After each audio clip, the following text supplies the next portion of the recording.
just 6 days away. Our program brought to you by America's Best Racing. For the love of the race, visit americasbestracing.net today. Sunday afternoon at beautiful Belmont Park. A little bit cooler temperatures this weekend, but the sun is shining.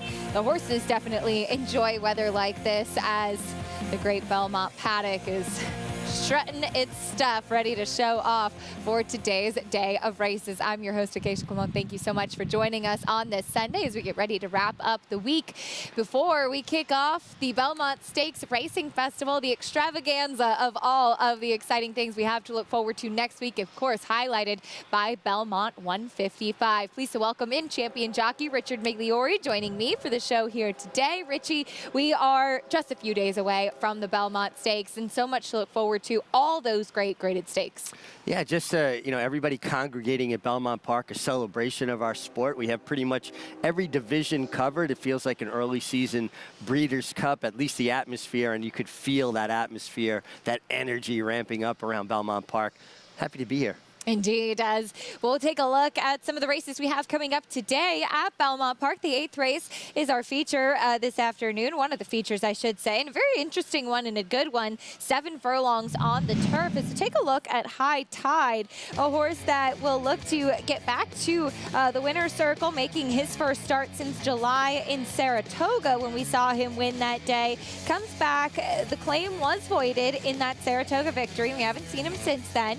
He has some things to prove today. He does have some things to prove. You know, the fact that he's been off since last July off a winning effort and a voided claim. Looks like he's been working well in a steady work tab. I like to see even spacings between works. He's got a couple of gaps here and there.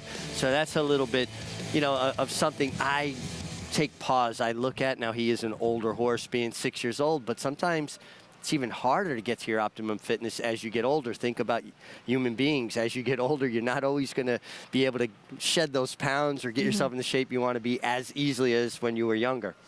And getting into shape was not something that was a problem for Ballydooley last time out, even though he is a horse that typically does carry his weight. But take a look at the start. He was steadied back early, kind of out of the fray in this race, and it was his first start off of a bit of a layoff as well, and he came back and got the win. He'll step up in class today right there where he's checked back. And for a horse to re-rally after some trouble at the beginning, that's always very encouraging to see.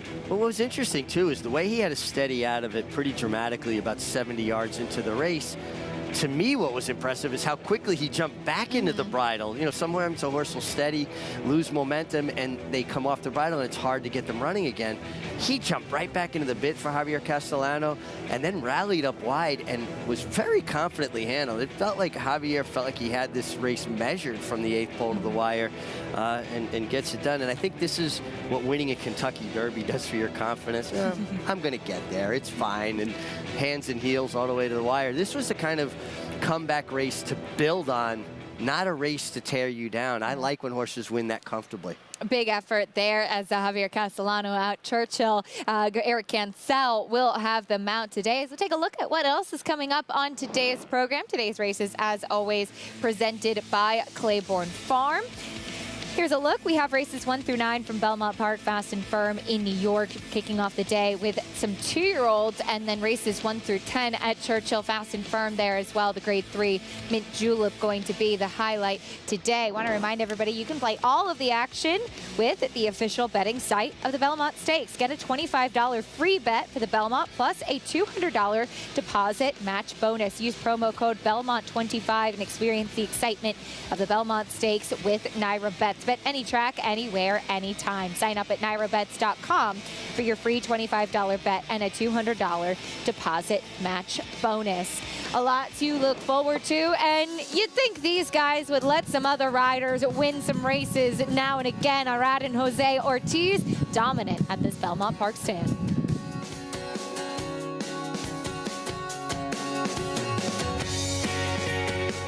Warfront. This son of Danzig ranks among the world's elite sires. Ranked #1 by percentage of stakes winners, graded stakes winners, and Grade 1 winners. No stallion has a better strike rate. Warfront is the sire of over 100 lifetime stakes winners, including some of the sport's most talented runners both at home and abroad. The leading turf sire of 2022 by stakes winners and stakes performers. Warfront, standing at Claiborne Farm.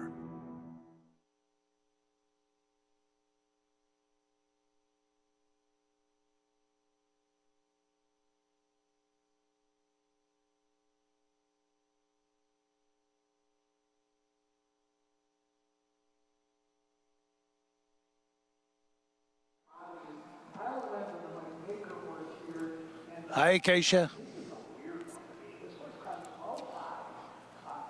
Yep, I hear him. Very good.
Welcome back to America's Day at the Races, brought to you by Claiborne Farm. 100 years of doing the usual and usually well. They're at the underneath the Twin Spires today. Feature at Churchill Downs will be the Old Forester Mint Julep, a Grade 3 event coming up in race 9 a little bit later on after plenty of graded stakes action and some exciting finishes yesterday. Taking a look at White Frost to the outside for trainer Belmont. She is coming off of a third place finish in the Grade 1 Jenny Wiley behind the ultra-talented In Italian.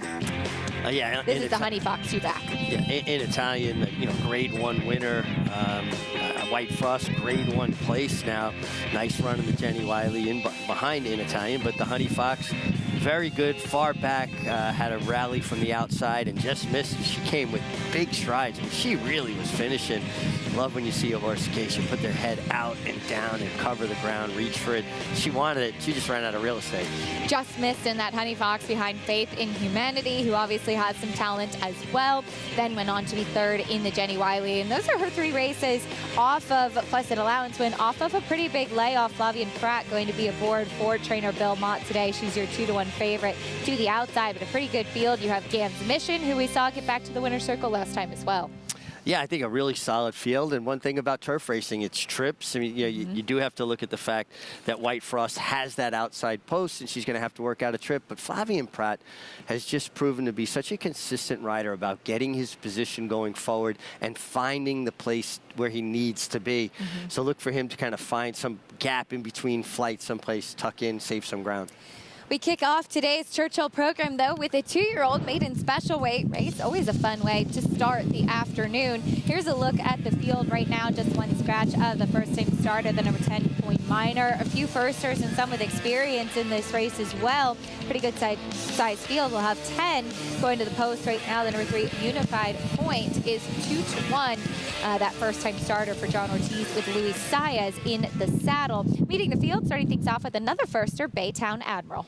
Yeah, not taking a lot of money here. We try to let the board help us a little bit with these 2-year-old races. It looks like a well-mannered 2-year-old. Seems to be pretty professional there, debuting with short blinkers on. Here's West Saratoga, third start now. Yeah, horse with experience.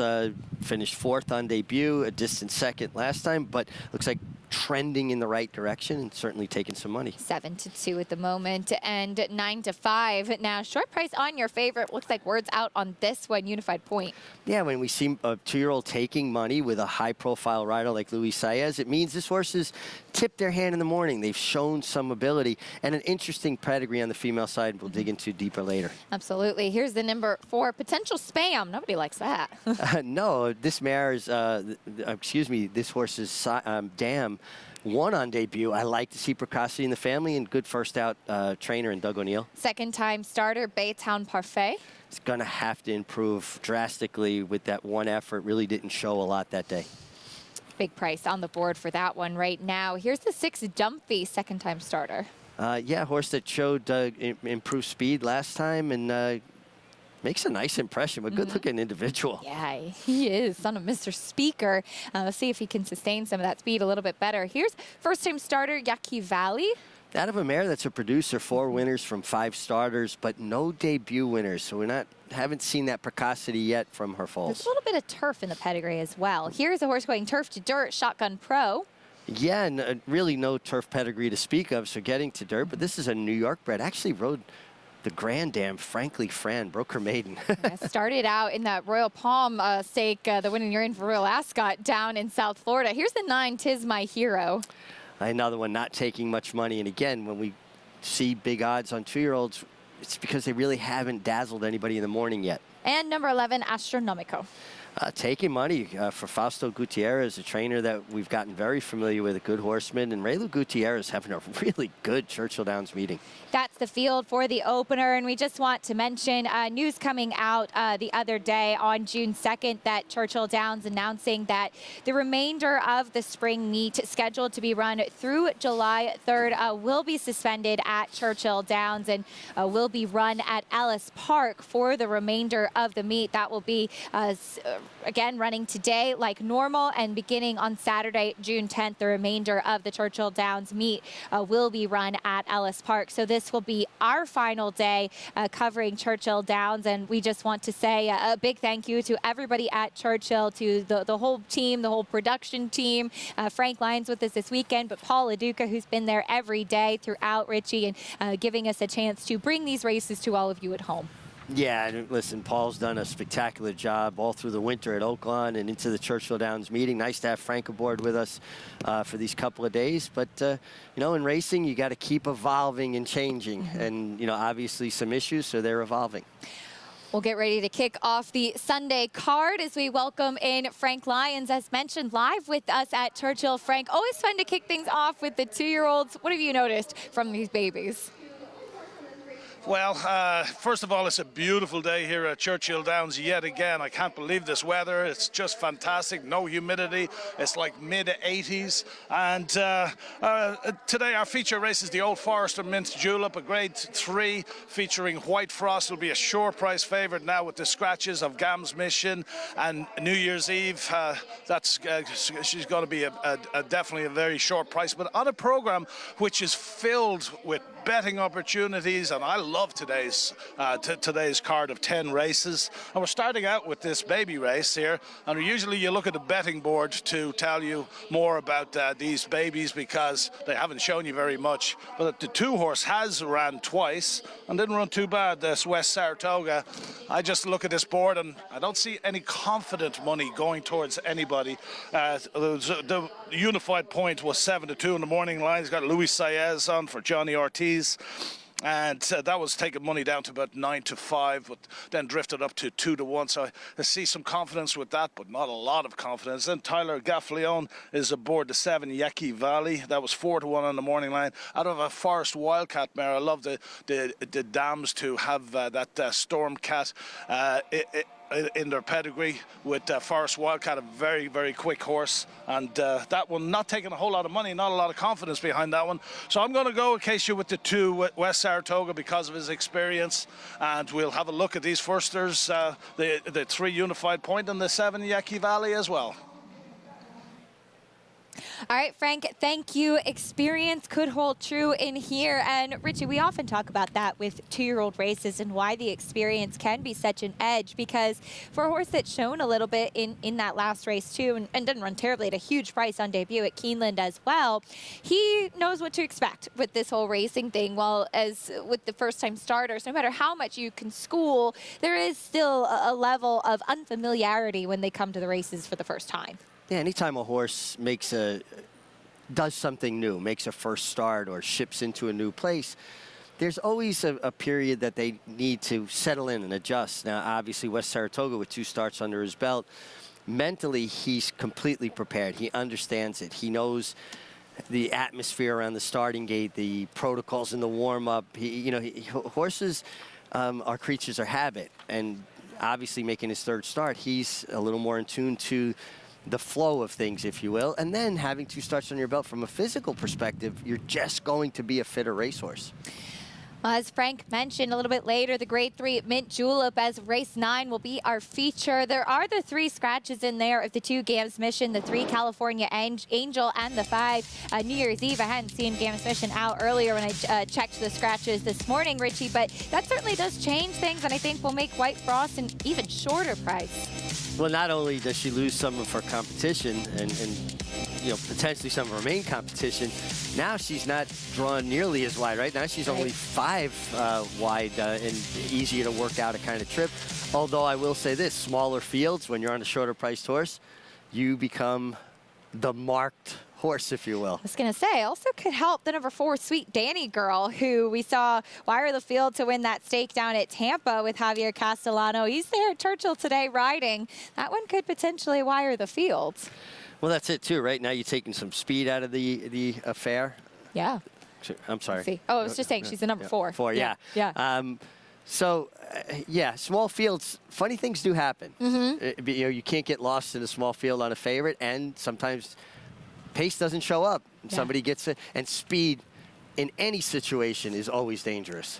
2-year-olds to kick off the day, though, 9-5 still on the number 3 Unified Point. He's taking money. And Richie, I wanted to talk about the workout pattern over at Keeneland, because I know that this is a little something that's always something you and I take note of, that the last 2 workouts were from the gate. Now, all of the workouts recently have been quick, but oftentimes I love to see a maintenance workout coming in as the last work versus back-to-back workouts from the gate. I'm not the biggest fan of the last work being the hard work or a gate work. Now, that doesn't mean it doesn't work from time to time, but the thought process behind it is it feels like when you have to have back-to-back gate works, your last 2 works, that you're kind of rushing, or you're trying to make the horse learn the gate process a little quicker. You know, it leads you to believe the horse wasn't very proficient at it and needed to go back again.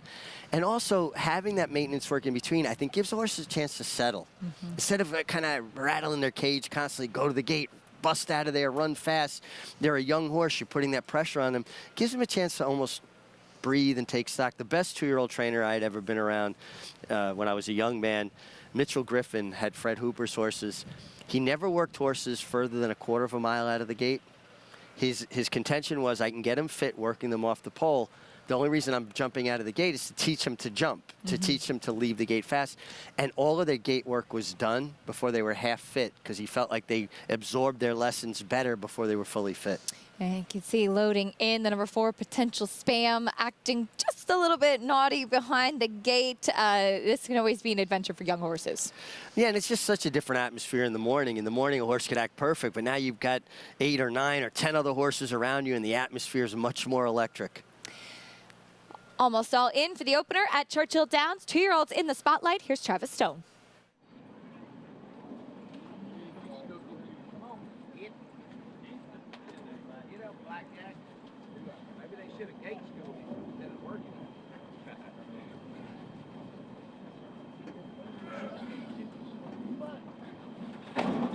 They're in the gate. And they're off. West Saratoga, Unified Point, those 2 fastest out of there. Astronomical far, far outside. Baytown Parfait along with Dunphy and Jockey Valley. A scramble on early. They're stacked across the track as they hit the far turn. And down inside, it's West Saratoga. Unified Point is right there. Dunphy 3 wide, 4 wide. Astronomico, the 4 of them in tandem. 3 furlongs to go. 3 lengths back, Baytown Parfait, followed by Jockey Valley, who's going the wrong way. Tis My Hero, Shotgun Pro. 6 more back to Potential Spam, who's at the back. And the 4-horse battle continues off the turn into the stretch. West Saratoga, Unified Point, now Unified Point grabs the lead. Astronomico trying to come on once again. Giving way is Dunphy, final furlong. Unified Point and a resurgent West Saratoga. Unified Point in front, final 16th. West Saratoga toward the rail. Baytown Parfait late on the scene, too late to catch Unified Point.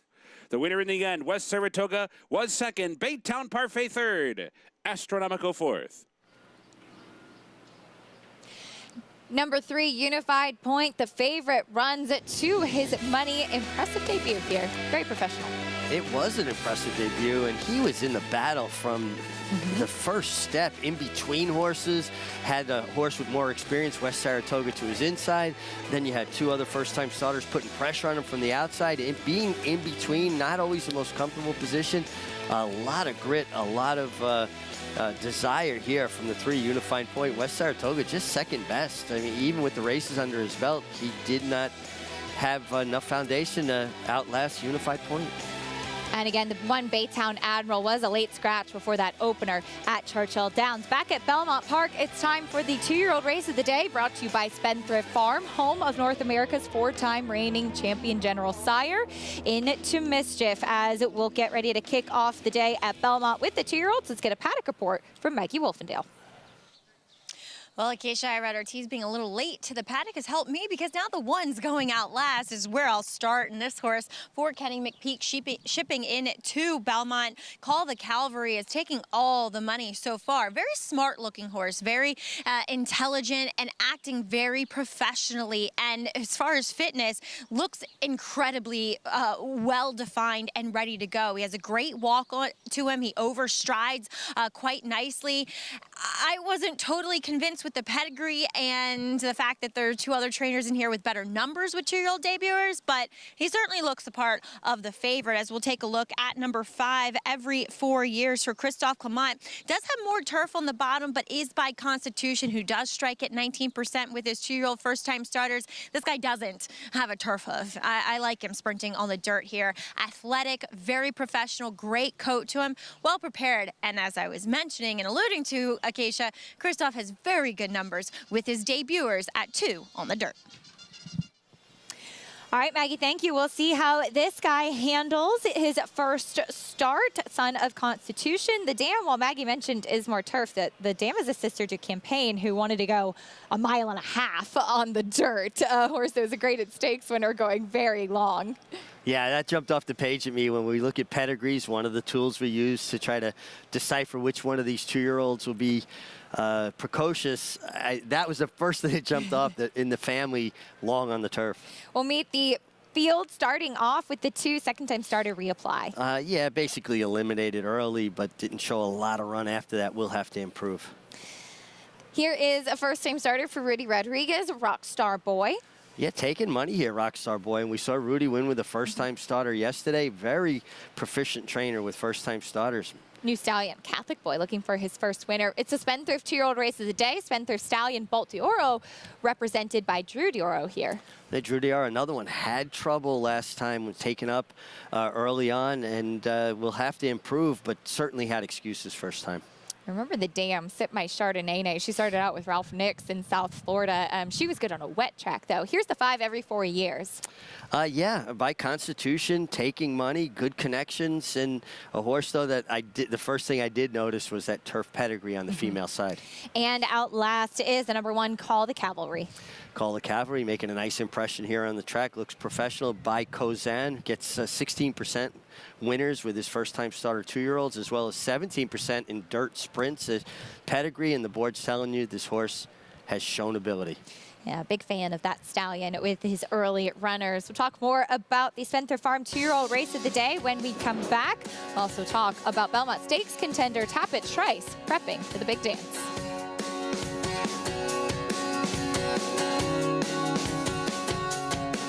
Champion Good Magic was the co-leading freshman sire last year of Grade 1 winners, graded stakes winners, and stakes winners. This year, he's the sire of 2 classic performers in his first crop, Kentucky Derby champion, Mage. Come into the final 16th, and it is going to be Mage to win the Good Kentucky Magic, Derby. the classic sire, standing at Hill and Dale at Alapa. RaceLens is the most in-depth product in horse racing, with unique features found nowhere else. True odds, predictive analysis, and pace projection. RaceLens. It will change the way you follow horse racing and take your game to the next level. The Cross Country Pick 5 combines the best racing from New York with top races from around the country in one bet. Find it in your track menu and play this weekend. Races and free PPs posted at NYRA.com/crosscountry. Introducing a stallion, as top class as they come. In 22 career starts, he won or placed in 12 graded stakes, competing in 15 grade ones, earning over $1.7 million. His undisputed speed is evidenced by 7 100-plus Spire speed figures, a 3-time Grade 1 winner, Raging Bull.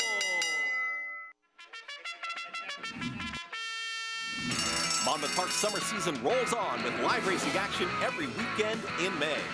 Win early and often with our Win Early Pick 5. First race, 12:40. Home to full competitive fields and big paydays, Monmouth Park continues to prove itself as a place to profit. Joining us on site? Be sure to lock in your odds with fixed odds wagering at Monmouth Park Racetrack.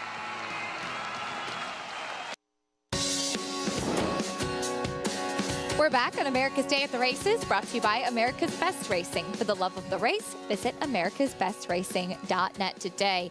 We're kicking off the day with a nice 2-year-old race, but first we have a special thing to take a look at: the Day Chaser Can Cocktails. Performance, real spirits, real fruit juice. Taking a look yesterday at Calique in the Pennine Ridge. Impressive performance going wire to wire. Got to control the pace, very slow pace, was able to kick clear, turn it for home, and that's what you do when you've created an advantage with a speed horse on the turf. Seal the race, open up at some point, make them come get you. Runner-up, Farbridge, was unlucky. He got shuffled back at a critical point in the race, wound up last, had to pick his way through traffic, and then the winner came home in 11 3/5 seconds. So for him to get caught, someone was going to have to come home in 11 seconds flat or better. And, you know, Farbridge kind of a little bit stymied in traffic, looking for a place, dove back to the inside, finished. He may have been best, unlucky, but this is why speed is dangerous, and Irad Ortiz Jr. delivered an absolutely perfect front-running ride. The Day Chaser jockey performance came from Irad Ortiz. Of course, that stakes win was just part of a 4-win Saturday at Belmont Park for jockey Irad Ortiz. But his winner on the lead took them every step of the way. He'll look to win the opener and continue padding his stats as he is aboard Call the Cavalry, 8-5 on the board right now. Let's go back to Maggie trackside. And Acacia will check in with the other first-time starter in here.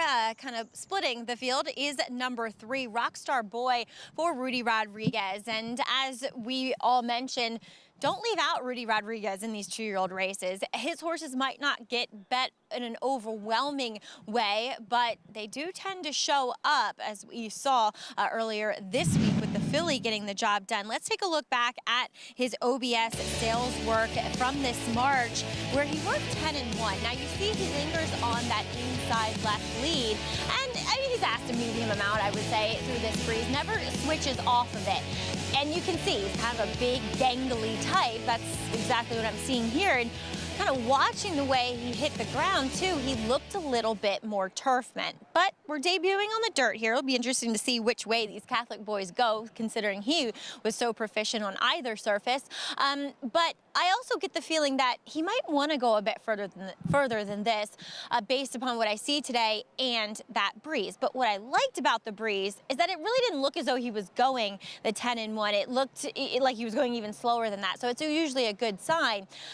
He comes in incredibly fit for Rudy, ready to go from that perspective. A little bit of a goofball, but it feels as though that Trevor McCarthy knows him. Trevor does work a lot of horses for Rudy in the morning, so wasn't hesitant about taking him away from the pony. He scares me, but I just feel like the 1 and the 5 are just a little bit more clued in and really strike me as those dirt sprinting types, as well as you see Trevor giving him even more warm up there. But number 4, Drew Doro for Jimmy Chapman. This guy is one of two he'll send out in here. Son of Bolt Doro, I don't mind the switch to, I should say, the dirt. Just still really heavy. I mean, that's kind of what Jimmy Chapman does. His horses do carry a lot of condition, but I would have loved to see him at least tuck up a bit from that debut race, but kind of get where at least he has experience. Hopefully he breaks better, though, than he did in that first start, Acacia. We'll see how he handles it. Maggie, thank you. 9-1 on Drew Doro. Even money now to the outside with every 4 years. And that is interesting, Richie, that this workout pattern kind of backs up just what we were discussing with 2-year-old workouts. You had the bullet work from the gate, too, back on May 18th. And then what's clearly a maintenance work is his most recent one. Yeah, I like that. It just gives a horse a chance to reset, settle. They don't have to think every time they go to the starting gate, there's this intense pressure on them. And once all the heavy lifting's done, a horse is fit, they're okayed out of the starting gate. And for people that don't know, there's a process. Horses have to be okayed by the starter, be accredited to start, show that they're proficient at it. It's a way of protecting the betting public, that you can be assured that these horses have gone through their lessons properly. And, you know, some are going to break better than others, and some, you know, get a little distracted with in a field of horses, and they maybe won't break as well, but know that they have broken fast enough in the morning to be allowed to start. And even if you're at a training center, you will have a starting gate crew that would have to come in and okay that horse to be able to go to the racetrack too. Yeah, again, you know, just again ticking the boxes so that people are wagering on horses with the confidence that these horses have been schooled properly. I'm always amazed at the information that's shared with gate crews across the country. You know, they really do help each other, and they'll even make a phone call. Hey, this horse, watch it, might do this or that. And I loved seeing that gentleman at the gate, just petting the everyone, call the cavalry, keeping him relaxed. You see so much horsemanship on display at the gate, too. You really do. And, you know, you're dealing with a young horse. You want to give him a little bit of comfort, a little bit of confidence. You're there as a friend, not an adversary, right? It's like sending your kid to kindergarten. You want to teach her that's warm and friendly and responsive to them, not one that's going to be, you know, sit down, open your book, right? Yes, these basically are kindergarten first graders. They're still a little bit distracted, like Rockstar Boy here. They're still figuring things out, and soon as they keep on going, they will get a chance to figure out what the whole racing thing is about. Rockstar Boy, a little bit green, loading into the starting gate. There he goes, and we'll get ready for the Spendthrift Farm 2-year-old race of the day to kick off the action at Belmont Park. Here's John and Brielle.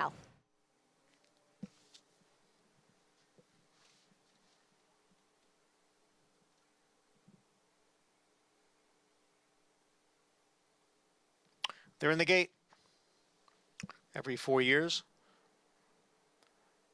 Backed out quickly. And now is back in.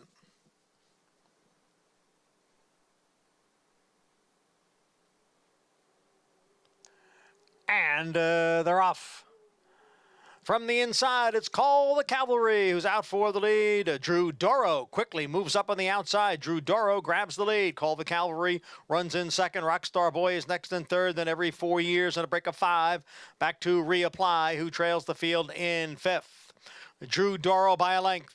Rockstar Boy runs in second, and down on the inside is Call the Cavalry, the favorite every 4 years, right alongside Big Break, back to Reapply.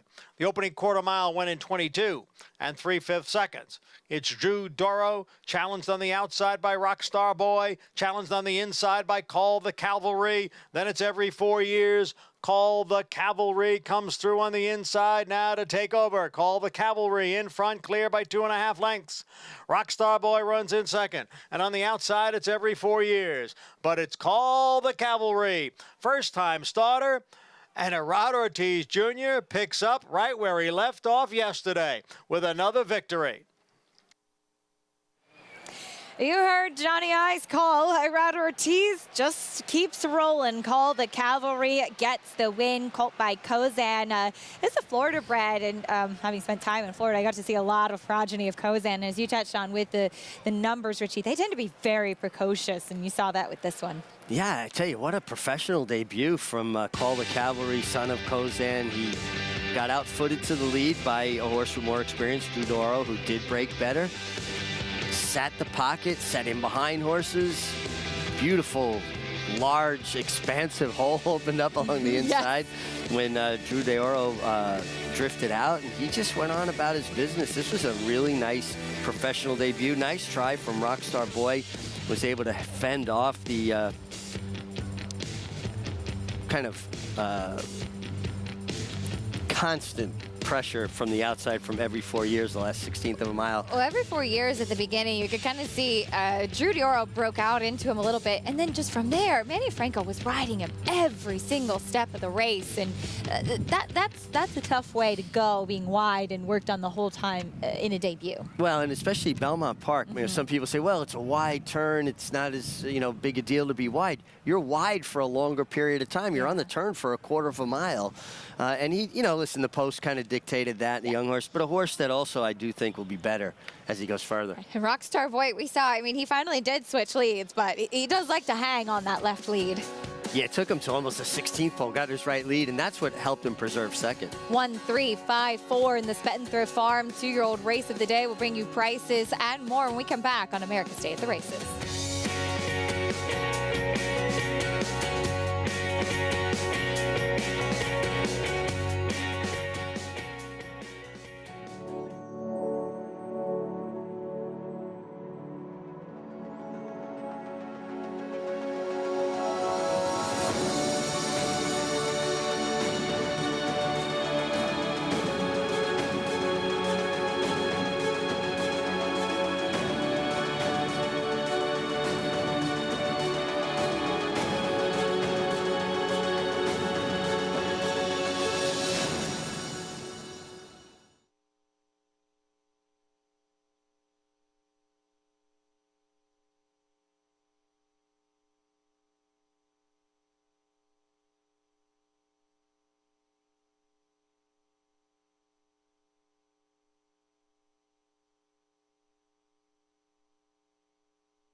You're watching America's Day at the Races. So glad to have you with us on this Sunday afternoon. The 2-year-old race of the day was brought to you by Spendthrift Farm, home of North America's 4-time reigning champion General Sire, Into Mischief. And it was Call the Cavalry, who did take quite a bit of attention, but was impressive and very professional to win on debut. Yeah, you like when you see a first-time starter win like this. A lot of times you'll see first-time starters jump right to the lead and run them off their feet, but sit in behind horses and wait for room was very professional. And you see him come up on the inside, and this will be a good angle, Richie, for people to see what we were discussing with the number 5 every 4 years. Yeah, I mean, he's just stuck out there 4 wide throughout. You try to school them a little, get a little kickback in their face, but then you back out in the clear. Just not an ideal trip where the winner, Call the Cavalry, sitting inside, saving every inch of ground, saving horse. A big hole presents itself. Feels like riders don't guard the inside as jealously as we had in years gone by, where you really did not want to let somebody through. You wanted them to make sure they had to work and come around around you. Right there, we saw the 3 Rockstar Boy get over to his right lead, but by then, Call the Cavalry, long Garn, and nice effort, like pricking his ears coming to the wire. Irad Ortiz just keeping his mind focused and on his business. $5.10 winner in the Spencer Farm 2-year-old race of the day. You mentioned yesterday about when you're trying to come through or find some room, you think if you see a jockey in front of you that's on a horse that's maybe starting to fade a little bit, they'll let you through because they might be in that same situation moving forward. But I imagine, you know, if they feel like they have some horse, they're not going to let you by if they have an opportunity to do so. Well, that's it. If you have horse and someone's trying to get out inside of you or make a gap, you're going to do everything you can to keep that closed and keep them trapped, bottled up in behind horses. You're in a position to win the race at that point. It's your job. It's your responsibility to do this. When you're out of horse and it's obvious you're not going to get there, you have more of a tendency to allow a guy out of a spot subtly, not in a big dramatic move, because there's going to be a day you're in the same situation. And if he's out of horse, you expect the same courtesy in kind. You learn pretty quickly the guys who don't respond in kind, and then you don't respond in a positive way towards them too. And jockeys' rooms are funny places. It's like a big dysfunctional family. Competitors are going back to the same locker room. Think if the Philadelphia Flyers and the New York Rangers went back to the same locker room. Wouldn't be pretty, would it?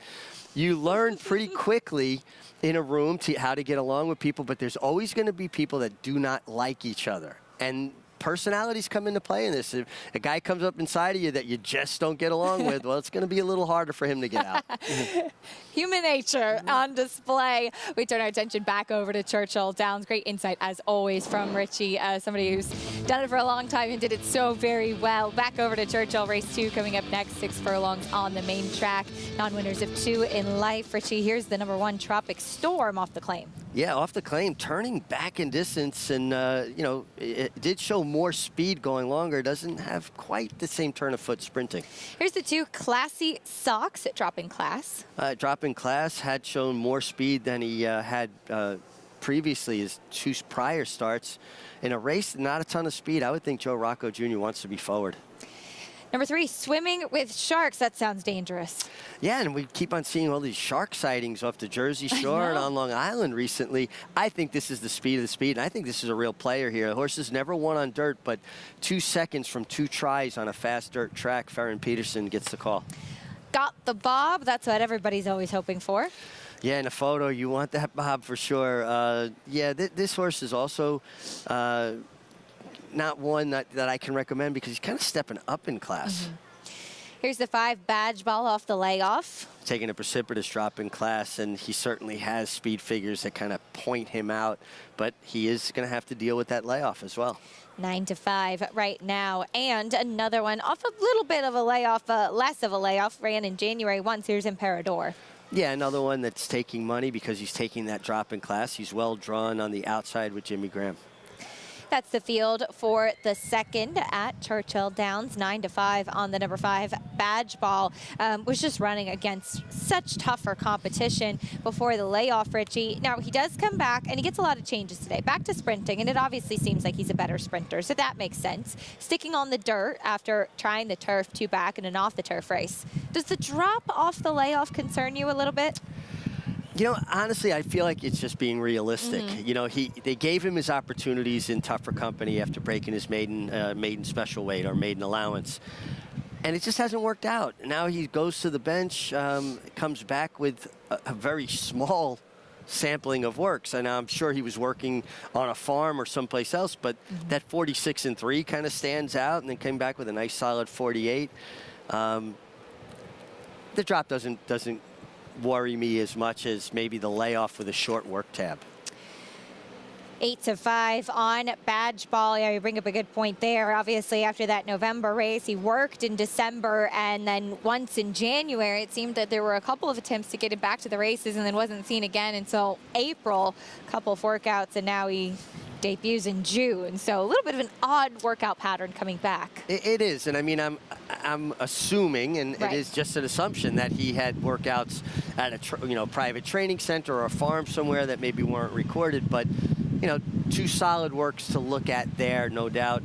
I like the 3 Swimming with Sharks. I think this horse gets loose on the lead, and we saw in the first race a horse battle throughout on the lead, first time starter that was well meant. get the money. And you know what the best way to avoid a shark attack is? What's that? Don't go swimming in the ocean. What if you love the beach? We go to the beach, get some sun. Would you ever like go down in one of those cages and have the sharks around you? No way. Why would I? Listen, they've got somebody down there. They got somebody down there with a camera. I'm getting to see it without risking my life. Yeah, I like that too. I like that too. When is Shark Week? It's in the summer, right? It seems like Shark Week right now. Every time I turn on the news, they're like, oh, great white spotted off of Long Beach Island. All right, another place to check off I'm not going to. Race 2, swimming with sharks. Let's see what this son of Daredevil can do. Churchill Downs live up next. Here's Travis Stone.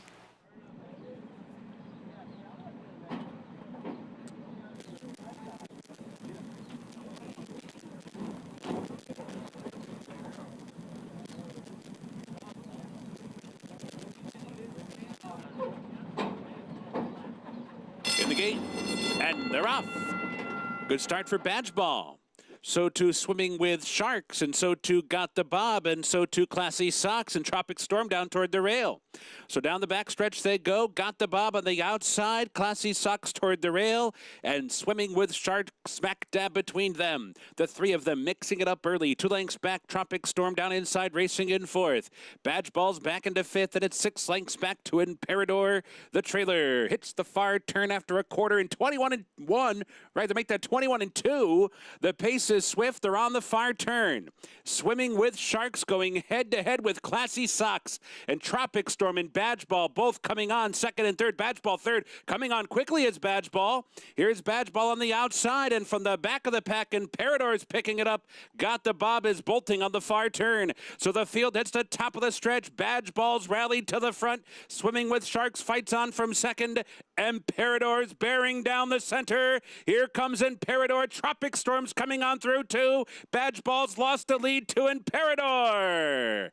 Imperador in the center of the track, striding away to the wire. Imperador does it by 2.5 in the end. Badge Ball 2nd, Tropic Storm 3rd, and Swimming with Sharks was 4th. Imperador gets the job done on the drop in class. A little bit of a freshening since January, and victorious here today. You know, it's interesting in hindsight, too, right? Badge Ball was taking the most money, but Imperador and Badge Ball looked very similar on paper to me. I mean, Imperador did have more opportunities, you know, just more racing underneath his belt, but here Imperador comes with the last run. So we saw the first race at Churchill. He won gate-to-wire fashion, battling throughout, and the horse rallying from well off the pace, making last run win. So I think we can feel pretty comfortable that it's a fair racing surface at Churchill today. Number 6, Imperador with the win. Gets the victory on the drop in class for the son of Curl and Jimmy Graham in the saddle. Number 6, Imperador, the winner. When we come back, we'll talk about trainer Todd Fletcher looking for his 5th win in the Belmont Stakes. And he'll have the 2-year-old champion Forte back to work and back to the races next weekend.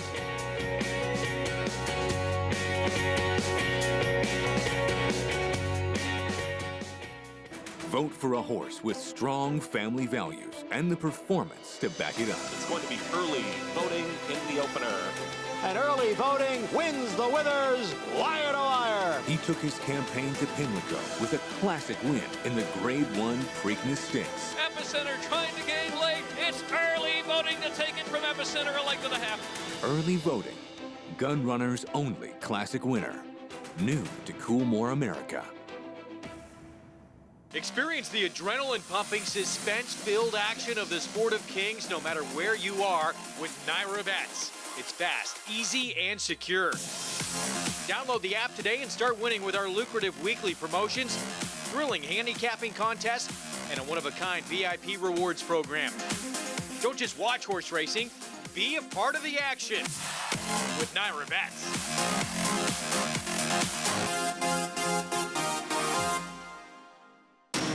Every hair, every muscle, every contour, every pulse. In the juvenile. Essential quality have won. In the Belmont. Essential quality has won the Belmont Stakes.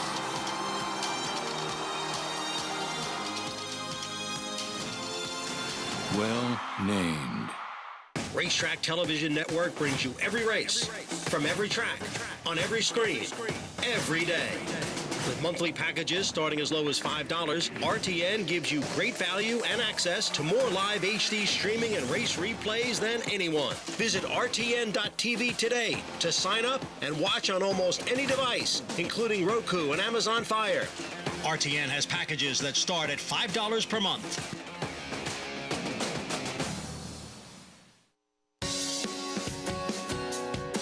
We're back on America's Day at the Races. So glad to have you with us on this Sunday afternoon. We are now just 6 days away. Our program brought to you by Naira Bets, by the way. Bet any track, anywhere, anytime. Get started at nairabets.com or download the app today. 6 days away from the Belmont Stakes, and one of the main contenders for trainer Todd Fletcher, not only looking to be Todd's 5th Belmont winner, but the 5th Belmont winner for his sire, Tappet. We saw Tappet Trice work on yesterday morning, Richie, and yet again, another very easy work in the way that he did things, and especially on the gallop out. And just keep an eye on the position of his head as he hits the wire. And now watch as the rider gives him more rein and probably smooches at him. His head actually dropped 5 or 6 inches, and he started reaching out and covering more ground. His gallop outs have been sensational here at Belmont Park. He, to me, is working like a horse who's going to relish every inch of the 1.5 miles. He is my Belmont pick. I don't care about post positions. I don't care about anything. He is the horse most suited from a pedigree standpoint, a physical conformation standpoint, and certainly the mechanics of his stride standpoint to get the 1.5 miles. And look at right here, is he's still going on the gallop out. And he is one of those kind of grinding type of runners. And it's interesting, Luis Saez really fits him like a glove. Luis Saez, of course, having won the Belmont in 2021 with Essential Quality. He was in an all-out duel with Hot Rod Charlie. I think we're going to see Tappet Trice be grinding along and being able to stay where some of the others may not be able to last for the whole 1.5 miles. And distance to me is not an issue with Tappet Trice. He's going to have a big field. He's got to work out a trip, obviously, not always the handiest away from the gate. Belmont's run differently, more sedate kind of pace. Kickback doesn't come back as hard. More time to figure out how to get to that clear path that Tappet Trice so relishes. He's a true 1.5 mile horse with a big pedigree. He is my Belmont pick. Saturday, June 10th. Live on Fox for the first time ever. We'll see who adds their name to the history books. We'll draw the field for the Belmont Stakes on Tuesday. Looking forward to hosting that draw alongside Greg Wolf. And the whole card will be drawn on Tuesday too. But one thing to note, Richie, it's not just Saturday and of course the Belmont and all of this exciting stuff to look forward to. Beginning on Thursday, throughout the weekend, some tremendous stakes to look forward to. Yeah, the whole week, again, a celebration of our sport, and we've got just, such great participation. Horses will be shipping in. You get the best horsemen, the best horses, the best riders coming from all over. And again, it's, to me, an early season Breeders' Cup type weekend. Every category basically covered. And hopefully we won't have this wind on Saturday as I'm eating my hair here. I think there's no place windier than the 3rd floor at Belmont Park. With that being said, the weather looks great. It's supposed to be high 70s on Saturday for Belmont Day. Taking a look at the field for race 2 here at Belmont, 1.16 miles on the main track, $25,000 claiming race, non-winners of 3 in life. For 3-year-olds and upward, 2-to-1 favorite right now is Union Lights, off the win in the non-winners of 2 condition. Last out. Meeting the field though, Richie, starting off with the 1 Hang Tight. Yeah, Hang Tight, more of a deep closing type, and doesn't have the greatest draw either. Post 1 going 1.16 miles out of that chute. A lot of empty space here inside. Jose Lascano picking up the mount today. Here's a look at your favorite, stepping up to the next level of competition, Union Lights. Listen, to be honest, full disclosure, I'm a big fan of this family, By the Light. What a terrific mare for Samantha Siegel, JMS Stable. And I like this horse. He's a hard trier. He really puts it out there. Coming out of the tunnel, there's the number 3, Mo Rewards, off the claim. Comes off a big effort when he dropped down to the $16,000 level. Certainly a major player here. Won last time out, similar kind of step up to Union Lights after winning the non-winners of 2 condition, now at the non-winners of 3 level. That horse is 5-2, the 4 is out. Here's the 5, Cheeky Tico. Yeah, had some trouble at the start last time. Previous effort was very good. Was beaten by Cumberland Blues, who's outside of him 3 back without really any excuse. Speaking of Cumberland Blues, there he is. Yeah, and you get Joel Rosario. It seems like Joel's riding more and more and varied type of horses, not just concentrating on the better horses. Hence, here he is on a $25,000 claimer for Orlando Noda. And Orlando's horses look good. He had a winner just the other day on a horse that Maggie really touted from a physical perspective. 7-2 on Cumberland Blues right now, and that's the field for race 2. Reminder, you can follow along and get all the stats and the horses, trainers, and jockeys in today's races with free Echo-based past performances. Visit NYRA.com/TV schedule to download your free past performances on all the races on today's show. We have the early pick 4 kicking off here in the 2nd at Belmont Park, and again, we'll be on the dirt. Let's get down as horses start their warm-ups on the track. Check in with Maggie trackside.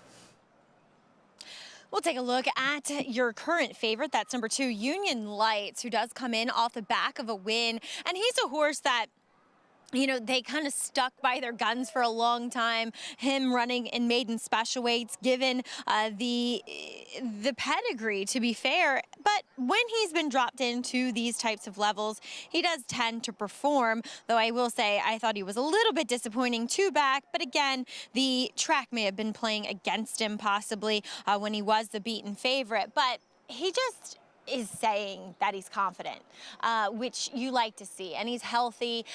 He's very strong. The mile in a 16th, honestly, might be stretching him a little bit. I know it's just an extra half a furlong from the mile that he won at last time, but again, I'm just not convinced that longer is ultimately going to be better for him.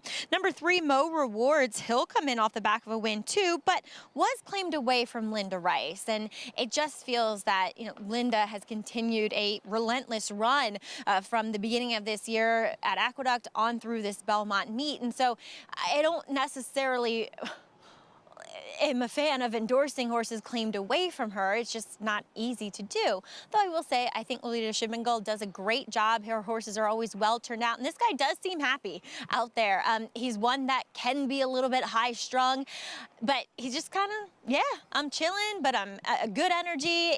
He's just everything you want to see from his disposition. And last time, it was a sloppy racetrack. It was a relentless run from well back. So we'll see what kind of trip he pulls again here over at Belmont. But I'm going to give Cumberland Blues one more try as he just got slammed from either side at the start. And then kind of asked to run around the turn, but knew he probably wouldn't get much of it, so kind of wrapped up on late. Now, Joel Rosario does take over, and there really isn't that much speed here. I want to give him one more try at a route distance in hopes that the outside post and that Joel Rosario is aggressive with him. He looks great. I wish he was a little bit more energetic in the warm-up, given what I'm hoping the dynamics are with him today. But Acacia, I'm going to have to give him just one more try in hopes that, yeah, he might take them gate to wire. We'll see if he could do just that. Maggie, we'll take a look at his last win. And Richie, you're on the same wavelength as Maggie in here. Exactly the way she just explained it. From the outside with Joel Rosario, I thought that maybe in a race that's kind of crying out for a speed horse, that he could be the one to take advantage, particularly with Joel aboard. He, was compromised at the break last time. Obviously he's rallying from off the pace. He comes up the inside and gets it done. If he doesn't go to the lead, then I guess it's Cheeky Tico who goes to the lead. And I think that's going to play out big in this race. For a race that doesn't have a lot of speed sign on, who actually makes the running and gets comfortable? And I do think it's either the 5 Cheeky Tico or the 6 Cumberland Blues. Maggie and I were thinking exactly on the same wavelength. 5-2 though on the number 2 Union Lights, and I know that this horse won last time out, as did Mo Rewards. Both of those were for the non-winners of 2 condition for 16, the same type of race that they won, and are now stepping up to this level. And you say, well, okay, from the non-winners of 2 to the non-winners of 3 level, that makes sense. But you're facing horses who have already been at this level or might be dropping down from other competition. It's always a jump when you win a race. Yeah, now you're facing tougher company. You're facing horses that have already won at the level you just won at. So now you're going to have to compete with horses that are as accomplished as you. You know, that's why it's hard for horses to string multiple wins together. You know, you don't see horses string as many 5, 6, 7 race win streaks together anymore because they're constantly having to step up. And plus, you know, they're not machines. Horses run hard, and maybe they're not at their best for the next one because it's taken a little away from them. That's why I like when a horse comes off a layoff and wins with something left, because that's a race to build on. That's why sometimes we see trainers going through maybe a little bit of a cold spell, and that's after their barn has been really hot. And oftentimes that has to do with the fact that the horses won, and then they have to face tougher in their subsequent starts. Yeah, just the waters keep continually getting deeper. We'll stick with that ocean theme, and the sharks are lurking. Yes. Saw a great crowd out today at Belmont. A little bit cooler, so everybody's got the jackets on, but the barbecue area is hopping today on this Sunday. And just a reminder, if you want to come out and spend the day with us at Belmont Park on Belmont Stakes Day, tickets still available. Check out belmontstakes.com and get more information there, and you can get your tickets and come enjoy some great racing. Yeah, just a tremendous place to be. It always was a little mystifying to me, Acacia. You know, I lived in Floral Park for a while, and so many people that live in Floral Park had never experienced it. And, you know, it's a beautiful park in its own right. Yeah. And you have these beautiful, majestic animals, and you can also leave with more money than you came with, potentially. Yeah, that's not going to happen at a baseball game. I'm just saying. It's not going to happen. You're going to have a great time. Right. Create memories. Pocket's going to be lighter, for sure. Loading in for race 2 at Belmont Park. Favoritism going back and forth between the 2 and 6. Again, pick 4 kicking off here. We'll see if the number 6 Cumberland Blues to the outside can take advantage and be forwardly placed in this second race at Belmont Park as they start to load in. And fun races to come throughout the rest of this Sunday afternoon. We'll send it up to the voice of Belmont Park, John and Brielle, standing by.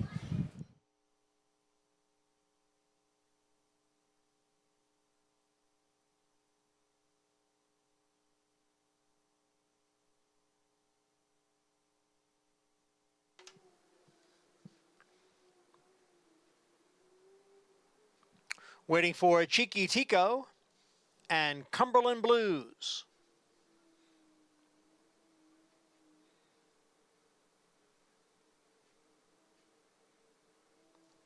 Ready for the start of race 2.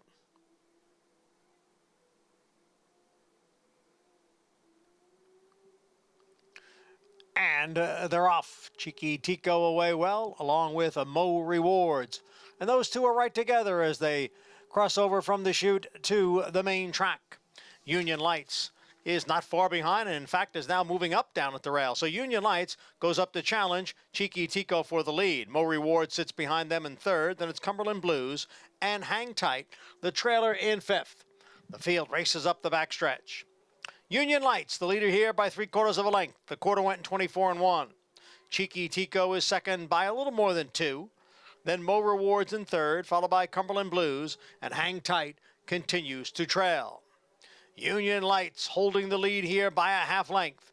Cheeky Tico on the outside is second by 2, with Mo Rewards in third, and then Cumberland Blues, and farther back Hang Tight. Half mile was running 48 1/5 seconds. They go around the far turn now. Union Lights by a half length. Cheeky Tico on the outside. Cumberland Blues being pushed along now from third. Mo Rewards just in behind the front runners in fourth, and farther back Hang Tight. Still Union Lights, the one to catch here. Cheeky Tico is in second. Cumberland Blues far outside. Mo Rewards in behind. 3/4 in 1:13. They are at the top of the stretch. Union Lights being asked for more. Cheeky Tico, Cumberland Blues on the outside, and Mo Rewards. Hang Tight is in fifth and gaining some ground now with an 1/8 of a mile to the finish. Here is Cheeky Tico in between Cumberland Blues, and Hang Tight continues to drive up on the outside, and it is Hang Tight to take over the lead in deep stretch. Hang Tight comes from well off the pace to win it. Looked like Cumberland Blues won the photo for second over Cheeky Tico. Hang Tight at 6-1, the longest shot on the board. He was very far back early, Richie, and he came flying late. And there wasn't a lot of speed on early for a one-turn mile and a 16th, 48 and change, but Hang Tight came with the last and relentless run under Jose Lezcano, who we got to give a lot of credit to Jose Lezcano. He took a nasty fall at Aqueduct.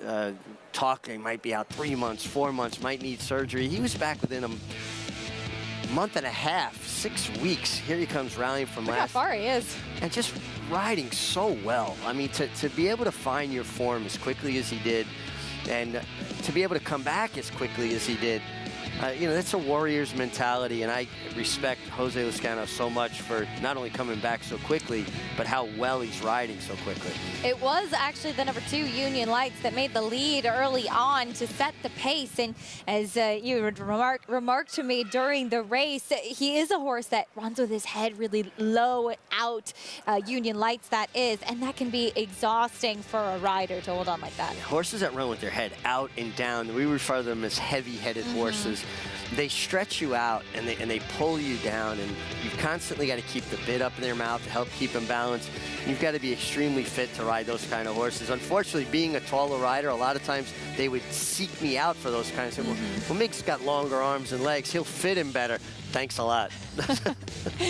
Union Lights is the one that set the pace. It faded as it was the late closer, Hang Tight. Let that man right there, Jose Lezcano, to get the victory, gelding by Union Rags. It was 1-6-5-3 in the second at Belmont Park. We'll bring you prices when we come back. Stay with us on America's Day at the Races.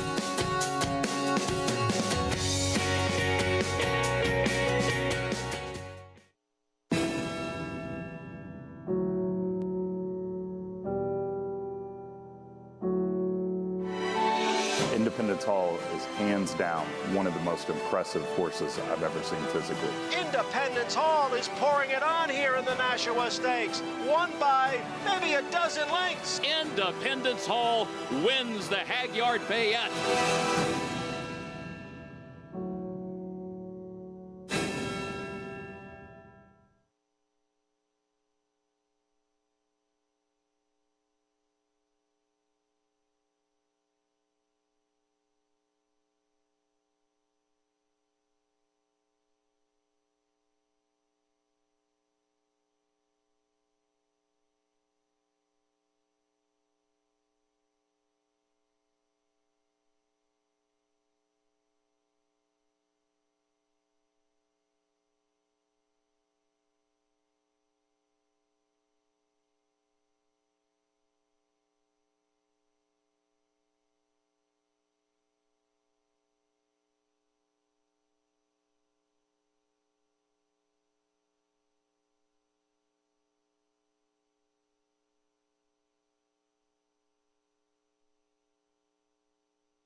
watching America's Day at the Races, brought to you by Hillendale at Alapa, where the obscure becomes obvious. Getting ready for the third race at Churchill Downs. It is 6.5 furlongs on the main track, $16,000 claiming race for 4-year-olds and upward. Here's a look at the field, and we'll meet everybody that's running today, starting with Money Money Slew.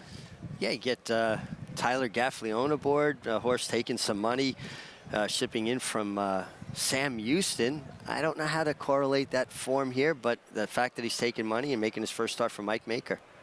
Tyler Gaffleone in the saddle as well. Crosstown Shootout is the number 2. Yeah, ran at this level last time, had some issues, but I think some problems that were created by his own actions, if you will. There's a 3, Gormley's Got Game, another price. Yeah, another price, horse claimed last time for the same price, $16,000 by Gennaro Garcia. The 4 is out. Next will be a horse taking some attention, the 5, All Eyes West. Yeah, horse taking a precipitous drop in class. Well, maybe not as precipitous. Was claimed for 25, now dropping in for 16 after running okay for 40.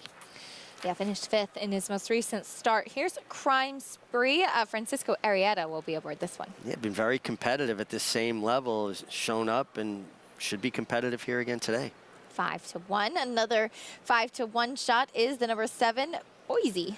Yeah, Boise and Crime Spree come out of the same race where they were neck apart. So if you like one, you kind of got to like the other, right? Nick Deladovico is the assistant for Norman Cash, Lynn Cash, and now taking over some horses for Built Right Stables, an exciting young trainer. Here's the number 8, Fiery Tail. Yeah, claim from 10 off for Steve Asmussen, a horse that's been popular at the claim box, but moves up to 16, facing tougher. And a big price as a result. The 9 is out. Next will be the 10, your favorite with speed, My Man Flintstone. Yeah, good speed here. Maybe the most naturally fast horse in the race from the outside, gives Declan Cannon options, allows this horse to get into the race properly. And the number 11, 12-1 to the outside, Populist. Yeah, Populist never competed at Churchill Downs, comes out of Indiana. Again, another one, just don't have a good feel for all the form from the places he's competed at, you know, Fairgrounds and now Indiana. Should be stalking from the outside, though. That's the field for the 3rd at Churchill. Let's check in live with Frank Lyons.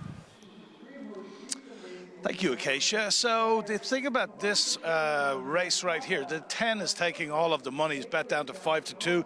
He was 7-2 on the morning line. This horse was in 3 other Dan last year on October the 22nd. He finished 4.5 lengths behind Obesos and Surveillance. That would murder this field, but he hasn't shown up since. I mean, like, he loses ground in every race, and this is 6.5 today. I don't think he wants 6.5 furlongs. I think he wants 6 furlongs. Now, it is a drop in class. He's drawn well. And, you know, I mean, if you like him, I'm not going to talk you off of him. But I do think that the 6.5 furlongs is going to be a little bit of a question mark for him. He's going to be in front, you know, so in the last 1/8 of a mile, you better start praying. But then, you know, kind of the one horse is taking a lot of play also. This one was... Last win came against 7,500 claimers at Remington Park last October. He wasn't in Mike Maker's barn then. Mike Maker gets Tyler Gaffleone today, and he's been bet to 4-1. He's won 10 of 36, a real win machine. Won 6 of 11 last year, but he's 0 for 3 this year. He was 4th, beaten 3.25 lengths at Sam Houston back in the 5th of February. The 2nd place finisher came back to win. I think that he's got a chance also. But then the horse that I like the best is All Eyes West, the 5 horse from Juan Cano's barn.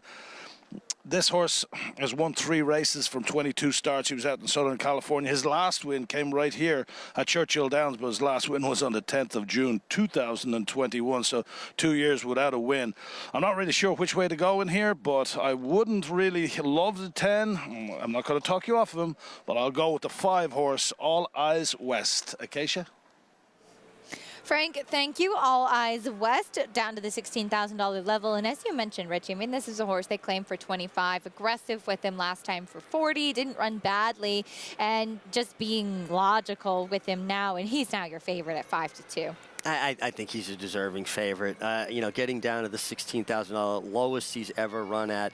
And anytime he's down, you know, for the claiming price, And just got in that the number 6 Crime Spree will be a late scratch here in race 3 at Churchill Downs. So do take note of that, 5-1. Crime Spree, a late scratch in the 3rd at Churchill. Doesn't really change the overall complexion of the race. A horse that was taking some attention off the good race at this level, though, probably means the 5 and 10, as you see Francisco Arrieta walking off your screen there at that point. So that's why we'll have that slight delay before the 3rd. Yeah, and again, you know, when we talk about protocols in place, trying to make the racing product and as safe as possible for the horses, for the riders, and certainly to protect the betting public. A rider feels something not quite right with a horse warming up, always better to err on the side of caution. Take them to the examining veterinarian at the gate. Horse will be scratched, have a full physical exam before they'll be cleared, have to work out for the veterinarian before they'll be able to clear to race again. And it's just the right thing all around. Sometimes a trainer or a veterinarian can't see something visually from the ground, but a rider can feel it from on top of the horse. And it's all about trust and communication with all parties involved to make it as safe as possible for the horses first, and then obviously jockeys, betting public. So important. That's a look at the number 7, Boise. Wanted to talk a little bit about him. As I mentioned during the post-parade, Nick Dilladovico taking over the training here for the Built Right Stables horses. Again, assistant to Lynn Cash. He oversaw his Maryland division. Nick's father, Damon, a trainer who I got to know the family pretty well when I would go to work in Maryland. Maggie probably familiar with them as well. We always called Damon Trainer Damon because he also worked in the TV production side and would shoot camera, and he was training horses as well. I think you know him too. Yeah. Just a great family, and Nick has done really, really well. He's 4 for 11 and 1 for 2 at Churchill since taking over some of those horses. Yeah, grew up in a horse household, right? You know, he enveloped in it from the time. I'm sure he could be able to verbalize and talk about it and be a part of that. And I'm right along with you. Really nice people. What a nice family. Absolutely. I remember Damon had a horse I really liked. What was his name? Taco Supreme. Okay. He was kind of one of those tough veterans that would always show up on those Maryland Million days. Those are the horses that kind of make a mark on you, Yeah. that stand out to you. Again, that's why I like to say I like my horses the way I like my people, honest and hardworking, and horses like that embody it. Loading in for the 3rd at Churchill Downs. Again, late scratch of the number 6 Crime Spree. We send it up to Travis Stone for the call. They're in the gate, and they're off. And my man Flintstone caught a flyer. All Eyes West and Money Money Slew both come on as well. Money Money Slew quick down toward the inside and is up to engage. My man Flintstone, in fact, takes the lead.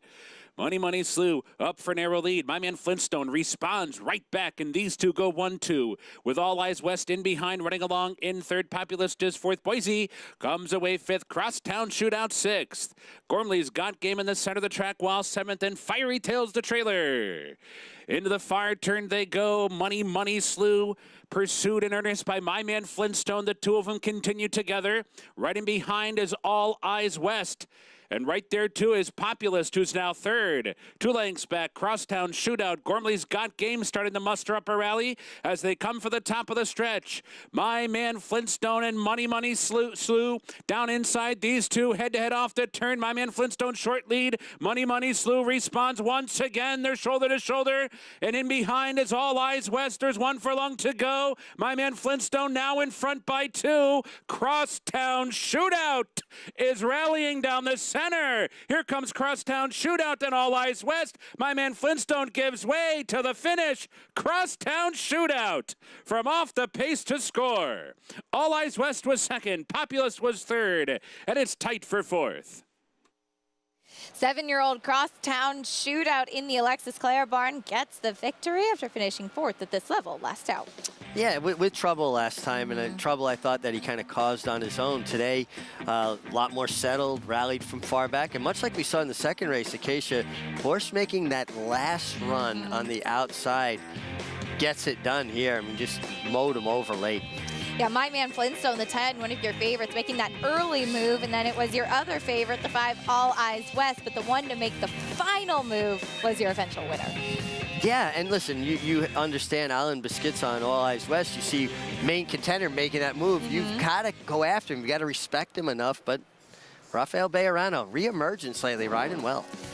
When we come back, we'll continue our Belmont Stakes discussion. Hall of Fame jockey John Velasquez aboard the Preakness winner, National Treasure, prepping for the Belmont Stakes.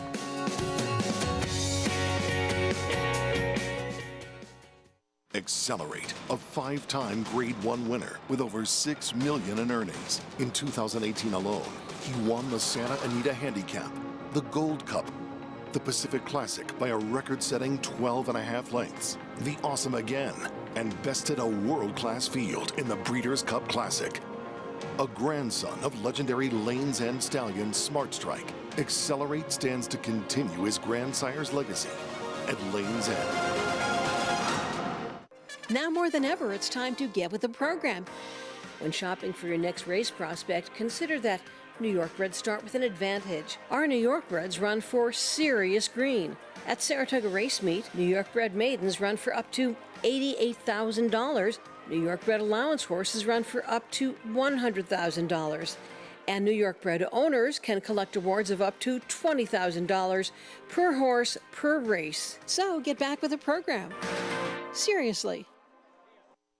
Harris Farms, proudly standing Smiling Tiger, a triple Grade 1 winner, defeating Breeders' Cup champions Dancing in Silks and Amazombie, a leading California sire with over $9.7 million in progeny earnings, with 94 winners in 2021 and graded stakes superstars like Spice Perfection. Spice Perfection wins the Grade 1 La Brea. And Tiger Dad. Smiling Tiger, a leading California sire, standing at Harris Farms. It pays to be Cal-bred. Would you believe that champions weren't measured by rings, but by a crown? That the history books were written on dirt?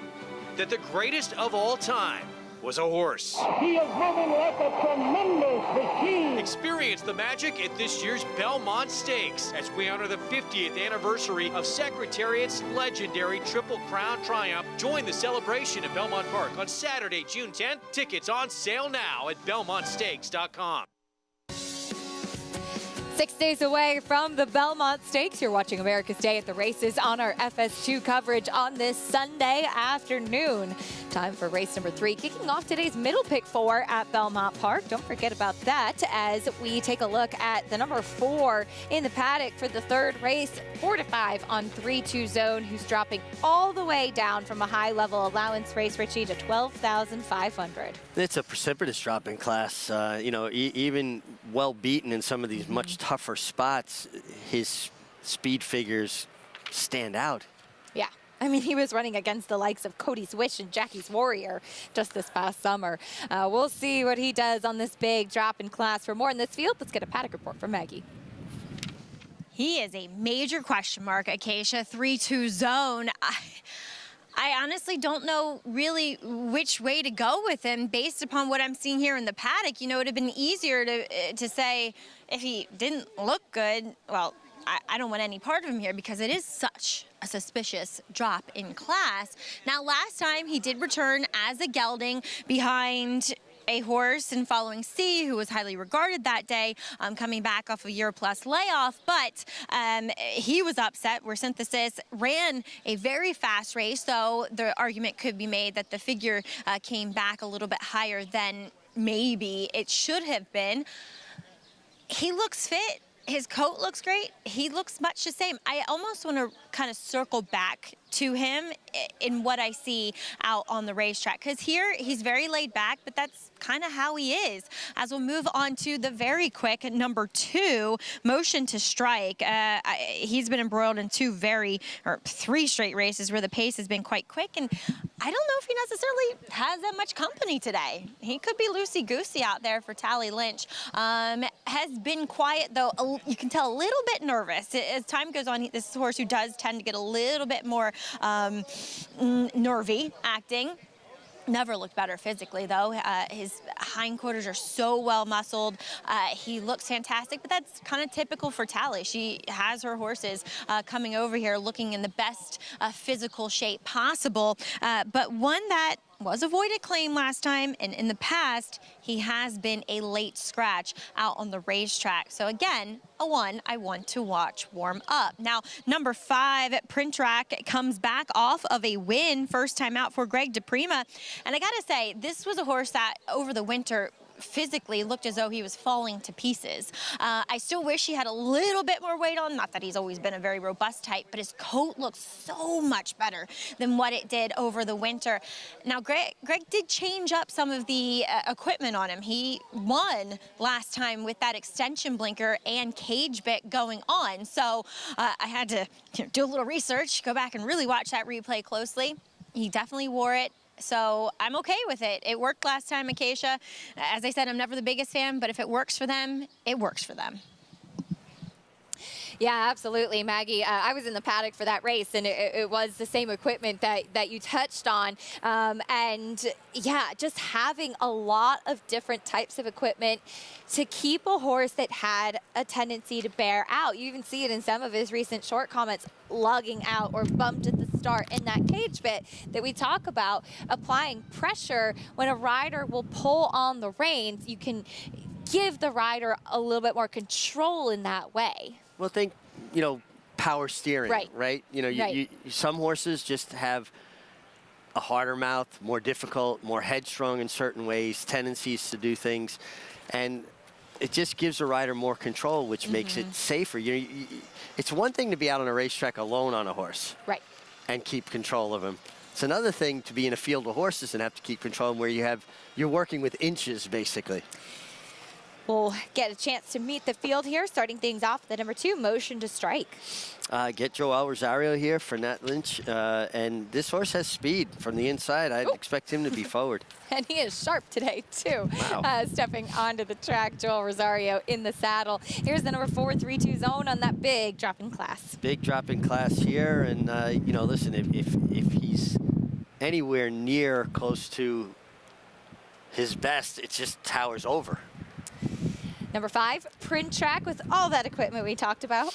Yeah, but a nice effort last time. Jason Wayes keeps the mount here for Greg DePrima, Jess Iglesias, and Tom Garcia. Got the win last time out. Here's Jalen Journey on a bit of a drop as well. Yeah, on a drop in class for Rob Atras. Him and Kendrick Carmouche make a formidable combination. Feels like they really understand and trust each other, Kendrick and Rob Atras. And the number 7, Letty to the outside, blinkers on. Also taking a drop in class, adding the blinkers, was claimed for 25. Layoff, tried once, 32. Now drop in class, and Manny Franco. 7-2 right now on the board. To remind everybody, there's always all kinds of opportunities over at Naira Bets. You can hit Belmont or Monmouth's late pick 5 and split $5,000. That hit and split promo over. You can opt in at nairabets.com. Always take advantage of all of the great promotions going over at Naira Bets. As, again, we are just a few days away from this year's Belmont Stakes. Todd Pletcher, it's a pretty full arsenal. Of course, Tapit Trice coming in, and it looks like Forte going in to the Belmont as well, a horse that unfortunately did not get to run in the Kentucky Derby. Richie scratched the morning of, so it'll be his first start since his victory in the Florida Derby on April 1st. Yeah, and that scratch in the Derby also precluded him from participating in the Preakness because he was on the vets list. He's cleared all the protocols. He's gone through the full physical exam. He's worked for the veterinarian. Blood test came back clean. Everything's set to go. Nice work. Doesn't look like he's going 59 and change. His workmate is going very well inside of him as well. I can't fault the work at all. I just wonder if a mile and a half off an extended period of time where his schedule got blown up because of circumstances, if he's going to be nearly at his best to do that. I would have liked a little bit more in the gallop out from him, especially looking at Tapit Trice. That being said, you talked about this. He's not the most generous in the mornings.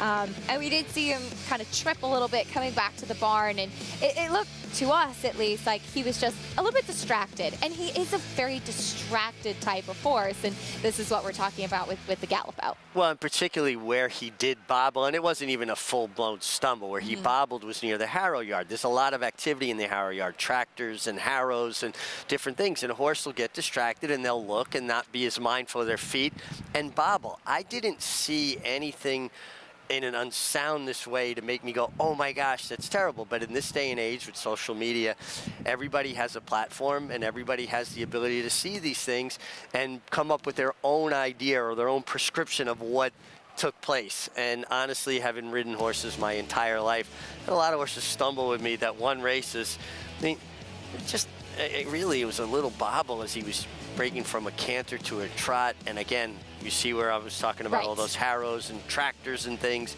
the heavy equipment. I just don't think that it's anything, and people are making something out of nothing. Taking a look, though, at his trainer, Todd Pletcher. He certainly knows how to win the Belmont Stakes. He's done so 4 times, looking for his 5th.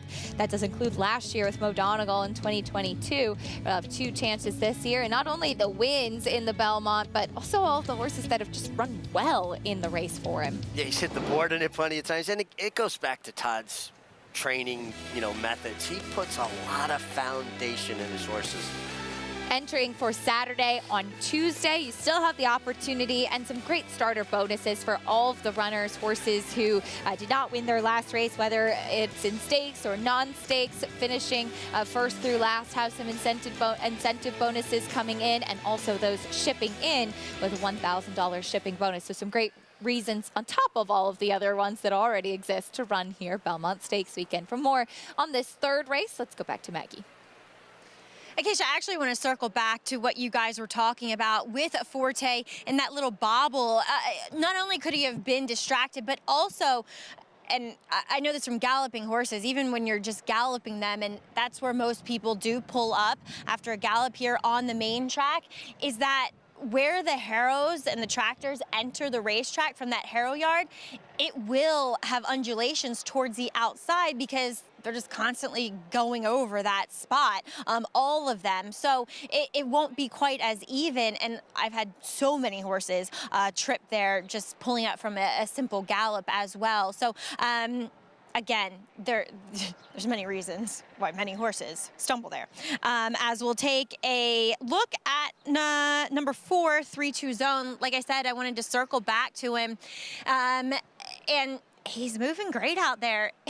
I don't really want to take him, but I can't see any reason not to, other than the intangible of why are we going all the way down to the bottom here of the claiming ladder. So like I said, I'm going to take him. He could run last. He could win very comfortably. I will say I wasn't in love with the warm-up from number 2, Motion Strike, another one I said I wanted to circle back to, but again, he could be very loose here. But I did like the warm-up with number 7. That's Letty, who he's second off of a layoff and second time out for trainer Mike Maker, adds a short cup cheater blinker.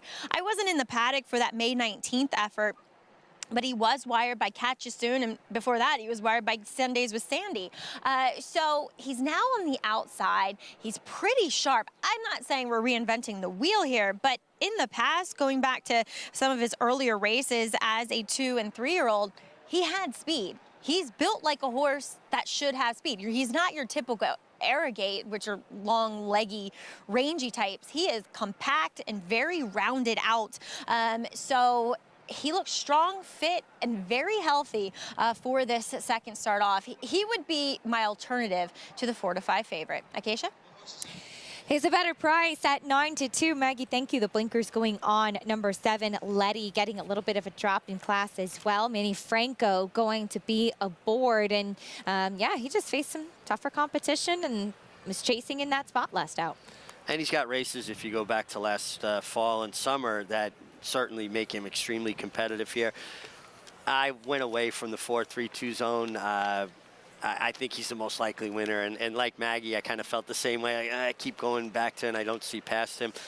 I landed on the 2, Motion to Strike. I thought he could get loose here.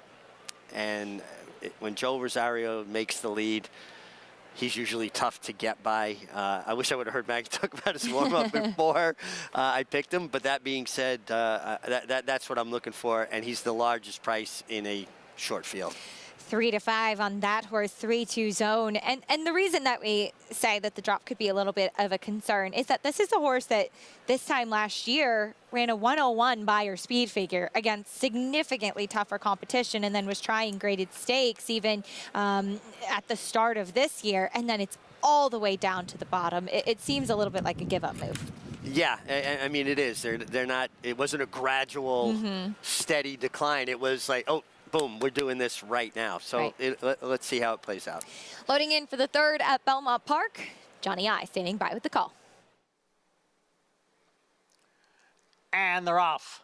Hesitant start there for number 2, motion to strike from the inside post. Print Track is out for the early lead. Letty on the outside. Now motion to strike is moving up and steadying there down towards the rail.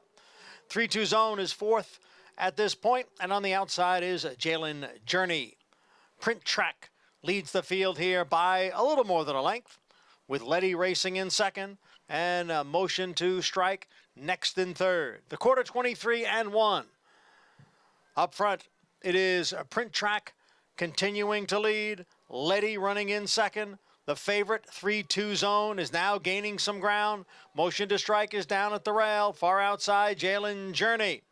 The field is coming for the top of the stretch. Here comes 3-2 zone. Here comes Letty.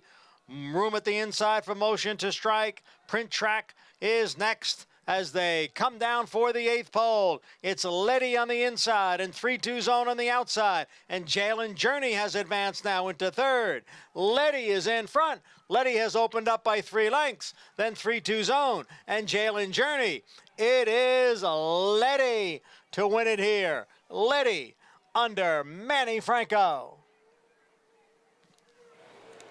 Number 7, Letty gets the victory with those blinkers going on and back down, or I should say dropping down to this level. Nice effort here from Letty. He's in between horses under Manny Franco. Here comes your favorite 3-2 zone under Dylan Davis, looms up outside of him. And he just fought off the challenge and kicked on again. And if the time is right on the board, this is an extremely fast race for a 12-5 claimer to go 108 and 4. I mean, the way he kind of shrugged off the 4-3-2 zone makes you feel like the time's legitimate. He kicked away from this field pretty easily. I'll be very curious to know if the number 4 3-2 zone ended up getting claimed today on that big drop in class. 7, 4, 6, 5. And we're just told every horse in this race claimed except the 2.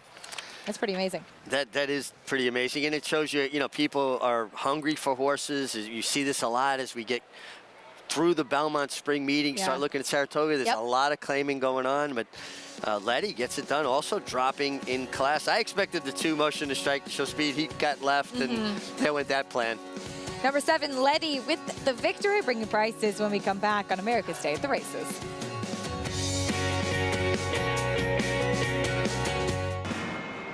Catholic Boy, a Grade 1 winner on both dirt and turf, including this romp in the Run Happy Travers Stakes. He's so impressive today, the others didn't even have a prayer. This 6-time graded stakes winner was the fastest 3-year-old of his crop over 10 furlongs. At the sales, his first crop yearling sold up to $300,000. Dual surface Grade 1 winner Catholic Boy, standing at Claiborne Farm.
National Treasure able to dictate a slow pace in the Preakness Stakes, and he was holding off blazing sevens to give Hall of Fame jockey John Velasquez kind of the one big race missing from his resume, Richie. Yeah, I don't think there's any omissions from that resume now. It's incredible what Johnny Velasquez has been able to do in his career, and National Treasure got to just control things on the front end and the Preakness, and you knew halfway through the race you're going to get tough to get by.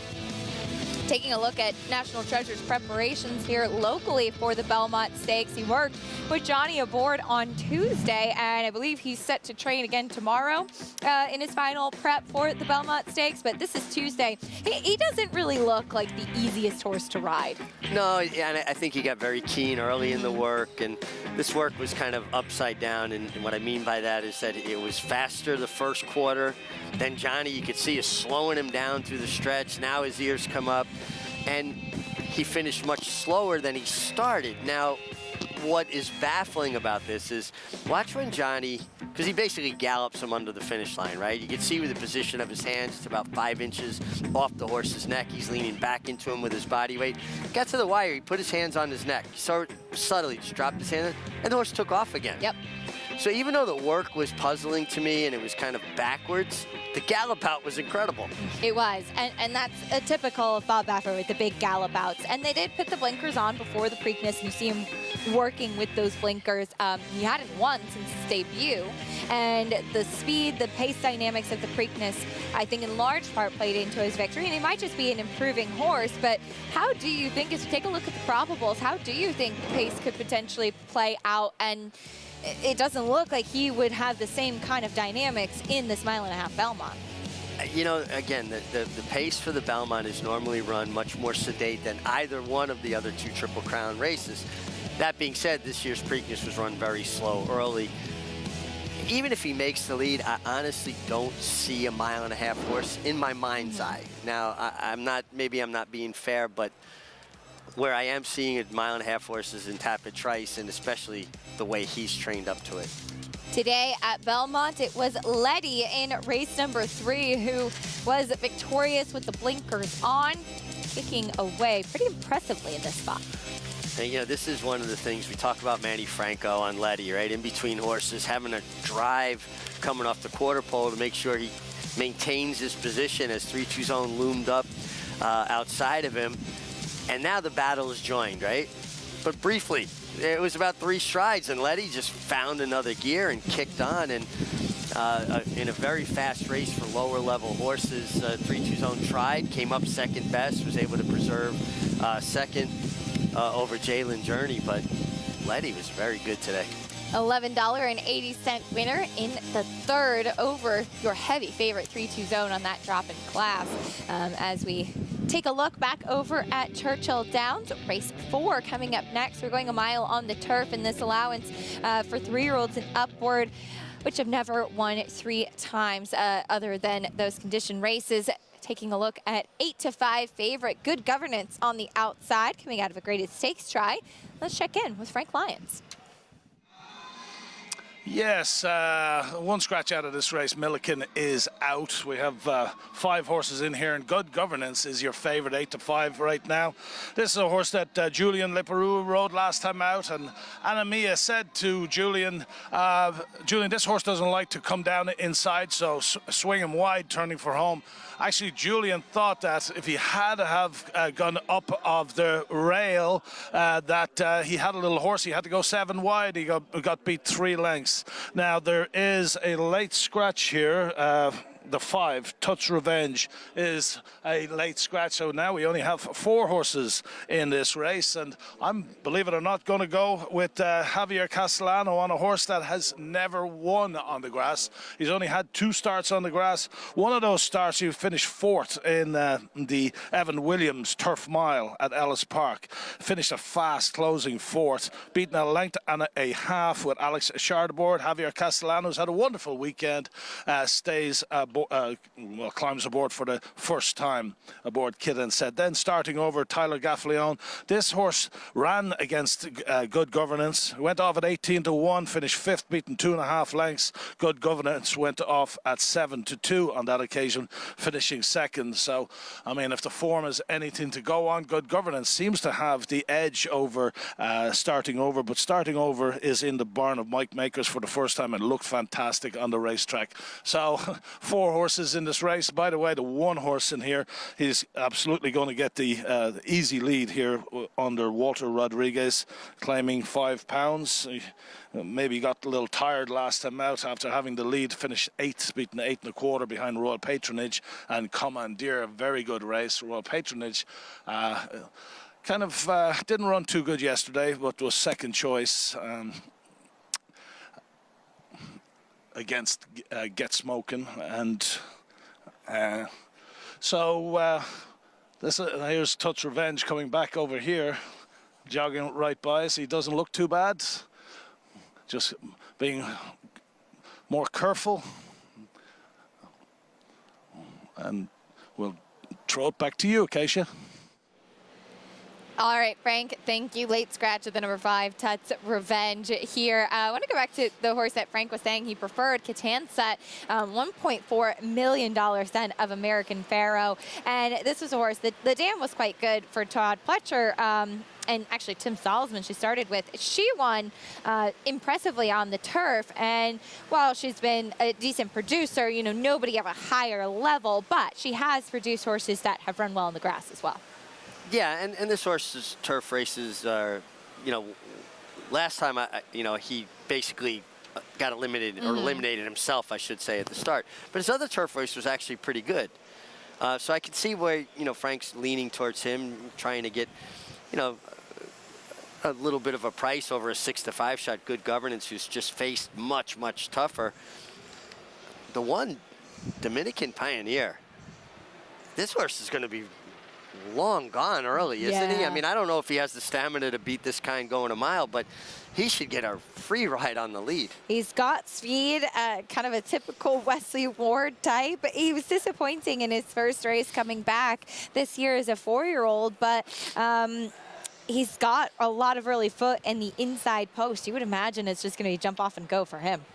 Yeah, I mean, one way to go, you get a 5-pound apprentice in Walter Rodriguez, so you're getting a little bit of a break in the weights. And for people who don't know how it works, jockeys start with a 10-pound allowance in New York and most jurisdictions in North America until they win their 5th race. And then it goes down to 7 pounds until they win their 35th race. And then they have a 5-pound allowance from the date of their 5th winner for 1 year, back to that date. And the reasoning for it is to give an inexperienced rider an opportunity. Owners and trainers will give a young guy a chance because say, well, okay, I'm giving up experience, but my horse is carrying a lighter weight, and that's how riders gain experience. Right. Nothing can substitute for actually doing it in the afternoons. Yeah, you can work a million horses in the morning. It's completely different. It's the difference between basic training and the front line, between morning workouts and races. Race 4, again, a late scratch of the number 5 in here. 1 more to go. Travis Stone with the call. And they're off. Dominican Pioneer breaks in stride. Good Governance with some early speed today. Starting over between them, Catanset heads over to the rail to settle in at the back. 2 lengths off the leading Dominican Pioneer, who heads for the first turn in front. Starting over is going to stalk from second. An opening at the inside for Catanset to come up on through. Secure a spot down toward the rail, right in behind the leading Dominican Pioneer. And now Good Governance, who broke alertly, is back trailing the field and is 2.5 lengths off the leader. And that leader is Dominican Pioneer. Backstretch run, walked through that opening quarter mile in 24 seconds flat. Starting over, comes with a little bit of pressure down the backstretch now. Starting over, up to engage Dominican Pioneer. So these two will share the lead past the half-mile pole. Catanset is still covered up down inside 3rd, and Good Governance is right there 4th, only 2 lengths off the lead. Pretty tight pack, far turn. Dominican Pioneer tried to shake loose from starting over, but starting over is sticking to Dominican Pioneer. Catanset continues on, covered up inside third.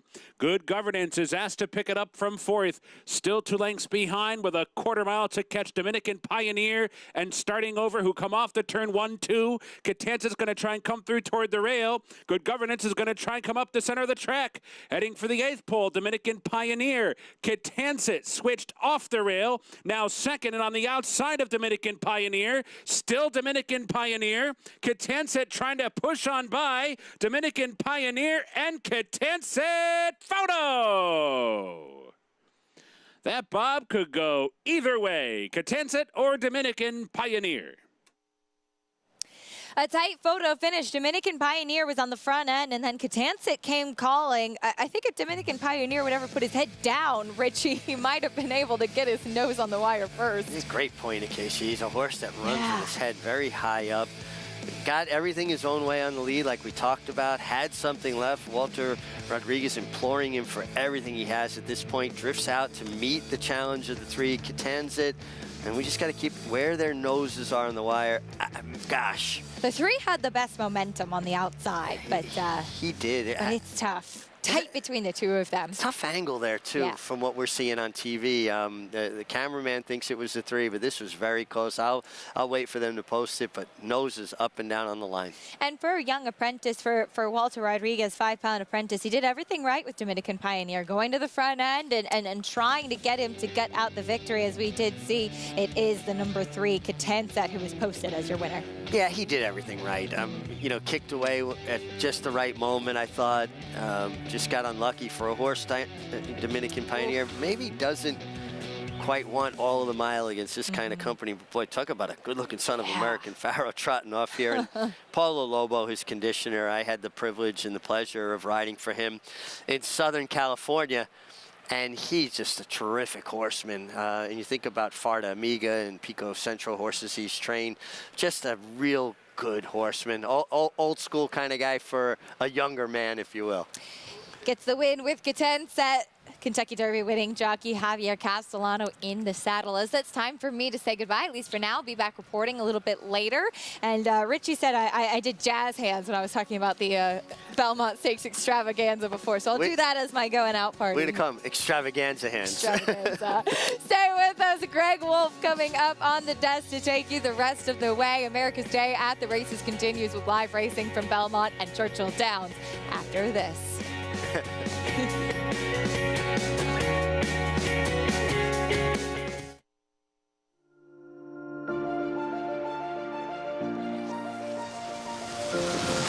Want me to tell you more about good magic? I can do that. $1,950,000, hit $1,950,000, 50, and then we're gonna 50, $1,950,000, hit $1,950,000, 50, and then we're gonna 50, 50, and then we're gonna 50. We're $1,950,000, $1,950,000, $2 million quickly, $2 million, $2 million one, $2 million one, $2 million. Hold on, $2 million, $2 million 50, all through, and I have boom. Thank you both. $2 million. Rogers way. Good luck. When it comes to horse racing, you can never have too much information. With Twin Spires, you can place your bets with confidence. Whether you use handicapping insights, like our Brisnet speed ratings, prime power and past performances, the guidance of our experts' top picks, or just choose a name that catches your eye. Yes! No matter how you pick your horse, bet with Twin Spires. Start earning your $200 sign-up bonus when you sign up with offer code GET200. They're off in the hopeful. Here's Basin now running up alongside, and Basin grabs the lead.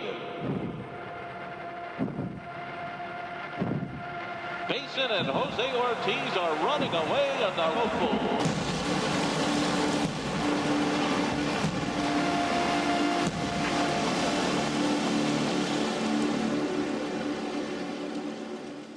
Racetrack Television Network brings you every race, from every track, on every screen, every day.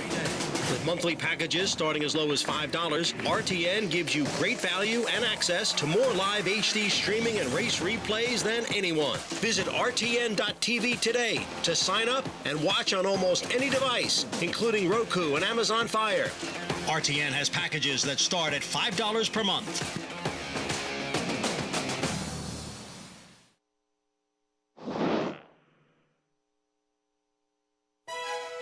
At the Wallkill Correctional Facility in Ulster County, New York, the Thoroughbred Retirement Foundation provides a program that gives both retired racehorses and the incarcerated individuals who care for them a second chance at life, and maybe even a second family.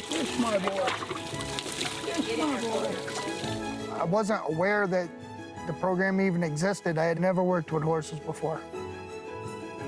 I was petrified at first, and I'm not really scared of many things, but when you're next to one of them and they're humongous like that, it's definitely a challenge.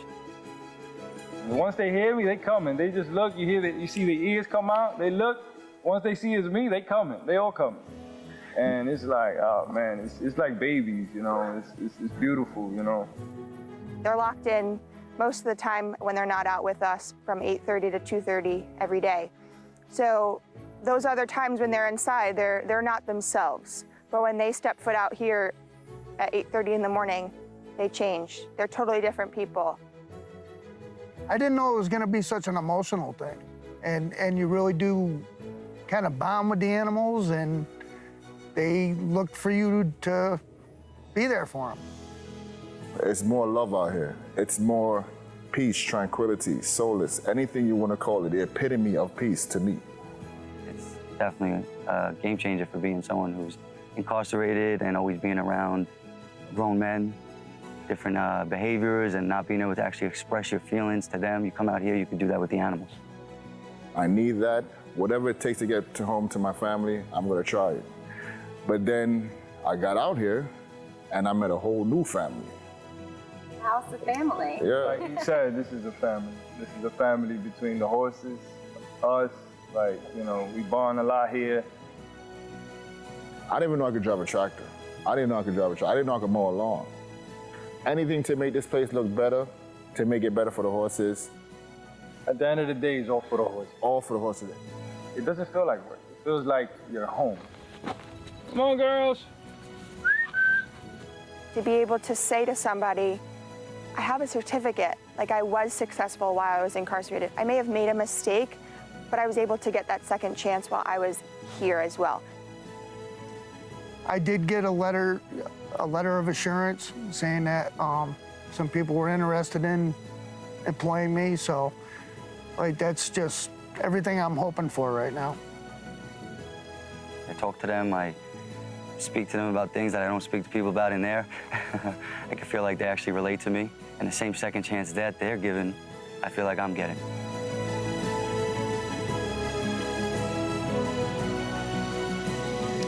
Incredible program, incredible story. You see the power of what these incredible animals can do beyond their life on the racetrack. Greg Wolf stepping in for Acacia Clement. Good to have a short time with you, Mig, before you sign off. Yeah, well, in the words of Winston Churchill, there's something about the outside of a horse that's good for the inside of a man. No question. We're going to get into things here. This fourth at Belmont starts the pick six. 16,000 claiming race, all for sale for that price. Horses who've not won 2 lifetime. Sprinting 6 furlongs. Here's Reunion Tour. Long shot here, rightfully so. Took him 27 tries to break his maiden, but he's a check getter. He shows up. He's earned over $109,000. Clash AJ, this horse on a race taken off the turf. Sloppy seal track, ran second last start. Yeah, and he drops in class now, getting down to lowest level, 16, and comes off a decent effort. Here's the 5 Central Pride. Randy Persad, Dylan Davis. Yeah, a horse that also dropping in class was claimed for 25. His claiming races have been decent. 9-2 on Ginsu Warrior. John Toscano second off the claim. I thought this horse had a real look. His last try at the $16,000 level was good. Put a line through his turf race, and you get 5-pound apprentice Jamie Torres. And Rat Ortiz Jr., price always going to get hurt, but this horse sharp as well. It's going to slightly cut back in distance from a mile. Yeah, claimed last time by Orlando Noda, and it seems like he reaches out to Irad when he feels he has a live runner, and Irad delivers for him. Hard riding. Had a maiden 20, went 2 back. That was a muddy seal track at 6.5. Can be close to the pace sprinting as well. Proved it in that race. And now we'll cut back in distance, so should be plenty fit here. But your price, you always seem to take the worst of it when that talented young man is aboard. A Rat Ortiz Jr., certainly here in New York. His horses definitely get overbet, but he's made a habit of producing and delivering even on overbet horses. 4-win day yesterday for Orad. Picked right up where he left off today with a win in the opener. Let's head downstairs to Maggie. And all the money coming in for number 7, Let Freedom Sing, because obviously it's Orad. And 2, he projects to be the main speed in here, but he is having to turn back in distance. And sometimes when you do that, it does dull a horse's early speed. But again, he's on the outside. He shouldn't have any problems getting a clear lead here today. Could look a touch better in his coat. I'm not particularly familiar with this guy, but just as the favorite, if I'm splitting hairs, he's not the best looking of this crew. As we'll move on to number 1, taking a look at Reunion Tour. Honestly, he won the warm-up contest. He's moving really well, and as Mig said, he kind of is what he is. But he does tend to show up if he's at the right level against weaker competition. And I just feel like today that getting off maybe the wet tracks in his last 2, back to a fast track for the first time since his long-awaited maiden-breaking performance back in March, he could be one that at a long price, he's the longest price in this field, that could make some noise and use underneath. I'm going to go, though, with number 2, Clash AJ. Just because, as Mig pointed out, this is the cheapest that he's run so far in his career. He looks good overall for lower profile connections. We see Elijah Greenidge here in the irons. He has won a race here, but he is a 7-pound apprentice. Always good to take a little weight off, as this guy did run well with the other 7-pound apprentice, Madison Oliver, last time out. But in those last 2 races, he's been wired as well. So I think lower competition, they're more likely to back up to him. Number 6, Ginzu Warrior. He'll turn back and get back to the main track. He's 1 for 21, like most of these in here. The record isn't great. But I will say, as this is his second start for John Toscano, he is a lot more lively. Usually a horse that lacks a bit of aggression, lacks a bit of energy. He's a lot more full of himself back in the paddock and out on the racetrack. So I like that for him having to turn back in distance today, Greg. All right, Maggie, thanks. Prices there from Churchill, Catanset, Palo Lobo, Javier Castellano to kick off a middle pick 4 at Churchill Downs, paying just over $10. It worked out a good trip under Javier, saved ground, was able to come out and just run down Dominican Pioneer and get his first turf victory. Castellano continuing to ride tremendous. Started last summer, Saratoga. His resurgence has resulted of obviously a Kentucky Derby win, and he's just continuing to motor along. Yeah, and as well as he was riding after winning the Derby, it feels like his confidence level even went to another place. Obviously, a guy who's been blessed to ride some great horses throughout his career, Ghost Zapper, Bernardini, but to get that Derby winner later on in his career, I'm sure made it even more of an appreciative moment for him. Now this one here, Let Freedom Spring, even though he is cutting back in distance, he looks like, yeah, he could be the speed of this race. Central Pride used to have some sprint speed, but I don't know if it was as quick as what Let Freedom Spring could do. Yeah, no, he made the lead in races where they go 23 and change, 47. Let Freedom Spring, 2 starts back in the mud, was chasing and right on top of a 21-4, 45-2 pace. Now that was on a muddy, sealed racetrack, but still the fact that he really does that kind of speed, he's gotten a warm up that leads you to believe the intention would be to be forward. Here is this 3-to-1 shot to 5. Central Pride, Dylan Davis. He's really picked things up after struggling a lot of this meet. Last couple of weeks, been very different for him. Yeah, struggled mightily through the first part of this Belmont meet, but Dylan had slid back into a lot of the habits that, he seems comfortable with, not being aggressive, not getting in his position going forward, taking too much hold of horses. He's kind of shook that off the last couple of days. Too good a rider to stay in that kind of slump. Started winning, and you can kind of see a little bit more confidence coming back. Nice crowd on hand on this Sunday afternoon. And then, of course, Tuesday we have the draw for the Belmont Stakes. I'll be part of that with Acacia Clement.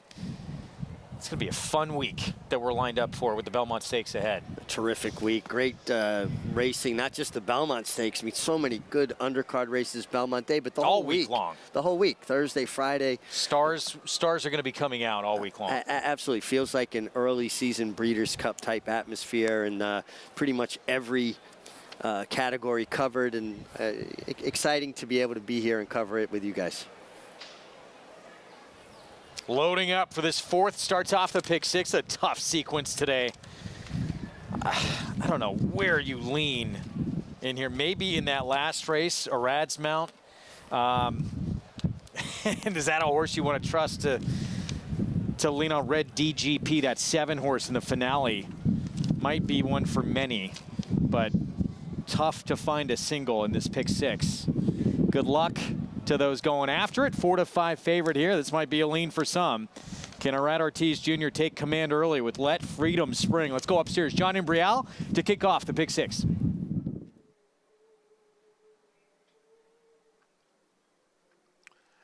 And they're off. And a quick start for Let Freedom Spring from the outside. Out for the lead and clear by a length and a half. Clash AJ runs in second, and alongside is Ginzu Warrior next and third. Then a break of 2 to the 2 trailers, and they are Central Pride and Reunion Tour. Up front, it's Let Freedom Spring on the inside, and Ginzu Warrior is now right alongside. So the two of them are heads apart. The quarter went 23-3. Ginzu Warrior on the outside, and Let Freedom Spring, the odds-on favorite, is at the rail and heads apart with Ginzu Warrior, 2.5 lengths. Back to Clash AJ in third. Then Central Pride, and farther back is Reunion Tour. The battle up front continues. Let Freedom Spring and Ginzu Warrior as they head for home after a half and 46 2/5 seconds. And now Let Freedom Spring gets clear from Ginzu Warrior. Let Freedom Spring by a length and a half, now by 2. Ginzu Warrior in second. Central Pride is moving up on the outside, but there's less than a 16th to the finish. Let Freedom Spring at 4-5 under red hot Arad Ortiz Jr. 2 today for Arad. Aggressive early on this horse. Jumped out to the front. Ginzu Warrior tried to put some heat on him, and then he puts that horse away in the stretch. Yeah, Ginzu Warrior took it to him. Jamie Torres said, okay, he's the horse to beat. I got to bring the fight to him. Let Freedom Spring was able to sit next to him quietly. Irad saving horse, and when he asked him to turn it for home, he shook him up. He readily left Ginzu Warrior. Good job by Orlando Noda. First time off the claim for him, turning him back in distance, gets it done. And Irad tipped his hand in the post parade. The way he warmed this horse up, that he was going to be aggressive and come out running. Jamie Torres did all he could do with Ginzu Warrior. Wound up getting nipped for second, trying to win the race. And I'll never, ever criticize a rider for doing all he can to get the W. And winds up losing second late as well. 4-7-5. I'm sorry, 7-5-6-2. Order of finish. Central Pride up there for second under Dylan Davis. 4-5 start to this pick six on our Sunday card here in Elmont, New York. We'll have the prices when we come back. Stick with us. Late pick 5 is next. Let Freedom Spring under Arad Ortiz Jr. the win.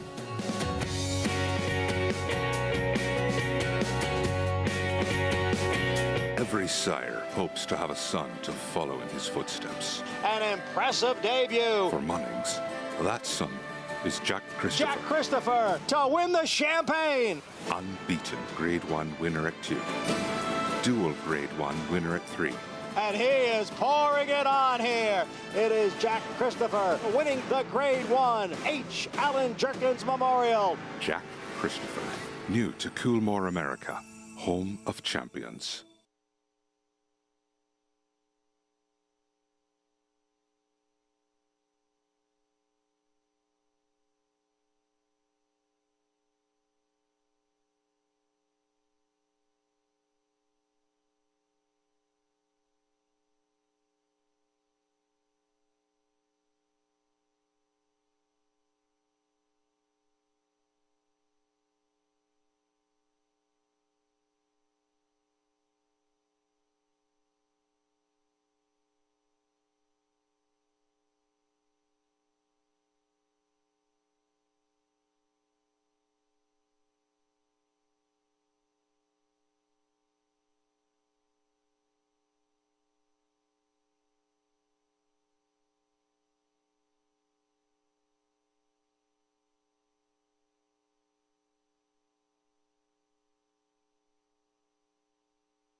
We're back on America's Day of the Races on our FS2 coverage.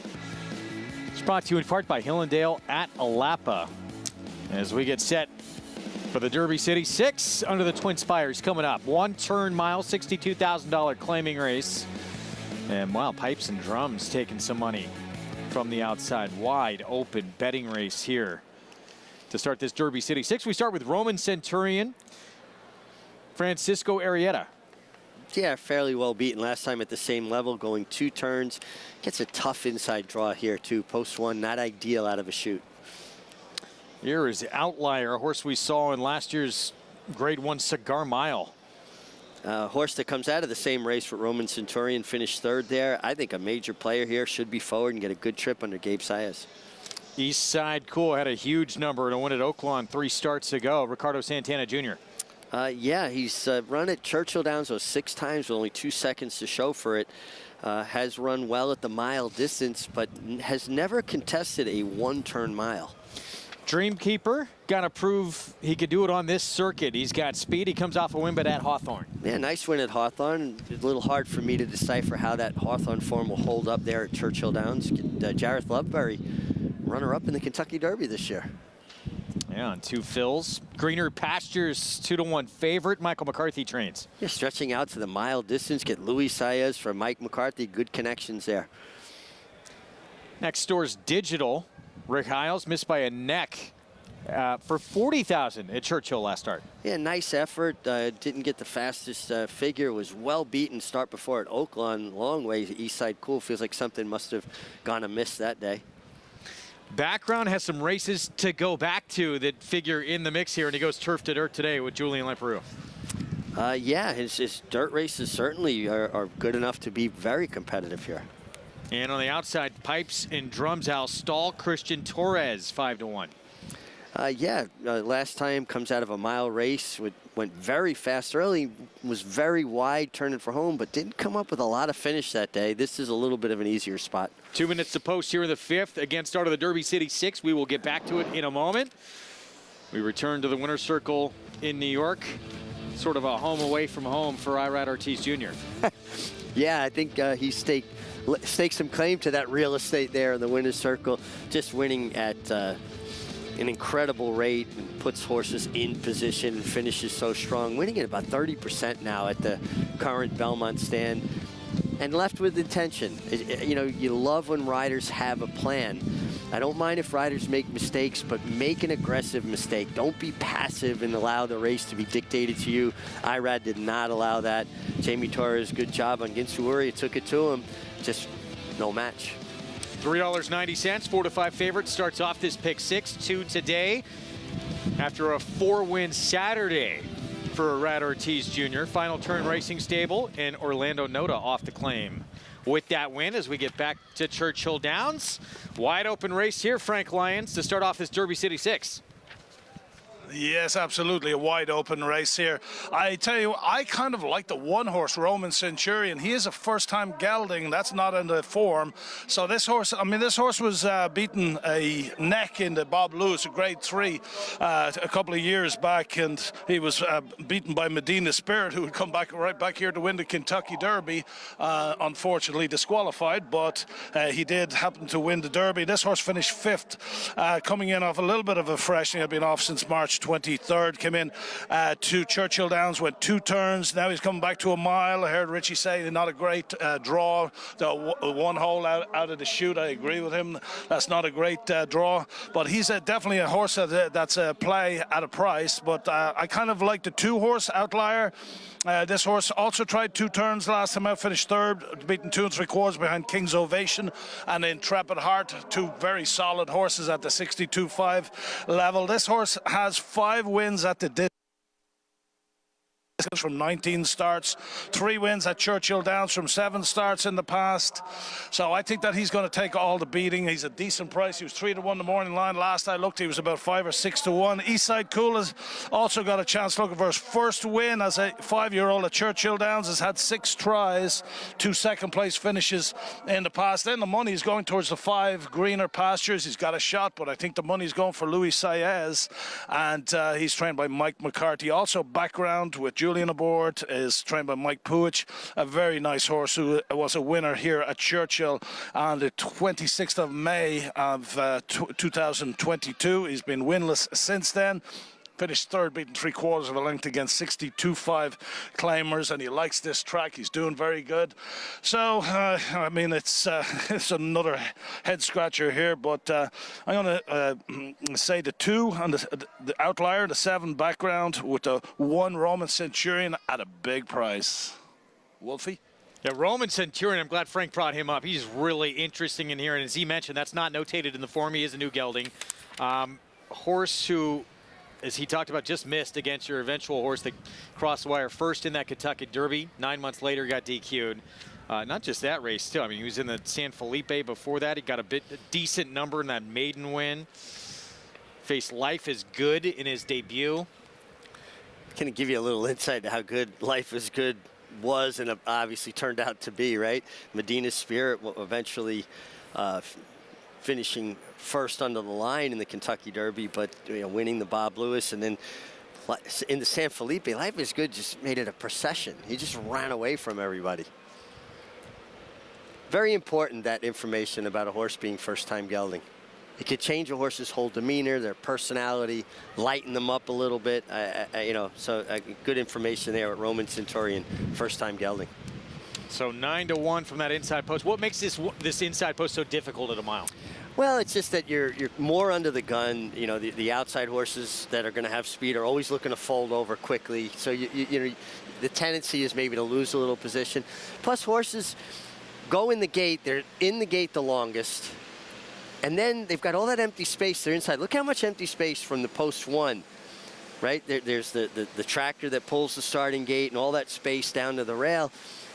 And now he's an older horse, so it's probably less of an issue. But horses have a tendency to run to empty space or get distracted by what's going on in that empty space inside of them. So, listen, it's not that they can't overcome it. We see horses win from post 1 all the time, but if I had my choice, I'd rather be drawn outside in a 1-turn mile.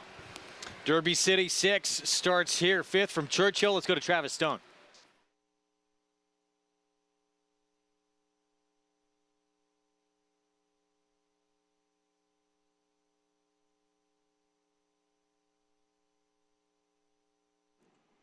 They're in the gate. And they're off. And Eastside Cool breaks in stride. Outlier is there. Dreamkeeper not far behind. Greener Pastures. Digital from the outside. Background and Pipes and Drums on the far outside gets a forward spot as well. But it's Dreamkeeper who's the leader as they advance up the chute and head for the main track. Plenty of company, though. So it's Dreamkeeper down toward the inside. Pipes and Drums far outside in between Greener Pastures and Background.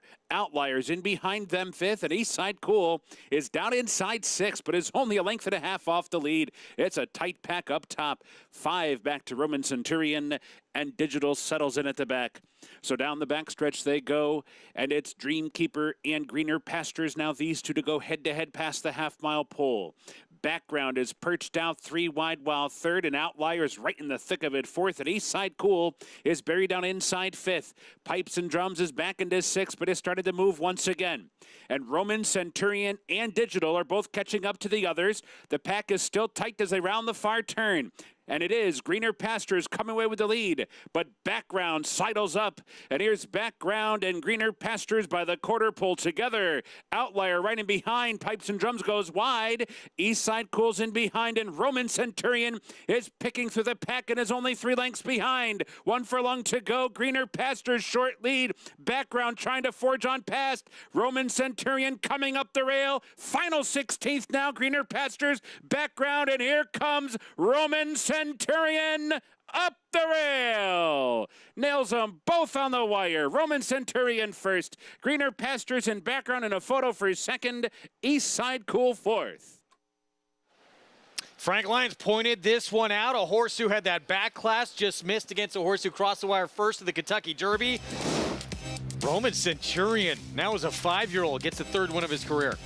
Yeah, great call by Frank here with a horse that paid a big price, that did have the back class, was able to thread his way through the field from that inside post, came around a couple, ducked back to the inside, and This was the horse that showed all that promise early on as a young 3-year-old, getting it done. Nice ride, Francisco Arrieta. Believe 10-1 in the end. Son of Empire Maker, 3rd career victory. Well, he came back too as a 4-year-old. The only race he ran as a 4-year-old. Got a very big number in that return race. There's form there from this horse. And hopefully you were able to find it. We'll have those prices coming up. We're going to say so long to Mig. See you guys later this week. Belmont Week, everybody. Hope to see you out here. And if not here, check us out right here at Fox. All right, Andy Sterling going to join me after a short timeout on the desk. We'll be back. A lot more coming up on this Sunday afternoon from both Churchill Downs and Belmont. We'll look ahead to next week. Pretty mischievous. Prepping for the Acorn, the Kentucky Oaks winner. Back for more, trying to stake her claim to the leadership of that division. Stay with us.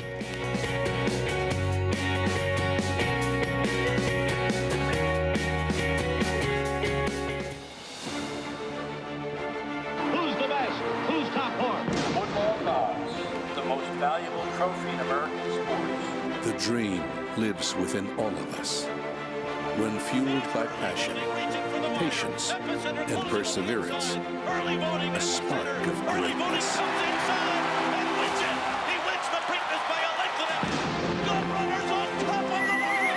Come, dream with us at Three Chimneys.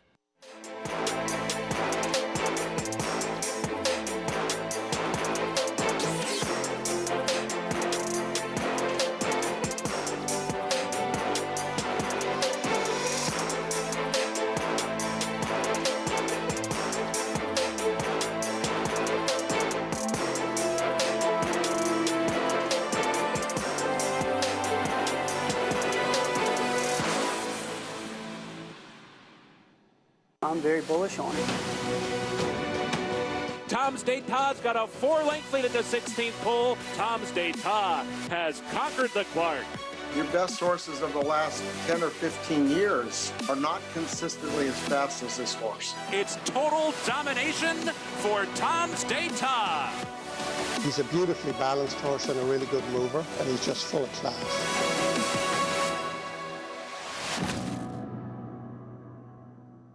Experience the adrenaline-pumping, suspense-filled action of the Sport of Kings no matter where you are with Naira Bets. It's fast, easy, and secure. Download the app today and start winning with our lucrative weekly promotions, thrilling handicapping contests, and a one-of-a-kind VIP rewards program. Don't just watch horse racing, be a part of the action with Naira Bets.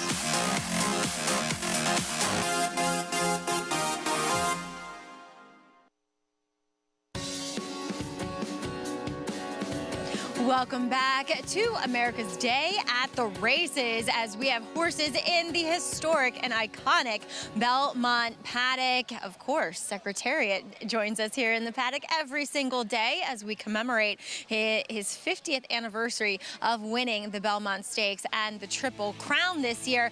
But taking a look at this race that does kick off the late pick 5, your current favorite, Steady Scheming, I think makes a lot of sense here. This is by far the most fit he's looked. He looks like the horse to beat. But let's take a look at a horse who might be, honestly, his main rival. Does come out of the same race, but did absolutely no running that day. That's number 5, St. James. Healthy, and he looks fit. Obviously, he's been running throughout the winter here. I'm not sure he gets better with more ground. I know that sounds strange, but it feels like there's been a lot of experimentation with this guy who has run as short as 6 furlongs and has run as long as 1.25 miles. So looking at him physically, I would say that 7 to a mile is probably his best option. But hopefully he picks up his head here today. He does get Manny Franco in the irons, who's looking for another winner on this card. Moving on to number 3, Shakin' the Bell. He'll try the turf for the first time here for Rudy Rodriguez. There is not much turf pedigree. Shaking it up is not a particularly good influence. Being a son of Midnight Lute himself, the dam won a very slow dirt sprint, and all the other siblings have been better dirt sprinting. And physically, that's exactly what he looks like he wants to do. I don't really see long on the turf with him. He looks fantastic otherwise. I mean, him and Steady Scheming are the best looking horses in here, but I just don't get this condition necessarily, but I guess you got to try something when this guy didn't show up, albeit at a big price, first time out sprinting on the dirt. And then the outside runner is a first-time starter, Globalization, a son of Constitution. Gelded son of Constitution. There really isn't much turf pedigree to report home on. Constitution isn't a terrible influence. He does have a turf look to him, I'll give him that. But he also doesn't look fit. He's going to need this race here as he is ridden by Richard Mullen, who has been staying here with the Godolphin horses that we see running here at Belmont for Charlie Appleby. Just got the riders up call, and we're going to call Andy Sterling to post as he joins the show now. He's upstairs with Greg Wolf. Guys. Yeah, good to have Andy with us here. New York Racing Association handicapper joining me on the desk. What do you think about today? I'm just glad to be here with you and everybody and back at Belmont. A little windy, a little chilly up here, but nice to be here and just looking forward to next week as well. Be a great Big Five coming up here. Difficult sequence, I thought. Greg, they're all difficult. Well, sometimes you... Yes. Some are more difficult than others, and at least you know, even whether you're wrong or right, you have opinions. Hard to even try and narrow down, I thought. I think a lot of people are going to single Liberty Flame in the next race, the one, and I understand that. I'm not a big fan of her getting the distance, but with the scratch of the 7, any scintilla of speed has come out of the race, so she's very much the one to beat, even though I'm trying to beat her. I had some long shot ideas in the 7th, a bit of a price idea in the 8th, and the last race, I'll tell you what, if I was going to pick a shot in this sequence, I might lean on the 8 Tunnel Vision, the last race today. He would be the one horse I have sort of an opinion on that'll be a shortish price. That's sort of a more logical type horse. It's Mike Maker, Manny Franco, Red DGP. Irad Ortiz Jr. can take a lot of money in that finale as well. They're betting Irad's horses. I've noticed that. A little bit. I mean, there's no price that the morning line maker can make those horses that's low enough for that last winner to be 4 to 5. I mean, it's puzzling, but they're winning. But people should remember that Irad Ortiz, as great a rider as he is, for every $2 you bet on him at Keeneland, you got 72 cents back. So just because they're winning doesn't mean they're not overbet necessarily. Coming through the tunnel, post parade coming up here for this mile of 16th 40 maiden claiming turf event. And we'll see in a moment. There Goes My Miracle will stretch out from many sprints. It's gone longer before and was competitive. He's run well enough going longer to be competitive in this race. I mean, I don't know how the 7's 9 to 5. Can he win? Of course. 9 to 5? Wow. 18 to 1 next door. Elevated Causeway, barn that just won the last race. They did. I don't know how you make a case for this horse, but to be fair, finished just 2 3/4 lengths behind the horse who's currently 9 to 5 and is almost 20 to 1. Did that horse have a maybe little bit of a tougher trip close pace? Yeah, but not significantly enough to be 1/10 the price. Here's the one Maggie was talking about. Rudy Rodriguez moving to turf, start number 2. I'm assuming they're just looking for something new to bet on this horse, but there's no pedigree to suggest this horse should move up on the turf. Another one trying turf for the first time, Eternal Glory. Yeah, no surprise, a big price on this one. Not much pedigree there either. St. James, the 5, Manny Franco, Leah Giramatti at 9 to 2. Has had a lot of chances, but the vast majority of them have been in maiden special weight races, and I think fits this race like a glove, picked him on top. Peja Du, second time on grass, tried to go gate to wire first time and backed up. Okay, he was the speed last time and finished 5th. He's 8 to 1. The horse who sat behind him and the pace was quick and beat him by 3 lengths is 2 to 1. Once again, not sure why the 7 is 2 to 1. And here he is, steady scheming, Jose Ortiz for Tom Morley. Maybe it's because Irad's not riding and they'll take an Ortiz, any Ortiz. The 8, Neuendijk, could control up front. What do you think? You'd have to think him stretching out, that Dylan Davis is going to put him on the lead, and and that's the right thing to do. Whether he's good enough at going long, I'm skeptical. And Richard Mullen showing up on a first-time starter. As Maggie mentioned, not much turf pedigree here for Chad Summers. It must have given him some story to show up, but maybe he's sticking around and somebody's friendly with him. I don't know. Second dam ran 18 times in the turf and did finish 3rd 3 times. Ran Byers in the 60s. She was 1 for 32. Late pick 5 today. If you hit it, you get a little extra as well. if you opt in. Gotta opt in. Don't forget that. Go to NowRaybets.com and extra pool of money shared by the winners of those pools at Belmont and Monmouth. I've had a couple of friends that have had like a third of that 2,500, a half of it at different times. Absolutely, 100%. In fact, a good friend of mine at least twice got. So that's just people not opting in. Well, also, yeah, or it's tough and it pays reasonably and only a few people hit it. Or you're right, people forget to opt in. Yeah. So opt in. Pick 5 pool here, closing in on 280,000 and growing. New audience about to join us. Slight pause, and we'll get right back to it.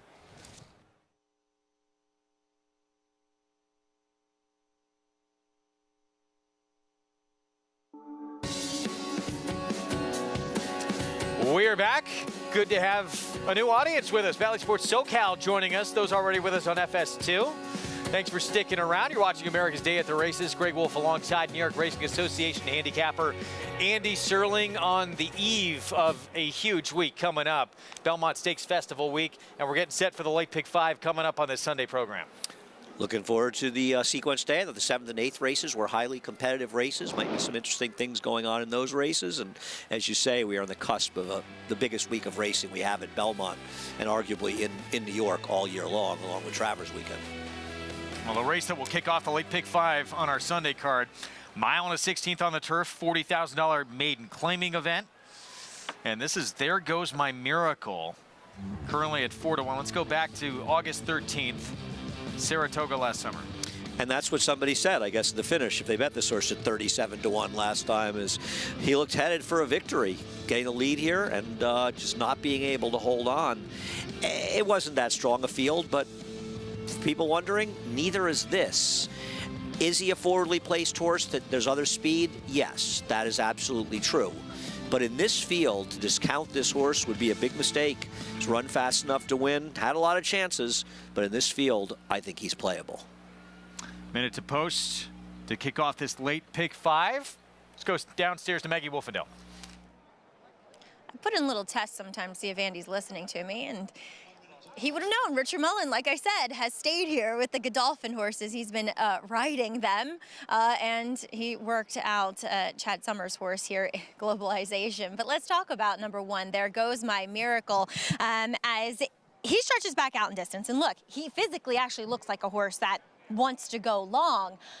I'm a little dubious because he certainly had his chances, but last time out, he was wired and beaten by a heavy favorite in Kinwood, and I thought he had a little trouble that day, even kind of steadied on the backside, well down on the inside, and it was a race where nobody was able to make up any ground. So I don't know if he necessarily gets to the lead here with such horses. I don't know, like New and Dyke, and there's just horses stretching out. Peja Du could show speed again, too. So I don't know if he gets to the lead here, but at least he gets to be inside, and he gets to be at the very least forward. He moved really well out there. He is 4-1, so obviously he is taking some attention. And rightfully so. He has the credentials to be a major player in here. I opted with the 7 because I picked the 7 on Talking Horses earlier, and really he does look best. But with my husband, Tom Morley's horses, they do look good, and this is by far the fittest he's ever looked, but they're not always the fastest. I'm hoping at least in this event, he is. Pick 5 pool, 345,000 as we get set to load up shortly. Final thoughts for this one? Listen, I took a horse who's vying for second choice, so as far as people were betting on the 7 at 2-1, he is lightly raced. He obviously can be forwardly placed. He could have some room for improvement. I won't be shocked when he wins. I picked him 3rd, but I don't think 2-1's a particularly appealing price on him. And I understand St. James, who I picked, he's 0 for 13. Now he's 0 for 8 on the turf. But he's also run turf races that are easily fast enough to win. He gets a rider change to Manny Franco, which is not going to hurt him in here. And I think he's a better bet at 4-1 than Steady Scheming is at 9-5. But I can understand why people are reticent to bet horses that have had a lot of chances. I normally am as well. But sometimes you have to take the whole field into account when you're doing that and just not say, I won't bet a horse because. And in this field, I think he's a much better bet at 4-1 than Steady Scheming is, who we really don't have any concrete proof can run competitively at all, right? Yeah. And like I said, I picked him 3rd. He won't shock me, but And, you know, another horse, too, with no stars in here. Nieuwendyk, the 8, probably going to be in front.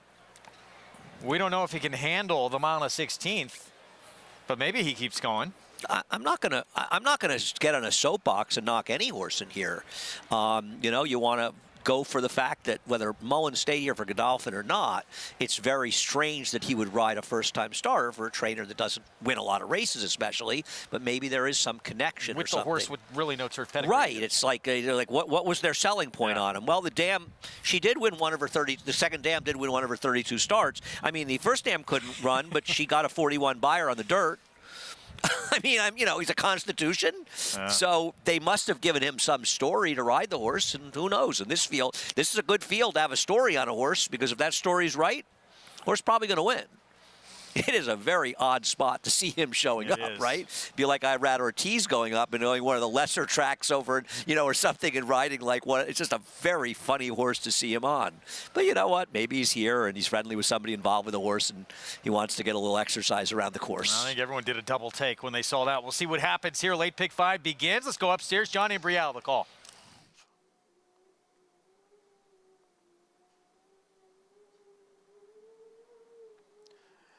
And they're off from the inside. There goes My Miracle.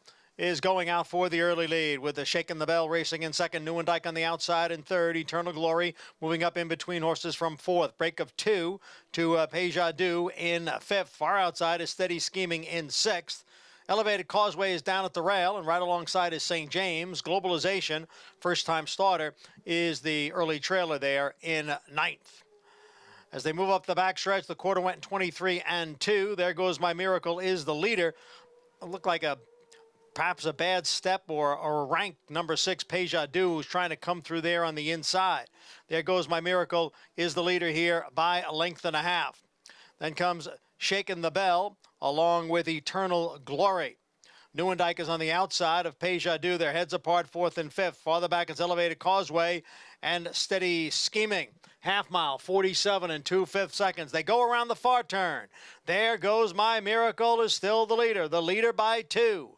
Shaking the Bell down on the inside, and on the outside it is a Nieuwendyk. Steady Scheming now begins to pick it up, and pick it up quickly from the back. Steady Scheming has gained ground on the extreme outside. There goes My Miracle is the leader. Then Nieuwendyk. Steady Scheming. Shaking the Bell is down towards the rail. St. James has advanced now into fifth as the field comes into the stretch. There goes My Miracle. Here is Steady Scheming now up on the outside. Steady Scheming to the front. There goes My Miracle in second. Elevated Causeway making a late run down at the rail. St. James is gaining on the outside. It is Steady Scheming trying to hold off St. James. Steady Scheming and St. James, and it is St. James to win it. St. James, and Manny Franco gets his second win today. St. James running down, Steady Scheming for the win. 14th time out, wins at 9-2. Just gets the money, man. He timed it just right. It's a big move on the turn by Steady Scheming, who was picking off horses, as they say, one by one. Looked like he was going to get the money, but the last move was the right move. They were moving early in this race, and Manny gets it done. St. James no longer a maiden. And Maggie's downstairs, and you know what she's saying? She goes, I cannot believe that Andy picked Lear Giamatti and I didn't. I know it. I know it. She knows it, and I know it. One of the few times she was not rooting for that barn. She's rooting for her. She was happy that Leah won. She just kept. That's what you get James, from loyal to your husband, Maggie. Right. If we're going to get beat, I'm glad it's for Leah. A little bit of a premature move by Jose Ortiz there, but hey, Manny got the win for my good friend LG. I'll take it. Steady Scheming looked like he was going to win this race. Yeah, I mean, I agree with Maggie. I mean, in the end, and I'm sure Jose would feel like maybe I moved a little too soon, but I don't know. You're kind of supposed to get it done here, losing to the 0-13 St. James, but I know Maggie is happy for Leah. There's Leah Giamatti. Trip to the winner's circle with St. James, who had been 0-8 on the turf prior to this. Only had hit the board once and able to run down the favorite here. We're going to take a timeout. We will be back. 2-year-old champ. Didn't get a chance in the Derby, scratched the morning of. Will get his chance in the third and final leg of the Triple Crown coming up on Saturday. We'll talk Forte next. This proven son of Giants Causeway has sired 7 millionaires. With over 10% stakes performers, his recent top runners include Tarabi, placed in the Grade 1 Spinaway and Breeders' Cup Juvenile Fillies, Grade 2 winner Plum Ali, plus these standout performers.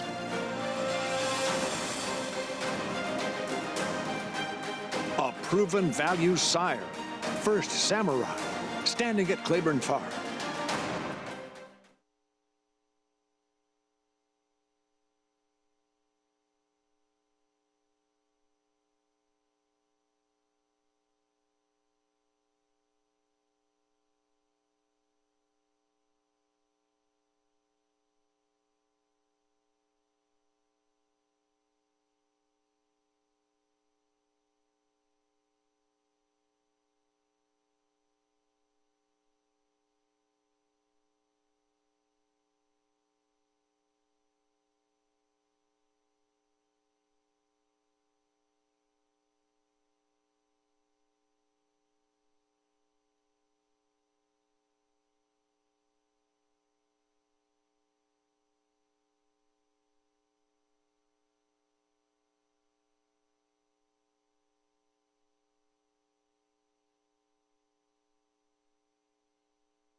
Back with you on America's Day of the Races on our FS2 coverage. Valley Sports SoCal as well. You can play all the action with Naira Bets. Bet any track, anywhere, anytime. Go to nairabets.com. Get signed up and started.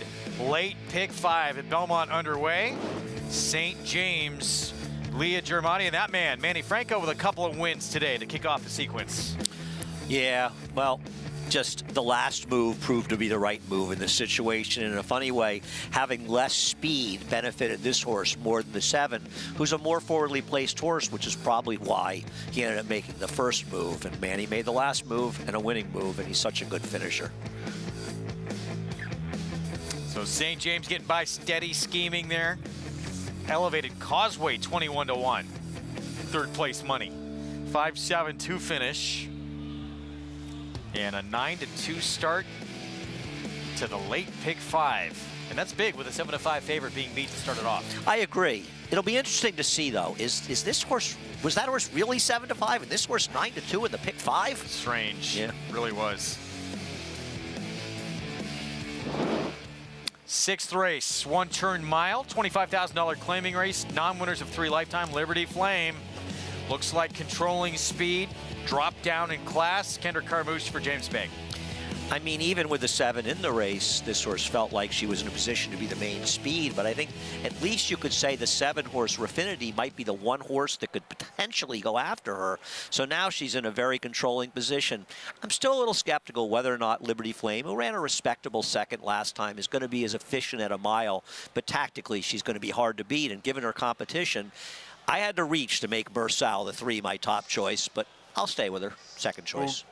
Right now, 3-2 favorite. I expect that to change. Was I right on her? Manny Franco looking for number 3. Yes, he is.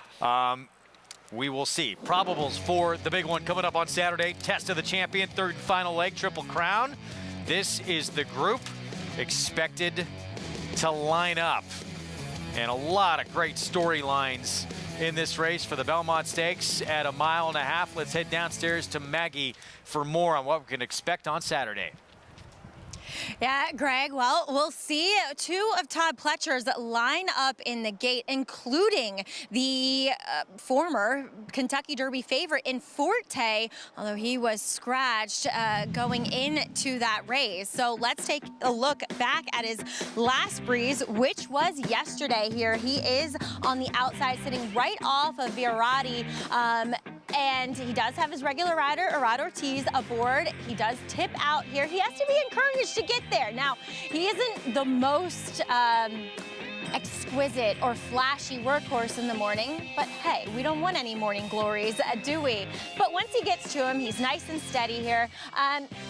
It's a work that I like for the fact that the final time, which was 59 and 3, it didn't look as though he was going that fast, so I appreciate that. But we are very much used to Todd Pletcher runners really galloping out, and I don't see that much of a gallop out from him. And what I'd like to see when we're getting ready to go a mile and a half, just a bit more, just because he hasn't run since early April and he's coming in here off a 2-month layoff.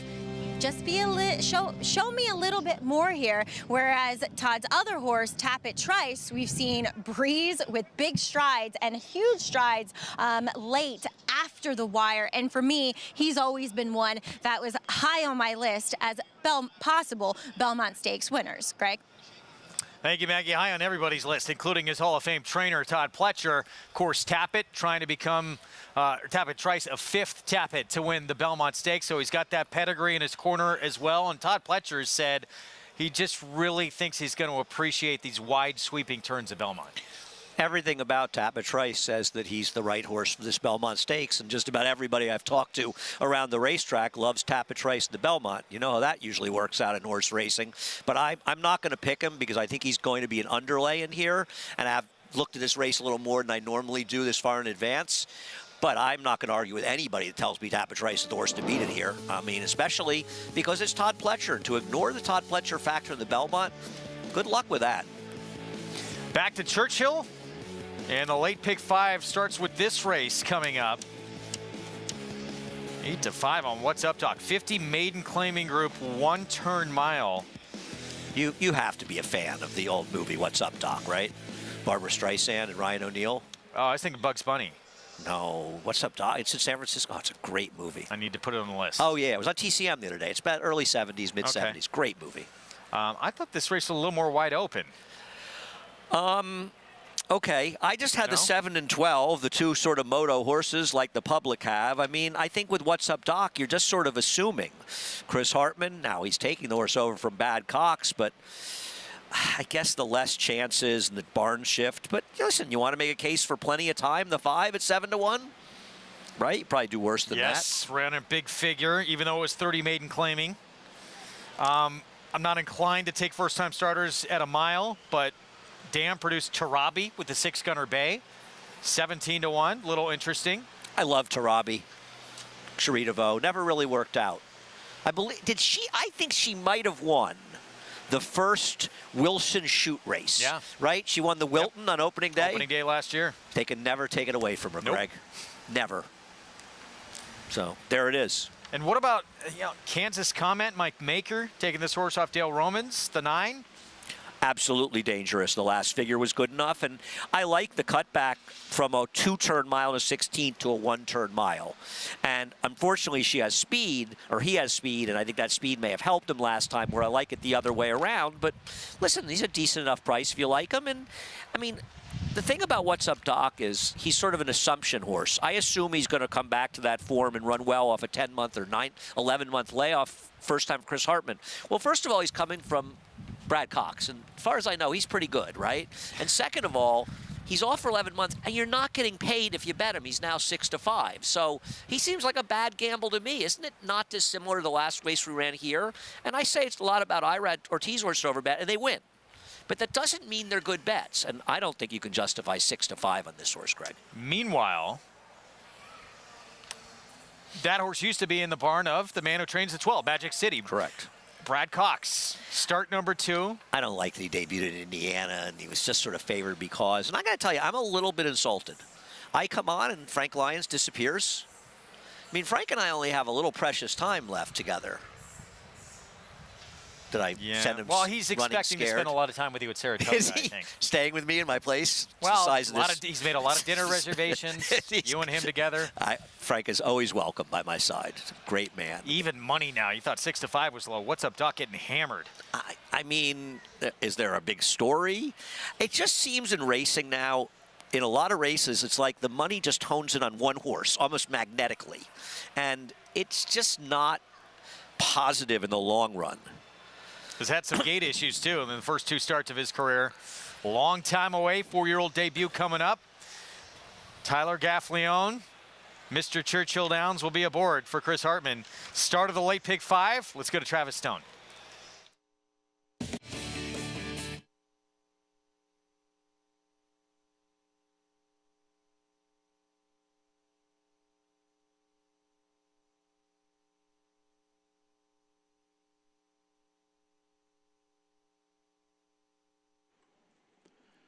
They're in the gate. And they're off. What's Up, Doc? And mid-pack breaks out okay. Plenty of time is there. 'Tis 2020 showing speed 2. Kansas Comet, and from the outside, Dream Within a Dream is up close. And farther out, Magic City races up to get a forward spot as well as the field races up the chute and heads for the main track. And here's Dream Within a Dream up to grab the lead as they cross over. 'Tis 2020 is right there racing in second. Kansas Comet keeps up with them while third. Gunner Bay toward the inside fourth. Awkward strides there, tossing a couple of riders. Both Son of Thunder and Winger have tossed their riders down the backstretch run. Both those horses running loose at the back of the pack now. So 2 loose riders down the backstretch run. In the meantime, up top after a quarter in 22 and 4, Dream Within a Dream, and 'tis 2020. They hit the far turn going head to head. They're a length and a half in front now. And right in behind, here comes What's Up, Doc, who moves up to grab third. Gunner Bay down toward the inside is fourth. Plenty of time is picking it up from the back of the pack. Advances up into fourth now, and it's coming on quickly. Gunner Bay is finding stride too. Merlotti is there as well as they come for the top of the stretch.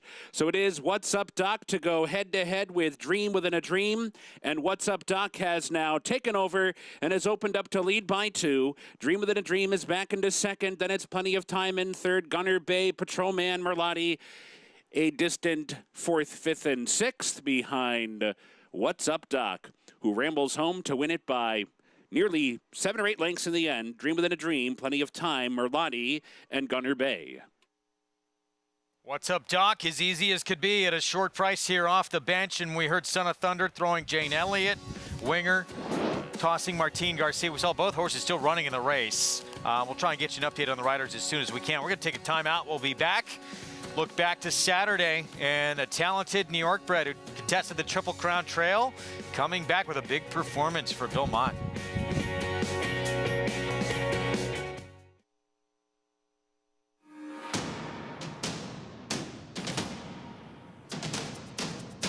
Drain the Clock will win and win by as much as he wants. He'll win by 6 in the end. It is Drain the Clock who will bound home the winner in the Bayshore. Drain the Clock, Jockey's Warrior, a terrific finish in the Woody Stevens that goes to Drain the Clock by a head. When it comes to horse racing, you can never have too much information. With Twin Spires, you can place your bets with confidence. Whether you use handicapping insights like our Brisnet speed ratings, prime power and past performances, the guidance of our experts' top picks, or just choose a name that catches your eye. Yes! No matter how you pick your horse, bet with Twin Spires. Start earning your $200 sign-up bonus when you sign up with offer code GET200. The momentum continues for War Dancer as 26 Black closes to take the first turf race of the 2023 Aqueduct Meet. 26 Black in time! Now with over $5 million in progeny earnings, including Dancing Buck. Dancing Buck by a half dozen lengths. Long Shot Surprise Boss. Surprise Boss is not going anywhere! Surprise Boss, look at this effort! New York's #1 turf sire begs the question, shouldn't you have a War Dancer? Visit wardancerstud.com to book your mayor today. Racetrack Television Network brings you every race, from every track, on every screen, every day. With monthly packages starting as low as $5, RTN gives you great value and access to more live HD streaming and race replays than anyone. Visit RTN.tv today to sign up and watch on almost any device, including Roku and Amazon Fire. RTN has packages that start at $5 per month.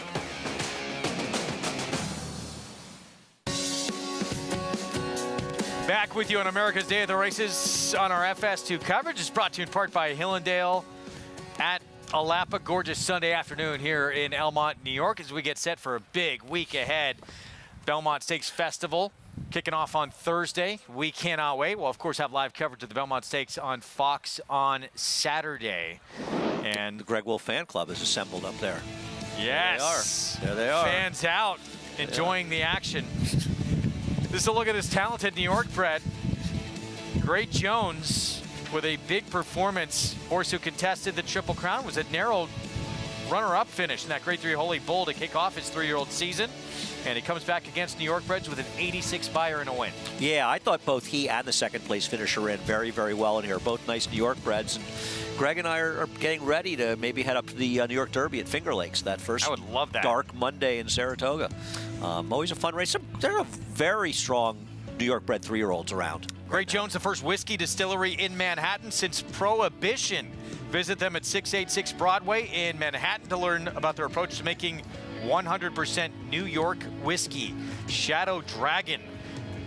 Might be hearing more from this guy going forward. Son of Army Mule for Peachtree Stable and Hall of Famer Bill Mott. No, I think he's a nice horse, and he was a little closer to pace yesterday. I mean, there was a lot of speed in there. It didn't develop as quickly, and he was able to adapt to it, and Jose Ortiz did a good job getting him closer. He and the second-place finisher, very promising recent maiden breaker for Dave Donk. I think they're horses to watch going forward. All right, back to Belmont live action here, and the 6th race kicks off the Pick 4. Non-winners of 3 lifetime. 1 turn mile, Liberty Flame. Speed from the rail. Kendrick Carmouche, and 7-5 right now. I am shocked that there's very little difference in price between the 1 and 3. I mean, I picked the 3 Mersal, thinking this horse would be any kind of price. And I'm telling you, this price bothers me a little because she looks like she can't lose on paper. 2001 London Gold. See if she can put some pressure on the favorite early, because she's one of the few that has any early lick. And chances for Mersal looked a little bit better when the 7 was in the race. Yeah, I agree. You know, you say, well, one of the competition's gone, and I say, no, I wanted her in the race to make the pace a little faster. I thought she actually ran pretty well last time. You have to sort of view her as a new horse. April Enix, Jose Lezcano rides 9-2. Yeah, I mean, I guess she is not impossible if you don't like the favorite, but she's had plenty of chances. Simple Sugar, Jamie Torres, off since March 30th. Yeah, I just didn't think she was good enough, especially on the mile. But she does get a rider switch. That's positive. Wow, dude. Mersal's the favorite again. Racing weird. Colors at 10-1 outside. Yeah, her last 2 efforts haven't been good since in her last 2. Before that, she ran races that were fast enough, but the last 2 are bad. The way the prices are right now, 1 or 2 things going to happen. The 1 is going to win. I'm going to say, how could we be so stupid not to take this horse at over even money? Or the 3 is going to win. We're going to say, they knew. So we'll find out. Do they know? Will it be? What do you Let's think, go to Maggie? Yeah, this is frightening for my pick, Liberty Flame, in here, because, honestly, I will say I picked her, and I'm going to stick with her. But if you look at these 2 fillies, just looking at them physically, Mersal looks better. Just carrying better weight, moving really well. Nothing too much against Liberty Flame, but if you're gonna say, Maggie, pick which one of these 2 horses looks best, because they're both favorite, Mersal does. So we'll see. And guys, accelerated post times here, as we don't want to interfere with Summer Jams that's taking place next door. Obviously, it's for the safety of the horses and riders. As the music ramps up, might make the horses a bit nervous. I say bring Cardi B out onto the track. That's part of the concert that's going on tonight. The horse is a little bit nervous. I'm getting a little nervous. Because you're excited to see Cardi B? Yeah, nothing against Cardi B, but no, actually. Not, you know, listen, teach their own. And I've never really listened, so I don't have an opinion one way or the other. 6-5 favorite Does here. she do a lot of Dead songs? I don't think she'll have any in the set tonight. No, there are no Grateful Dead songs. I'm not interested. She needs to change her repertoire if she wants to get my business. Is it working for her without me? She's doing okay. I think she's doing last okay. I heard. Kendrick looks like he's going to control from the outset. I mean, she has sprint speed, too. I know she's cutting back in distance. Can London Gold put any pressure on? Can Simple Sugar? I mean, anyone can put pressure. You know what I mean? There's always possible they could put pressure. And I think if you're looking at one, it's got to be London Gold, at least on paper. This is the only one. But Kenner Carmouche is nobody's fool, especially when it comes to riding a speed horse. He's going. I just worry that a mile is too far. I mean, she barely held off Sweetie, a 5-year-old who was coming off a maiden win at 1,000,000 to 1 in her debut. Now, maybe she's okay. I felt like Mersal, and she beat a very tepid field last time, but maybe she kind of turned her career around that last start. And listen, I'm going to be honest. I thought the one was going to be 2 or 3 to 5, and Mersal would be 7 to 2 or 3 to 1. So at these prices, I would have picked the one. Now, maybe I'll end up having the right horse at not, but at these prices, even money in 8 to 5, I would bet the one, not the 3. She may wind up being odds on before the gates open. Down to even money right now. On paper, late pick 4 starts here. Liberty Flame. Kenner Carmouche, he's got aggression on his mind. Try and control from the outset here. We'll see if she can go gate to wire. Let's go upstairs. John Imbrial with the call. Field of 6 in race 6 here at Belmont.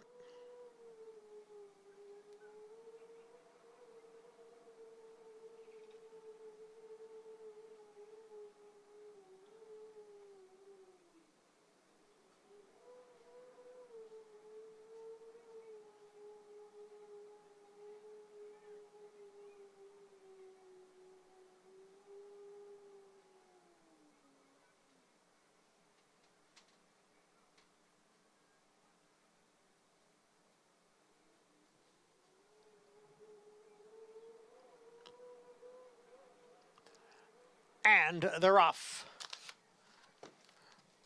There's Simple Sugar, and from the inside, Liberty Flame. Liberty Flame and Simple Sugar right together, with London Gold sitting off of them in 3rd. Mersal is on the outside in 4th, and it's almost 3 lengths back to the 2 trailers, April Antics and Racing Colors, as they race up the backstretch. Liberty Flame with a head in front. Simple Sugar is on the outside. Then it's a length and a quarter back to Mersal, who's on the outside and in 3rd. The quarter went 23 and 2. April Antics gains down at the rail. London Gold is now back in 5th, and Racing Colors continues to trail. Liberty Flame, the odds-on favorite here in front by a length, with Simple Sugar still in 2nd. Mersal's on the outside in 3rd as the field races around the far turn. Half mile in 46 and 4. Liberty Flame is the leader here. Simple Sugar and Mersal, they're right together, 2nd and 3rd. They've got 3.5 lengths on April Antics in 4th. Then farther back it is Racing Colors and London Gold.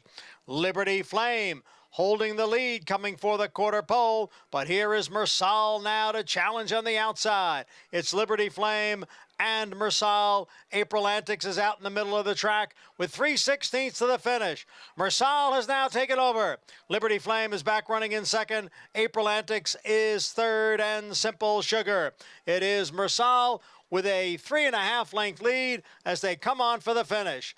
It's Mersal and Manny Franco with a 3-win Sunday. 3 today's. You heard from John Imbrial for Manny Franco. Mersal draws up to Liberty Flame, rolls right on by. And give Manny Franco credit for understanding, and congrats on his 3rd win today in 6 races. He understood that Liberty Flame had the advantage from a pace standpoint, and he put her closer. Now, in a lot of ways, you look at this race and say, okay, she was close, she beat her. Well, they went 46 and 4. They went an honest half in this race, especially considering the final time. And Mersal still finished, and Liberty Flame didn't, because at the end of the day, Liberty Flame doesn't want any part of a mile. April Antics winds up 2nd. Yeah, Liberty Flame really backed up in here. Distant 3rd. 3-4, 1-6, 8-5, beating a 4-5. Pick 5 shaping up nicely if you're still alive to the first 2 legs. And this man having a big Sunday afternoon. Have been having a great year overall, Manny Franco. Yes, great year plus. Let's see what Manny's got going forward. He certainly could win the next race with more than work. I don't know how live he is in the 5. Bring Me a Check would be a bit of a stretch at race number 8.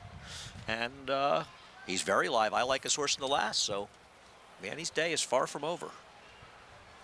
3-4-1-6 finish. We'll have the prices when we return. We got a good one next to Churchill when we come back, too. 2/3 of the graded stakes winners is 2-year-olds returning at Churchill. We'll have that for you. Mersal starts off the pick 4 at Belmont.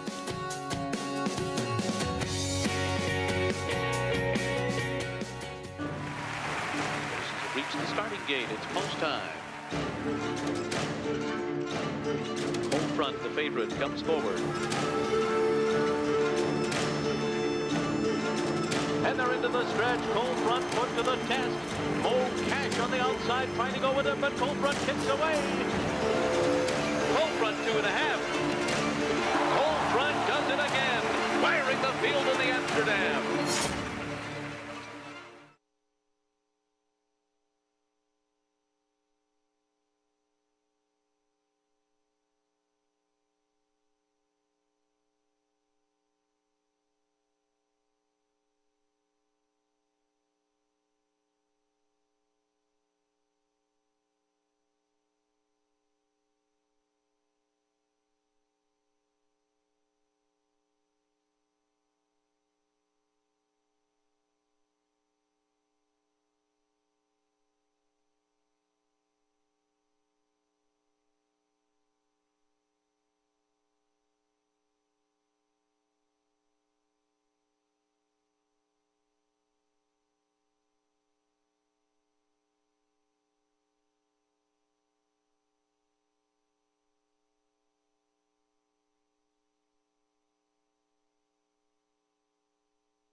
We're back on America's Day of the Races on FS2 Regional Networks out in Southern California.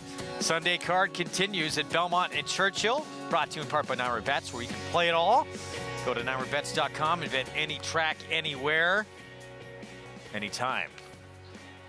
Anytime. Pick 4, Belmont, and it's Mersal with a slight upset. To start off the sequence, Manny Franco, 3-win day, teaming up with trainer Jose Jimenez here. And a lot more impressive win than last time. The field was theoretically a little bit tougher, but also she was right on top of what was a pretty quick pace, and certainly a pace that did in Liberty Flame, and she was still able to finish. She's just turned her career around a little bit. She's may not be beating any superstars, but she's a horse that's definitely improved for her connection in the last couple of starts. So a nice job by her trainer Jose Jimenez, and a nice job by Manny Franco getting her in that position for the win. 3 for 6 now on fast dirt surfaces, not bad. Lower levels, obviously. No, but the last 2 starts are big steps in the right direction. Wins for RT Racing Stable, $5.40 for the win. And we'll get into the 7th. We'll be on the turf coming up next. Take a look at this late pick 5 follow along. 2 legs in, and it's going to play a little bigger than what that shows because 2 favorites being beat, one of them odds on. And wouldn't you say that if all the races that Liberty Flame's probably the shortest price we'll see in the sequence, the one that people leaned on the most? No, good point. Churchill, very good race coming up here. Mentioned the Sanford winner, Saratoga Special winner, returning in this spot. Most strike back for Brad Cox. Won that grade 3 Sanford at Damon's Mountain. It was so good first 2 starts of his career. Can he return to that early 2-year-old form for Michelle Lovell? Most strike is 6-5. Is Irad Ortiz riding him? It's a horse to beat, don't you think? I guess. I think it's a very competitive race. That is short, though. 6.5 furlongs in the 7th from Churchill. When we come back, stay with us.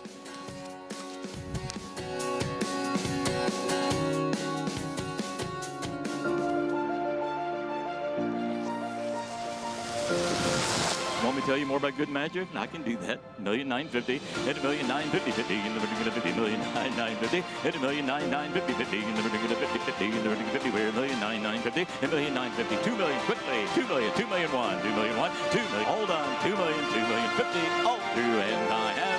Boom. Thank you both. $2 million. Roger's way. Good luck. Experience the adrenaline-pumping, suspense-filled action of the Sport of Kings no matter where you are with Naira Bets. It's fast, easy, and secure. Download the app today and start winning with our lucrative weekly promotions, thrilling handicapping contests, and a one-of-a-kind VIP rewards program. Don't just watch horse racing, be a part of the action with Naira Bets.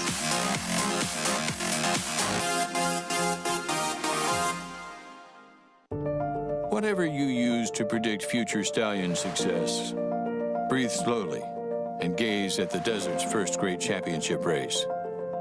Curlin won it. So did Street Cry, Arrogate, and now, in a time even faster than Arrogate's, Mystic Guide. The cold hard fact is, after this, he was rated the best horse in the world. Mystic Guide. New to Darley. It's America's original sport, and no one covers it better than americasbestracing.net. From the sport to the lifestyle, the best races, horses, and destination venues, cocktails, gambling, fashion, and more. americasbestracing.net is a sport for you.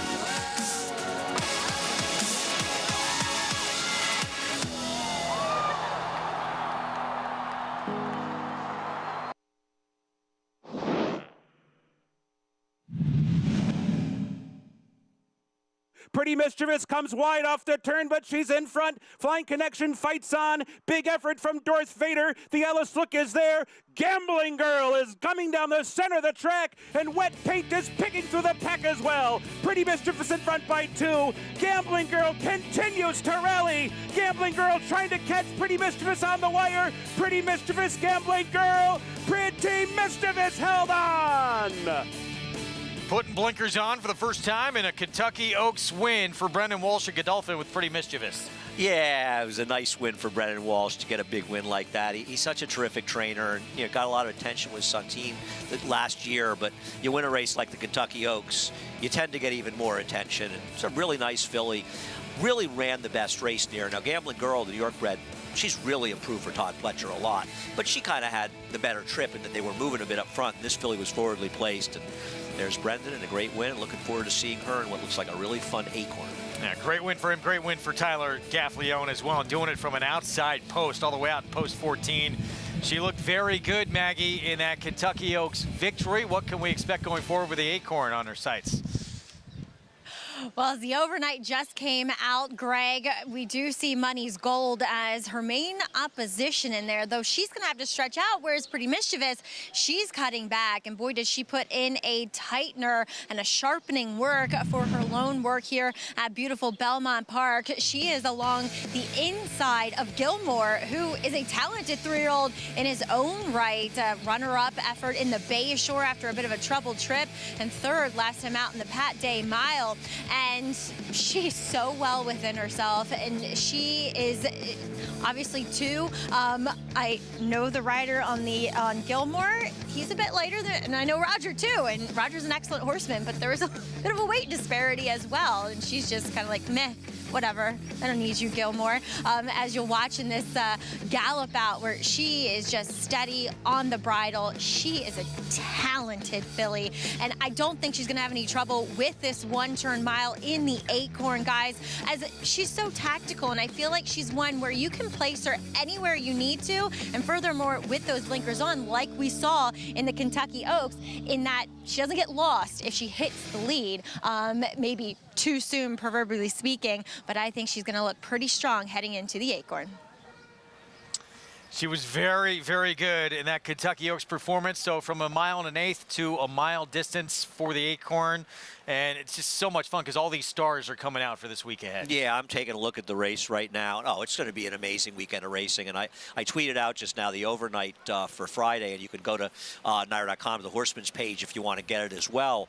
But it's an interesting race in a lot of ways, and Maggie mentions, pretty mischievous. She's going to have to be able to rate in here because with the addition of Money's Gold, who I know she failed going 7 in the 8 Bells, and I'm surprised that Todd Pletcher's going to try to stretch her out after that loss. Not that she ran badly in there, but she's a very, very quick horse early. So she's one they're going to have to all deal with. You've got Randomized, who was very impressive with a very fast maiden win, but just coming off a maiden win.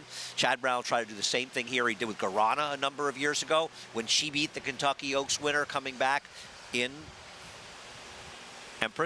Serengeti Empress in the Acorn. It's an interesting race, but I think Pretty Mischievous has to be considered the horse to beat off the Oaks. Yeah, I would think so. Yeah. Take a look at our schedule coming up on Friday.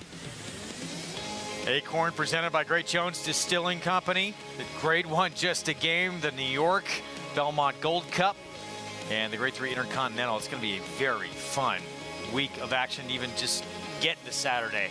Gold which, Cup, of course, is the main event. 2 miles, 13 entered in there. Big field for the Belmont Gold Cup. You love a 2-mile race, Greg. Say it. You love a race that go more than one lap. Cause for a little chaos, right? 13-horse fields are fun. Yes, they are. We're going to really enjoy it. I'm expecting great crowds out here, and the weather supposed to be tremendous as well all week long. I agree. Going to be a great, great weekend. Looking forward to seeing you guys out here. And if you can't join us here. Well, very good race coming up at Churchill Downs. Sanford winner, Saratoga special winner from last summer. Saratoga coming back. Mo Strike, Damon's Bound. Saratoga and Sanford winner. You got him to 2 winners. Little disappointed Echo again came out. Don't know the story there, but I think there's other players. I mean, you had mentioned Tumbarumba yesterday. He's taking a lot of money to be 7-2 right now, coming off that nice win.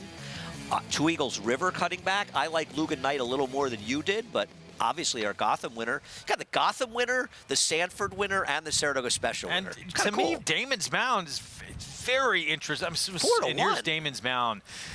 So good those first 2 starts. There was so much hype about Gulfport and just put that horse away in the second start of his career, and then just things did not.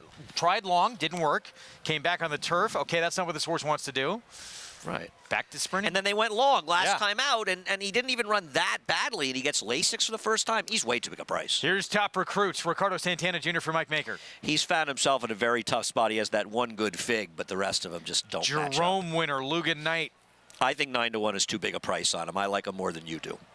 2 Eagles River. Here's the 3 for Chris Hartman. I love the turn back for this horse. Now, he is a horse that spent a long time at Oaklawn, and you and I have talked about how we're a little averse to those horses. 6-5 favorite, Grade 3 Sanford winner for Brad Cox. I think he's massively overbet. I am a fan of Rivet, who beat him last time, and he came running at the end, but they were also moving up front. I think he's overbet right now. He's running against some tough horses. Determinedly, Mark Cassie and Christian Torres at a big price. Torres ran some decent races on the go back a little bit, going longer, but his last race disappointing. Louisiana bred, who ran a big number last time out for Brian Lynch. Tumbarumba, the 6. I'm going to make a Karnak prediction here. Frank Lyons likes Tumbarumba. It's my story, and I'm sticking to it. It's because of the Brian Lynch factor. Yes, that's a tough one. I didn't have to give up my handicapping angle on that. Going Johnny Carson on us. And Damon's Mound on the outside. Here is the Saratoga special winner from last year. I am not giving up on this horse like a lot of the public seems to be right now. He is the 3rd choice. I don't know why he is significantly less likely to win this race than the number 4 Mo Strike. This horse is a very good 2-year-old that might really appreciate the cutback. A lot of interesting returning runners in here, Frank. Yes, indeed. This is a very, very interesting horse race, as you pointed out, Greg. 2 graded stakes winners, and every horse in this race, bar 1, is stakes placed. At least stakes placed are stakes winning. But in this race, I kind of like the 8-horse Damon's Mound. I also heard you talking about this horse, Damon's Mound. He gets a Lasix for the first time. He was very impressive when he won first time out here.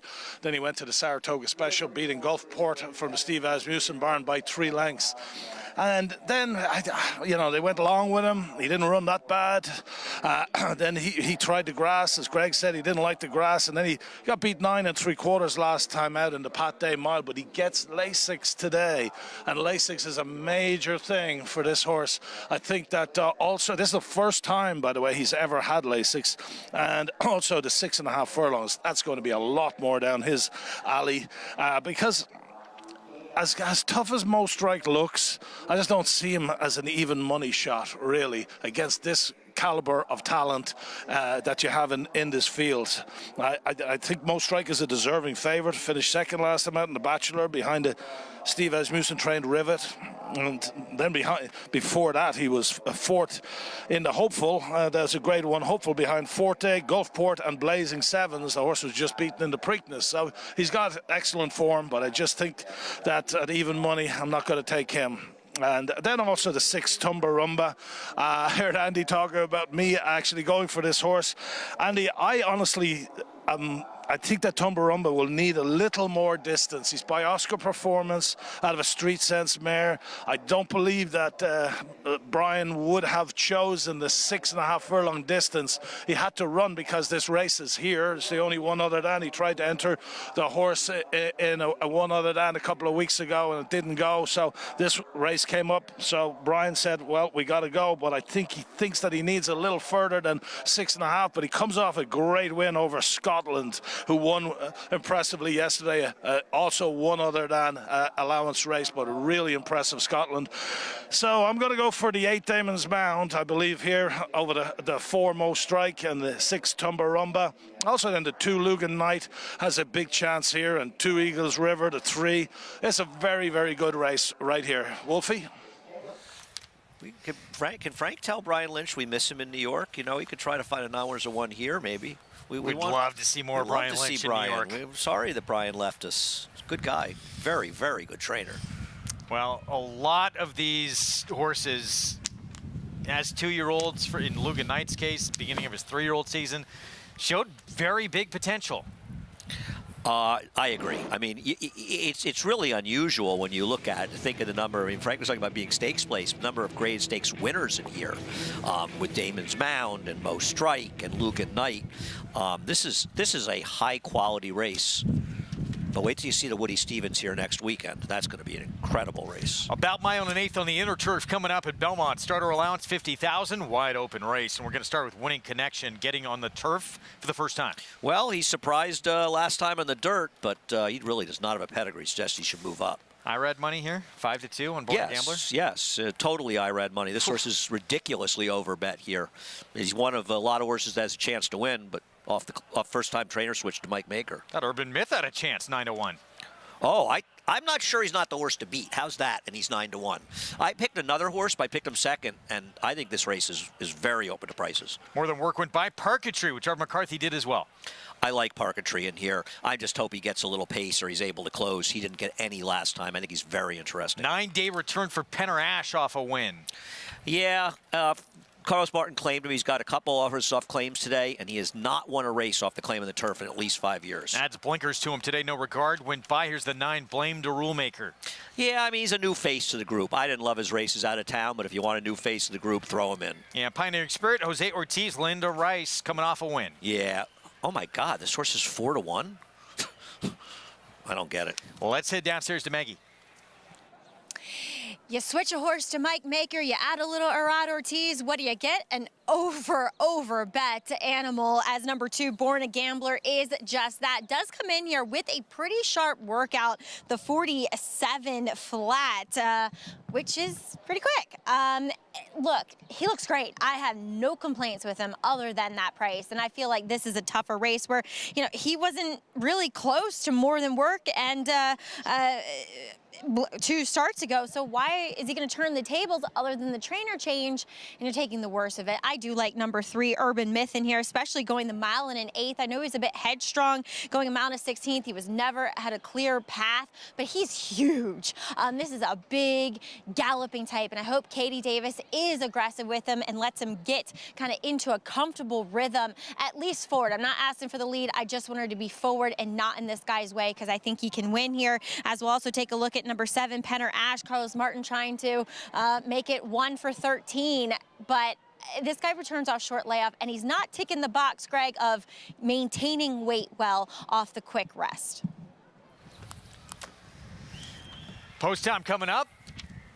Talking about parquetry in here, was a big price right now. I know he's running in the same condition he was in last time, but in my opinion, this is a softer spot, and I understand he's a victim potentially a pace a second time in a row, because there's not an abundance of it here. But not only was there none last time, nobody made up any ground at all in that race. So I think he was badly compromised the way the race was run. He's second off a layoff. I like Trevor McCarthy coming aboard. No knock on Javier. He didn't do anything wrong last time at all. But I just think he's an interesting alternative in here. And once again, 5-2 on Board a Gambler is about as preposterous as you'll ever see. And if people just keep betting all their money on Irad Ortiz, you can't buy things for twice of what they're worth and end up being successful over time. And you can't bet horses that are supposed to be 6-1 at 5-2. Whether or not they win today or not, this horse is a preposterous underlay, and it's only because of the rider. And, you know, somewhere I thought Carlos Martin's other horse was a major player. The 5, More Than Work. He's got Penner Ash as well, the 7, who's 4-1. You see Churchill Downs loading up for that 7th race with Most Strike, Damon's Mound, Lugan Knight as well. We're going to bring that to you on tape delay. We're going to stay here at Belmont, so we'll get to that as soon as we're done here in New York. For the 7th, mile and eighth on the turf coming up. Let's go upstairs to John Imbrial.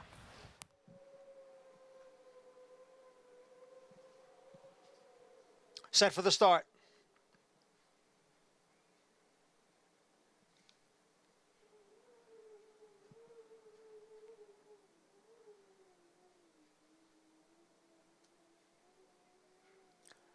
And they're off. Born a Gambler is going out for the lead as No Regard now moves up on the outside. They head into the clubhouse turn. Steadying there just a bit was number 1, Winning Connection, as they went into that turn. No Regards on the outside with a narrow lead. Born a Gambler down at the rail runs in second, and More Than Work sits just off of them in third. Urban Myth down on the inside in fourth with Blame to Rulemaker. Next in fifth. Parquetry is in sixth, 4 lengths. Back to Pioneering Spirit. At the back are Penner Ash and Winning Connection. The opening quarter mile went in 24 and 4/5 seconds as they move up the backstretch. No Regard, big long shot, is the leader here by a length, with More Than Work taking second. And on his outside is Blame to Rulemaker, who has moved up into third. Born a Gambler now back in fourth. And then comes Parquetry in sixth. It's a break of, in fifth rather, a break of 2.5 lengths to Urban Myth in sixth. Then comes Pioneering Spirit, followed by a Penner Ash, and way out of it is Winning Connection. Half mile 49 and 4. No Regard challenged here by More Than Work on the outside. The two of them are heads apart midway on the turn. Just in behind, it's Born a Gambler and Blame to Rulemaker. Parquetry is fifth, a half dozen lengths from the lead. As the field comes for the top of the stretch, it's No Regard and More Than Work. They are right together. Born a Gambler's now coming on from third. Pioneering Spirit kicking in out in the middle of the course. More Than Work has come away with the lead. Here comes Pioneering Spirit on the outside. So it's Pioneering Spirit along with More Than Work and Born a Gambler in third. Pioneering Spirit is the winner, 2.5 lengths. More Than Work was second. Born a Gambler third. Pioneering Spirit, no question who was going best late in here. Jose Ortiz, Linda Rice, coming off a maiden claiming win on the grass, wins right back. I am stunned. I'll tell you right now, I have no idea how this horse took money from the outside post at 4-1, and he absolutely crushed the field like he should have been 2-1. There's nothing about his last race to suggest he should have been competitive here, but they bet him. and they knew, and they were right. I'm mystified, but obviously a lot of people saw it much differently from me, and they were right. As far as Born a Gambler, well, Irad gave him about as good a ride as you could give a horse. He left, he got position, he saved ground, and came out, and he finished third. Keep betting Irad Ortiz at 5-2 at 6-1 shots, and that's what's going to happen. No matter how well he rides, they're just not good enough to win. 10, 5, 2, 9, 4-1. No favorites yet to win in this sequence in the late pick 5. I got to think this horse is a bigger price in multi-race bets than this. Don't you think, Greg? I want to see what the pick 3 was paying. It's a 6-1 morning line. Actually, this horse was one of the favorites in the pick 3. The 2, the 5, the 7 was a slight favorite, and the 10 were $6 apart in their payouts. So they got them in all pools. Congrats if you had them. I'm glad I didn't play the pick 5 because I would be dead. 2 for 4 now on the turf for Pioneering Spirit. Let's get back to Churchill in that 7th race with Mo Strike, your Sanford winner, Damon's Mound, last year's Saratoga Special winner. Here it is, Travis Stone, the call. They're in the gate, and they're off. Good start for Tumbarumba. Mo Strike strikes out for the lead, and Lugan Knight showing speed toward the rail, and Two Eagles River advances in between them, and they mix it up early. Two Eagles River with Mo Strike and Lugan Knight and Tumbarumba. Damon's Mound backs off to track them in behind, while 5th determinedly is 6th, and Top Recruits at the back. So down the back stretch run, a firing line across the track after a quarter in 22 3. In between, Two Eagles River with Mo Strike. Spun out wide is Tumbarumba, 4 wide. Lugan Knight saving ground down inside. The 4 of them continue to mix it up with Damon's Mound just waiting in the wings in behind, while 5th. 2.5 lengths back to Top Recruit and Determinedly. So round the far turn, Lugan Knight, Two Eagles River, Mo Strike, Tumbarumba still going at it. And they come off the turn stacked across. Damon's Mound switched outside. Determinedly needs to find a way through. There's nowhere to go just yet. 1 furlong to go. Tumbarumba. Here's Damon's Mound. Lugan Knight fights on. Mo Strike determinedly in behind. Final 16th coming. Tumbarumba, big effort. Damon's Mound trying to run down Tumbarumba. These two to the wire. Tumbarumba determined. Fending off Damon's Mound despite going 4 wide the whole way. Determinedly was 3rd. Louisiana bred Tumbarumba for Brian Lynch. Luis Saez holding off Damon's Mound for the win. I bet Damon's Mound and thought I was just counting my money. He got about as perfect trip as a horse could get. But Tumbarumba, I can't believe that Frank Lyons didn't take him. He was terrific. I mean, he was on top of the pace 4 wide the whole way. They were moving up front. I mean, the 8, Damon's Mound had about lengths better trip, and he still held him off. It was a very good effort by this horse. I guess he didn't need to go longer. Ammerman Racing Stables, Lynchy, Brian Lynch, Luis Saez, and a very talented Louisiana bred who's put together back-to-back wins now at Keeneland and at Churchill against a good group here. Wins at 3-1. Damon's Mound determinedly 2nd and 3rd, and no show effort from Mo Strike. Yeah, I think, I'm not sure why they went so crazy for anybody in that race. Such a competitive race. I guess the 2nd and 3rd choice is getting the money, though. Back to Belmont, Pioneering Spirit, Jose Ortiz for Linda Rice here, coming off that maiden claiming victory. First try against winners and start number 14. Wins right back. Yeah, I mean, they bet this horse like they expected to run well, and he did. And it was a much tougher field than he met last time out. And he buried the field. And now we're the best. I would say turf is where he's going to stay. Yeah, that seems like a very good guess. Good call there, Greg. That's why you make the big bucks. Very few opportunities. He ran some actually very good efforts on the main track. And they wanted to try and keep him under previous connections when he was with Todd Pletcher. But now back-to-back wins on turf since being claimed for $40,000. He really ran well today. Second to Creative Minister on the dirt. No, I mean, earlier in his career with Todd Pletcher, he had looked good, but he had completely fallen apart on the dirt when Linda Rice claimed him, and then she kind of resurrected him in the turf, and he seems to have found a home there. And it's weird, because he wasn't good in the turf when he first ran on it. So look at the late pick 5. $60.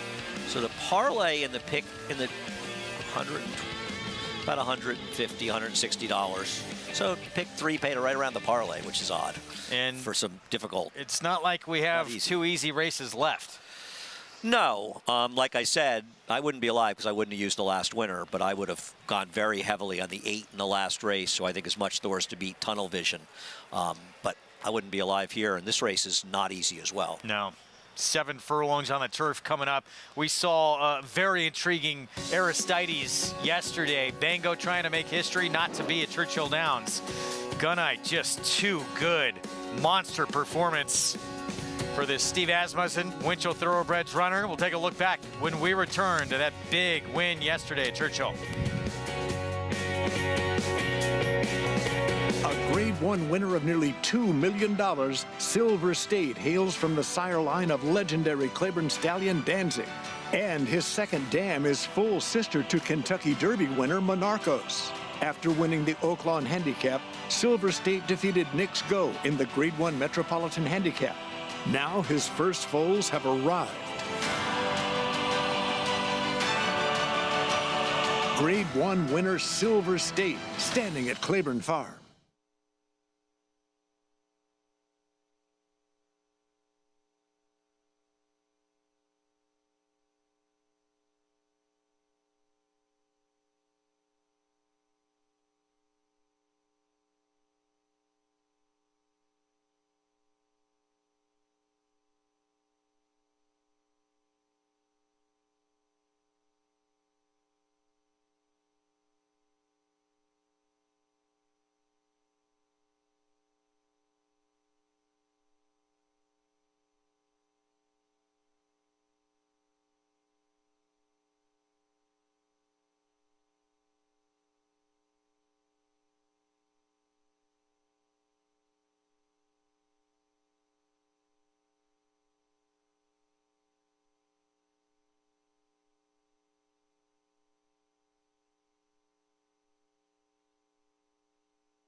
We're back.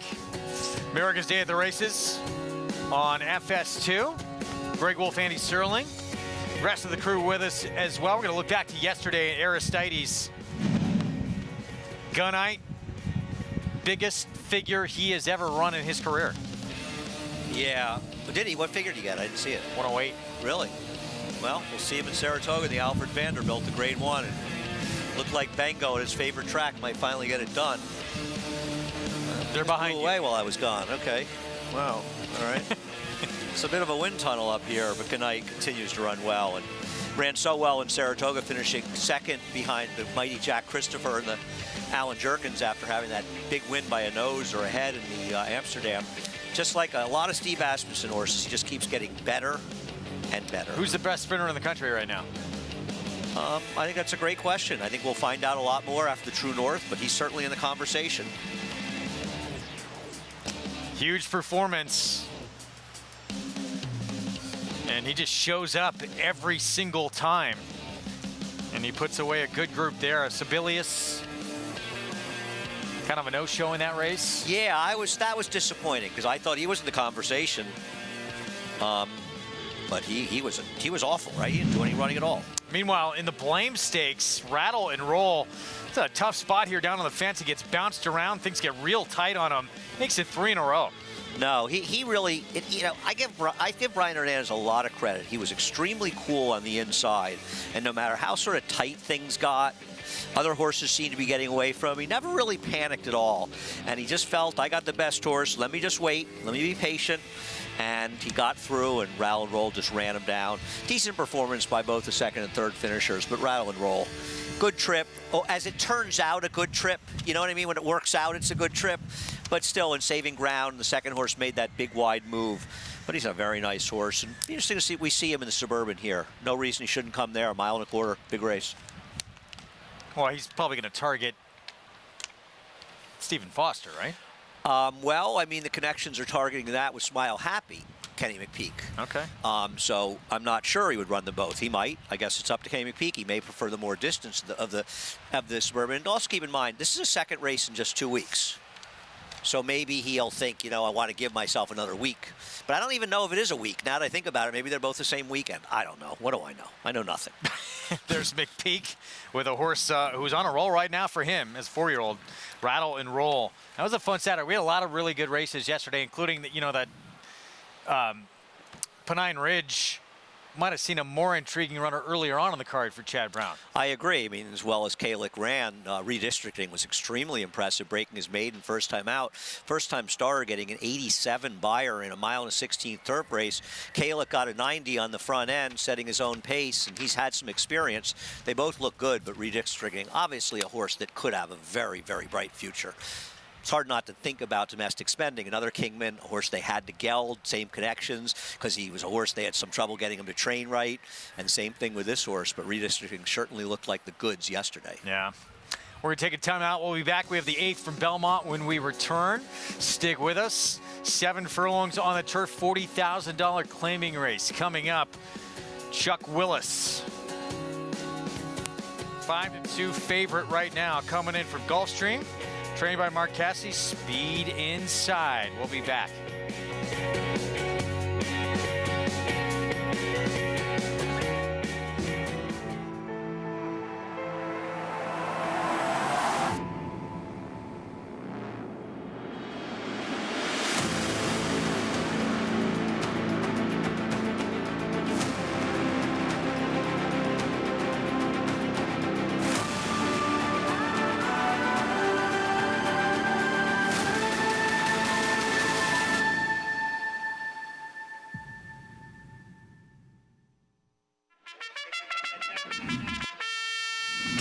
Monmouth Park's summer season rolls on with live racing action every weekend in May. Win early and often with our Win Early Pick 5. First race, 12:40. Home to full competitive fields and big paydays, Monmouth Park continues to prove itself as a place to profit. Joining us on site? Be sure to lock in your odds with fixed odds wagering at Monmouth Park Racetrack. Liam's Map, a 2-time Grade 1 winner with 6 consecutive triple-digit buyers, including a 114 to win the Breeders' Cup Dirt Mile. He's already taking the lead as a sire with Grade 1 winners Basin, Wicked Whisper, Colonel Liam, and Juju's Map, plus multiple 6-figure yearling sales and 2-year-old sales up to $1.2 million. Proven on the track, proven in the sales ring. Liam's Map, only at Lane's End.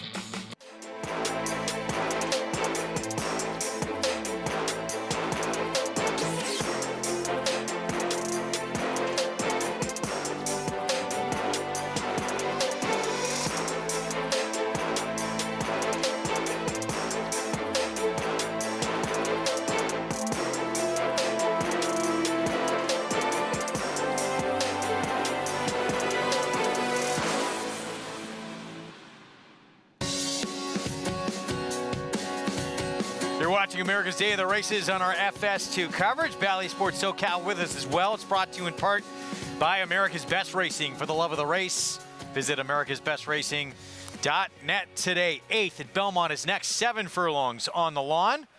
$40,000 claiming race. And the favorite on the rail, Chuck Willis with Speed Inside from Mark Cassidy, Dylan Davis. Let's go downstairs. Back with us, Acacia Clement.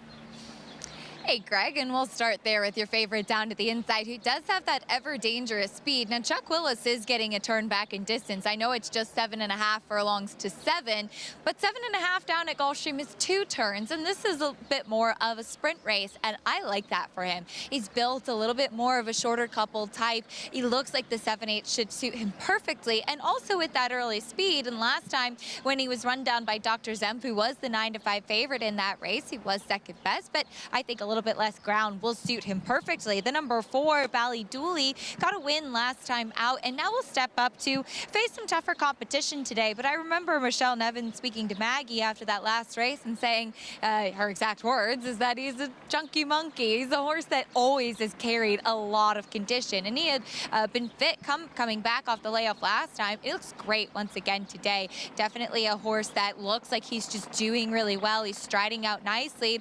But the question is, of course, can he repeat what he did last time out and stepping up to face a little bit saltier company? He did break a little bit with a bump by a neighbor in that race last time out. In fact, that was a stand-up coming out of the same race, but it was really a few strides after the wire that he was steadied back after the fray, and he was the best that day, Javier Castellano, with a very confident ride.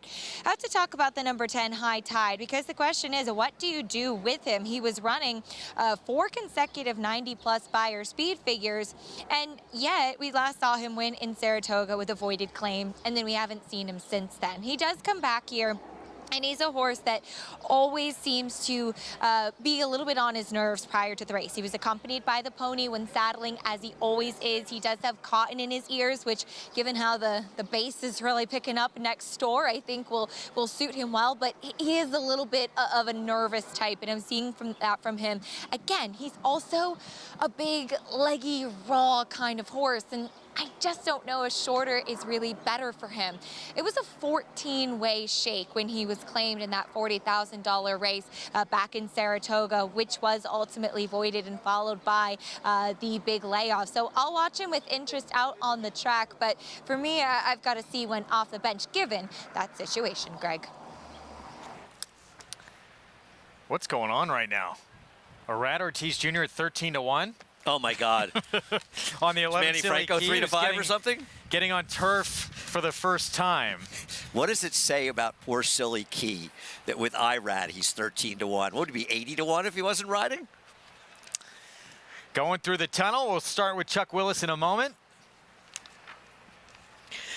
He is the controlling speed. I'm not dying to take him. You know, Maggie and I were talking about it. There's a couple ways to look at it. You say, well, they're dropping him for 40. They're looking to sort of get somebody to claim him.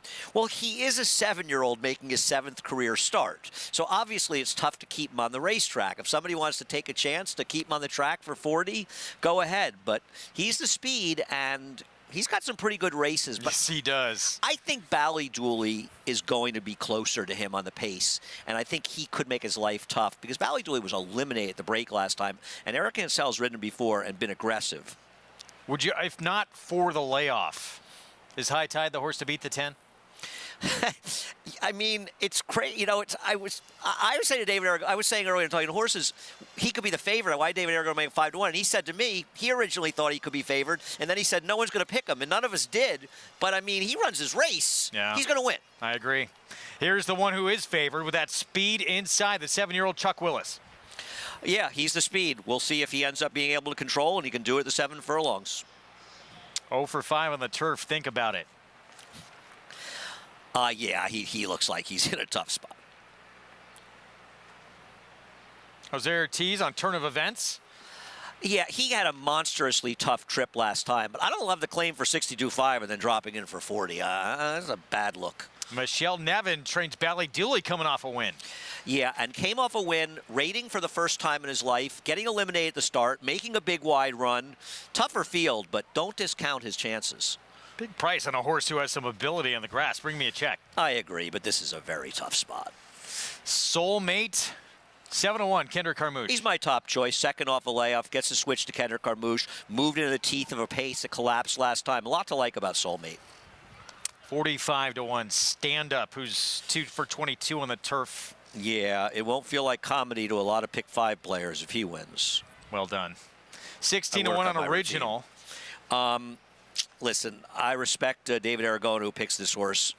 don't understand how he can win here, but Stakes I threw him winner in on my the turf. exacta. Threw in my exacta because I know he won the Manila. Back as a 3-year-old. He beat Public Sector by Not the walking same on the front horse, end. yeah. Yeah. High Tide, so off since July last summer. Saratoga, he had won 3 of his last 4. Listen, he's showing up. So if he's here and he runs anywhere close to his last few races, he's very much the one to beat. He's hard to trust, but who knows? And then first time on the turf, Silly Key, Gerard Ortiz Jr. The Dam was 0 for 2 on the turf. Those were both in stakes races. Was a graded stakes winner on the dirt. Linda Rice and Chad Brown had this horse at different times, and they didn't run him on the turf. Pat Reynolds, take a shot. Good luck, Pat. 14-1 with a rad from that outside post. So 2-1 with the horse who should be controlling inside. And you say, well, yeah, would anyone take 40 claim for 40? Chuck Willis, the 7-year-old, not a lot of mileage on him. Well, right, because he's obviously got issues that Right. are keeping him on the sidelines. So that's the question. What do you want to pay for him? You got to imagine somebody will claim him here. And if I heard Maggie right, she said 12 people went in for turn of events last time out. And it's a very interesting point, and I believe that's what she said. She can confirm it. It is a little hard to hear in the wind tunnel that we're in, but if 12 people tried to claim the horse, Acacia said, thank you very much. Why would they claim for 62.5 and drop in for 40, and how is that not a bad sign? Well, this one here, Ballydooley. You like that performance last start. Acacia's picking the 6-year-old. 4 Horse was for 8 terrific last time. on the Belmont turf. Yeah, coming from off the pace. Can he back it up, do it again? Let's go back to Acacia. Yeah, Andy, that was actually about High Tide at Saratoga. It was a 14-way shake for High Tide. The claim was voided that day, too, and that's why it's a concern given the fact that 14 people had dipped in for him. I don't know how many went for a turn of events in the last race, but High Tide back at Saratoga last summer had a 14-way shake. Quickly, just wanted to touch on the horse that Andy did like, Soulmate the 7. This horse made a beautiful impression in all the preliminaries, and I think looks much more fit second off the bench as well. I should have known that. In fact, I kind of, now that she said it, I do know that. I remember High Tide, all the claims for this horse. 2-1 favorite, Chuck Willis from the rail. As we get a look at the 7 at 5-1 Soulmate. Kendrick Carmouche aboard here. This is your selection. Yeah, I mean, this horse has plenty of back figs that make him a contender in this race. I mean, he's run races there as fast as High Tide has run. And last time, I know he's lower profile connections, but last time he ran, that was a race that completely and totally fell apart in the late stages. Now, it's possible he's in a tougher field today, but he also made the first move into a pace that collapsed after being right on top of the pace. I think second off a layoff, Kendrick Carmouche aboard, and I'm not knocking the rider last time. He sort of put him where he was. It's not a bad ride. It's a ride that didn't work out, but I think he's very dangerous here. And the public agrees. They're betting him. He's 6-1. Dylan Davis, the race is in his hands here with his speedster from the inside, the 1, the 9-5 favorite. Off since March 10th at Gulfstream. Can he wire this group? Can he last the 7 furlongs as well? Just second try at it. Wanted a mile before, though, so you would think it's well within his scope. We are set. Let's go upstairs. John Imbrial with the call. High Tide and Silly Key.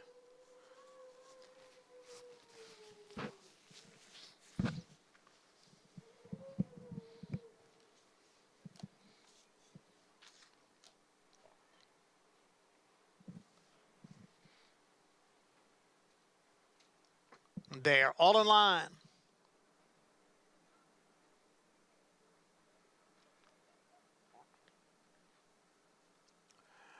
And they're off. Silly Key broke well from the outside, but quickly passed there by Ballydooley. Chuck Willis is down at the rail, and Chuck Willis now has the lead. Turn of events moves on through right alongside of Ballydooley. Their heads apart, second and third. Think about it, is at the rail and in fourth. Bring Me a Check now moves up a spot from fifth. Then it's Original next in sixth. Soulmate is in seventh, and the Gray Stand Up in eighth. At the back of the pack are Silly Key and High Tide. The quarter 22 and 2/5 seconds. It's Chuck Willis leading here by a head. Ballydooley on the outside, right there in second, and just in behind the duo of Turn of Events and Bring Me a Check. Then a break of 4. Back to Think About It in 5th. Original to his outside. Then Soulmate and High Tide. The half mile, 44 and 4. It's Bally Dooley and Chuck Willis. The two of them are right together, coming off the turn and entering the stretch. And Bally Dooley's now in front. Chuck Willis down towards the rail. On the outside, it's Bring Me a Check. Turn of events, looking for a way through. On the far outside is High Tide along with Soulmate. Bring Me a Check has come away with the lead. Then Bally Dooley and Soulmate and High Tide. It is Bring Me a Check. And it's a 4-win Sunday in New York from Manny Franco. 19-1. We talked about this one being way too big a price. Manny Franco, big Sunday afternoon continues.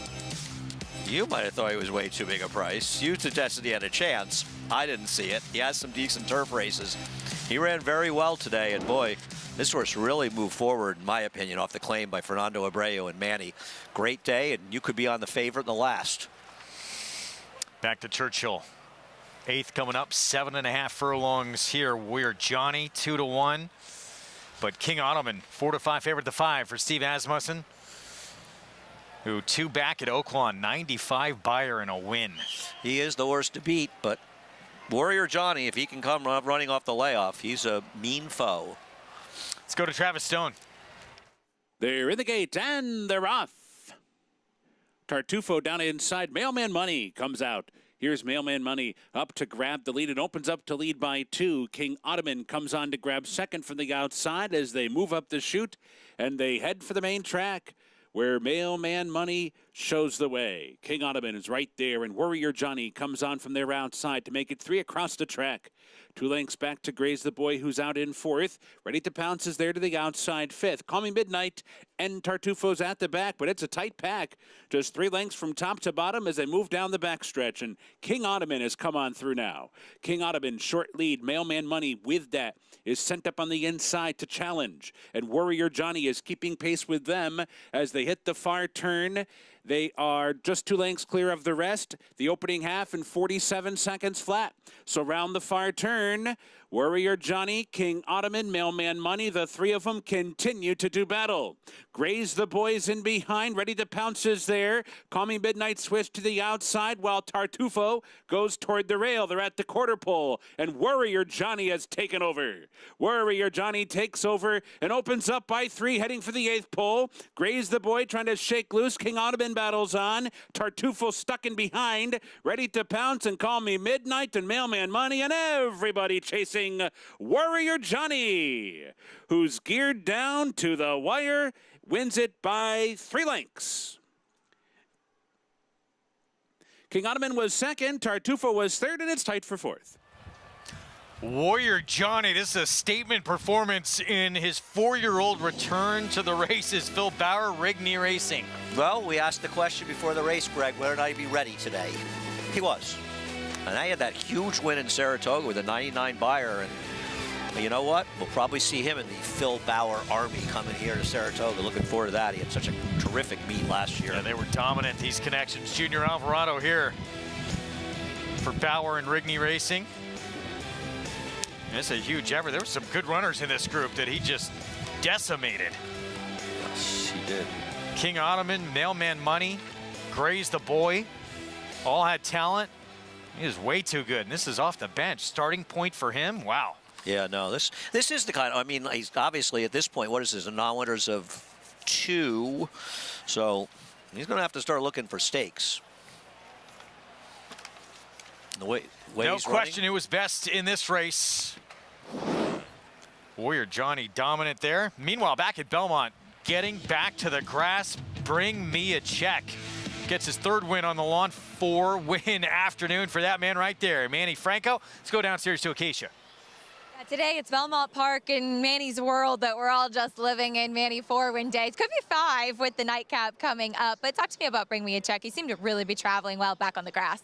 Yeah, I mean, Fernando told me that he cleaned the horse to running on the grass, and he was right. I mean, the horse broke sharp, put me in a great spot behind the hot pace in front, and I just was the passenger on him. He just was traveling so well, and he get it done. We saw you be so dominant this winter over at Aqueduct and coming back to Belmont. How does it feel? I know New York, your home circuit, a multi-win day like this is not an easy thing to do with the caliber of jockeys we have. I agree with you. I mean, I'm just happy to for the opportunities, you know, all the trainers been given to me, and all the support, the owners, and my agent, John Paddock, he's been doing a great job with me, and I'm just happy to be in this position. Congratulations, Manny. Good luck in the nightcap. Thank you, Kasia. We'll see if he can do one for the thumb, Greg. What an afternoon he is having. And yeah, chance for 5. Coming up in the finale, he'll be on Tunnel Vision, the 8. He can't be favored, though. I mean, Irad Ortiz is in the race. How can he possibly be favored? Irad was 13 or 15 to 1 in the last race. That'll never happen again. Probably never. $41 horse in the pick 5 and pick 6. Look at that pick 3, $515. This one blew up the pick 5, and I'm going to look at the pick 6, and I got to think there's a chance that most of them aren't covered in all likelihood. Let's take a look at the pick 5. Let's look at the pick 6 first. Pick 5's favorites have won in the sequence. 4,500 for the 4,500 for the 7 and 5,700 for the 8 in the pick 5s. They're the first 2 choice, and the pick 6, the 1, 2, 7, 8, and 9 all covered. Good luck. Wow. 7 furlongs to close out this Sunday card at Belmont. New York Preds, $30,000 maiden claiming race. And the man you just saw, chance to make it 5 on this Sunday card. Manny Franco on Tunnel Vision, the 8. He'll team up with Mike Maker, 4-1 right now. Yeah, I think he's probably supposed to be favored here, to be honest with you. I think he's the horse to beat. Cardi B warming up inside that arena. Is it warm? If it's warm, I want to go. We're going to take a timeout. We'll be back with the nightcap next.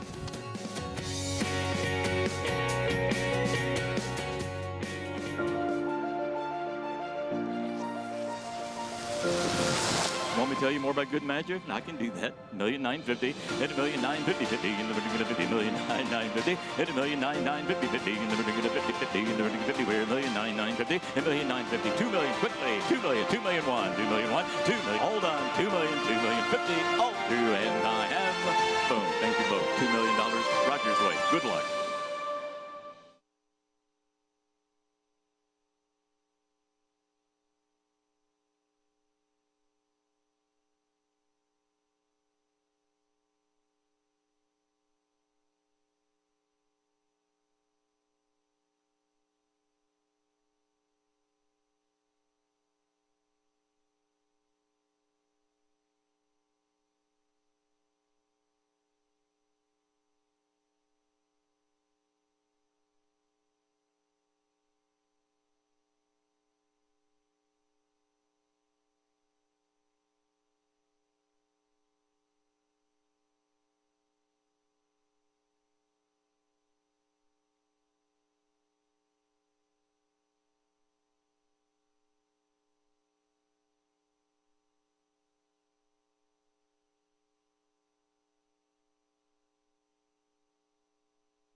We're back on America's Day of the Races. It's presented in part by legendary Claiborne Farm. 100 years doing the usual, unusually well. How about this horse? Warrior Johnny looked like a star in the making with that maiden score. Winning by more than 12 lengths at Churchill. Saw him with that big effort. You said that 99 buyer at Saratoga. And now this statement win coming back as a 4-year-old. No, this was a big win. I mean, lost to Pioneer Medina. I know he didn't run well in the stake yesterday, but he's pretty good. He just bossed this field around. And Phil Bauer, it's a name you'll be hearing more from, especially as we head upstate to Saratoga. Winning here at 7.5 furlongs and 2-1. Junior Alvarado aboard for the victory. And we'll get into the nightcap. Sorry, the Grade 3 Mint Julep next, and then that nightcap. I wanted to mention a horse though in that finale. Who, in the finale? Runner up to Elite Power in his debut. Yeah, I know. I saw he was coming back for. I like White Frost here. She looks like she's about 1-5, doesn't she, with the scratches? Yes, yeah, a lot of scratches in the Grade 3 Mint Julep. Belmont Stakes, third and final leg. Triple Crown. Test of the Champion at 1.5 miles. You'll see it live on Fox for the first time ever. Saturday, June 10th, just a few days away now as we get set for the Belmont Stakes Festival kicking off on Thursday. National Treasure, your Preakness winner. Coming back for more for Bob Baffert with John Velasquez. Yeah, I mean, listen, he was able to control on the front end, the Preakness. I think the Belmont Stakes a much tougher race than the Preakness.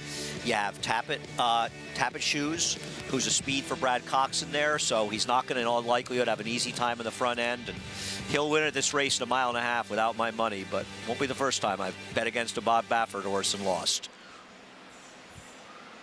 Put it all together after he'd been really kind of overlooked with stablemates who had done a lot more than him. Obviously, back as a 2-year-old, Cave Rock was the big name in the Baffert barn.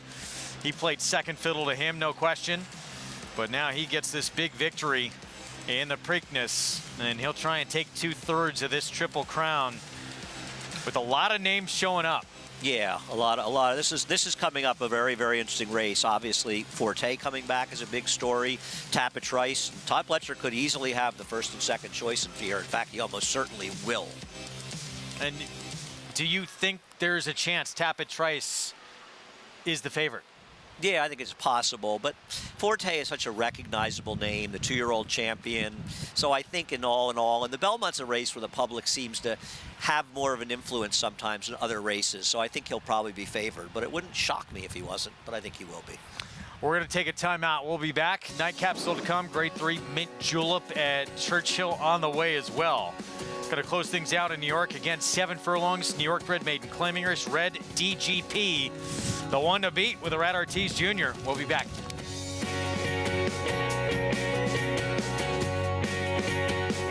Spun to run. In the Breeders' Cup Dirt Mile, he defeated a loaded field that included multiple Grade 1 winners Omaha Beach and Improbable. His brilliant speed figures were among the fastest of any 3-year-old at 1 mile or more. And he hails from the legendary Danzig sire line.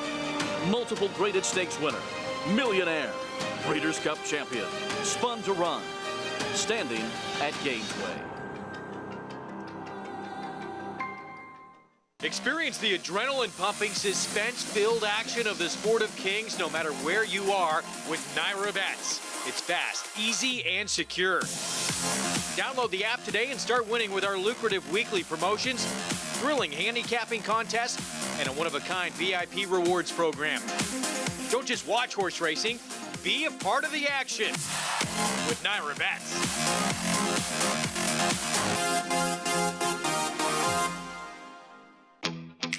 Yes, there's family. If we say La Troyenne, you'll get the picture. And of course, form. G1 this. A breathtaking run. G1 that. Dig down deep to win it. But take a long, steady look, and the word that most likely springs to mind is fantastic. Maxfield. Family. Form. Physique. Fantastic. Racetrack Television Network brings you every race, from every track, on every screen, every day. With monthly packages starting as low as $5, RTN gives you great value and access to more live HD streaming and race replays than anyone. Visit RTN.tv today to sign up and watch on almost any device, including Roku and Amazon Fire. RTN has packages that start at $5 per month.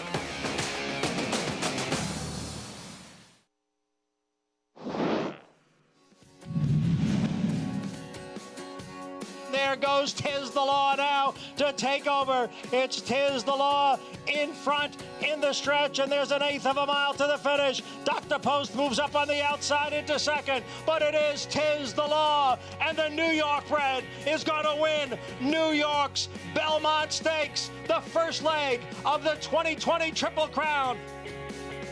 Oh, what a strange year it was due to COVID. Yeah, the Belmont Stakes kicked off the Triple Crown. And it was Tiz the Law with a dominant performance to begin the sequence. It'll be a lot different here on this year's Belmont Day. I know you can remember you and I sitting up here in the third floor studio and having a conversation with Manny Franco in the winner's circle because there was nobody here. Yeah. And he was such a good horse. I know he lost the Derby in a tough one to Authentic, but he came back and won the Authentic came back and won the Breeders' Cup Classic, and it was a great moment for Manny as well at a very odd time. Had a big Travers win as well later in the summer. Yes, he did. A terrific race. Travers was huge. This race was big, too. Very good horse. It was fun to watch his run and lead up to that point as well. As we get set for the nightcap here, 7/8. And the man who was on Tiz the Law is going to try and cap what could be a 5-win Sunday afternoon here. It'll be on the 8 again, Tunnel Vision, 7-2. We expected to see this horse here the favorite. He is 7-5, Red DGP. Well, he's a favorite because Ira Ortiz has to be pretty much favored in everything. I'm a little surprised the money that Big Boulder is taking right now, trying the dirt for the first time for his turf race. As far as Red DGP, this is 2 back. 8 and Sand getting it done with a 71 buyer, excuse me. Now, he had runs for a 72 buyer, but he also ran a 52 buyer before this race and a 53 buyer after it. And I'm kind of wondering, especially since it's far and away the best figure Red DGP ran, how predictive it'll be going forward. And while he can win, I just prefer Tunnel Vision, who's going to be more forward. For more on the favorite and the rest of this group, let's go down to Acacia.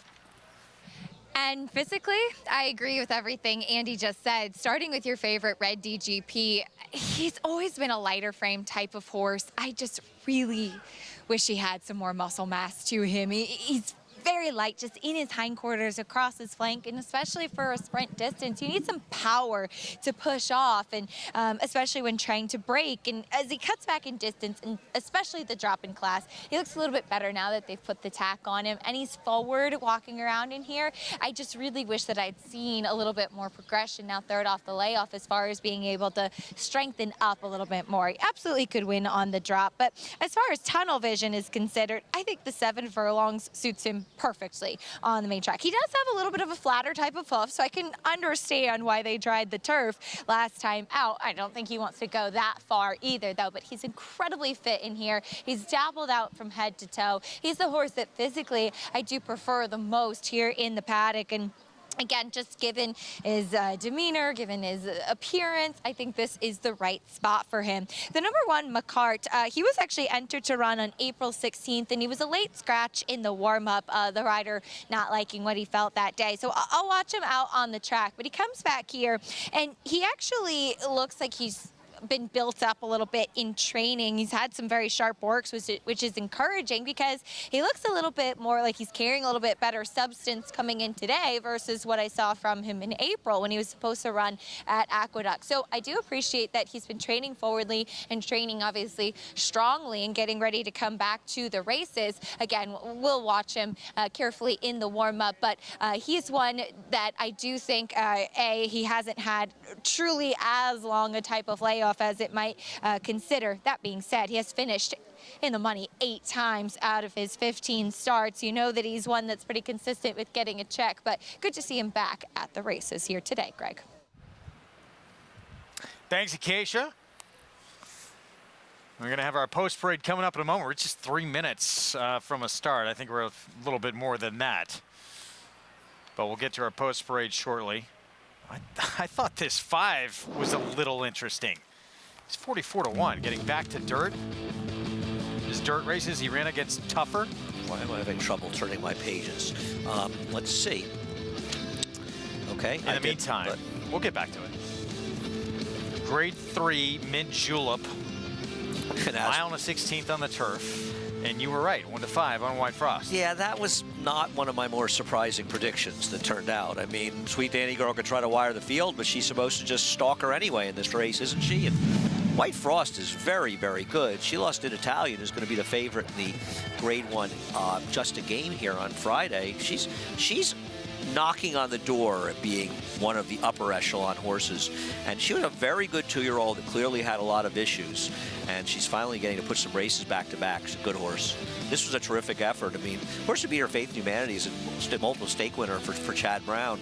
And she had the run of the race out in the front end. And White Frost got a terrific ride by Junior Alvarado. He saved ground. He made that final run. She just couldn't overcome her pace disadvantage against a very good horse. And she's got a terrific rider on her as well. Flavien Prat will ride.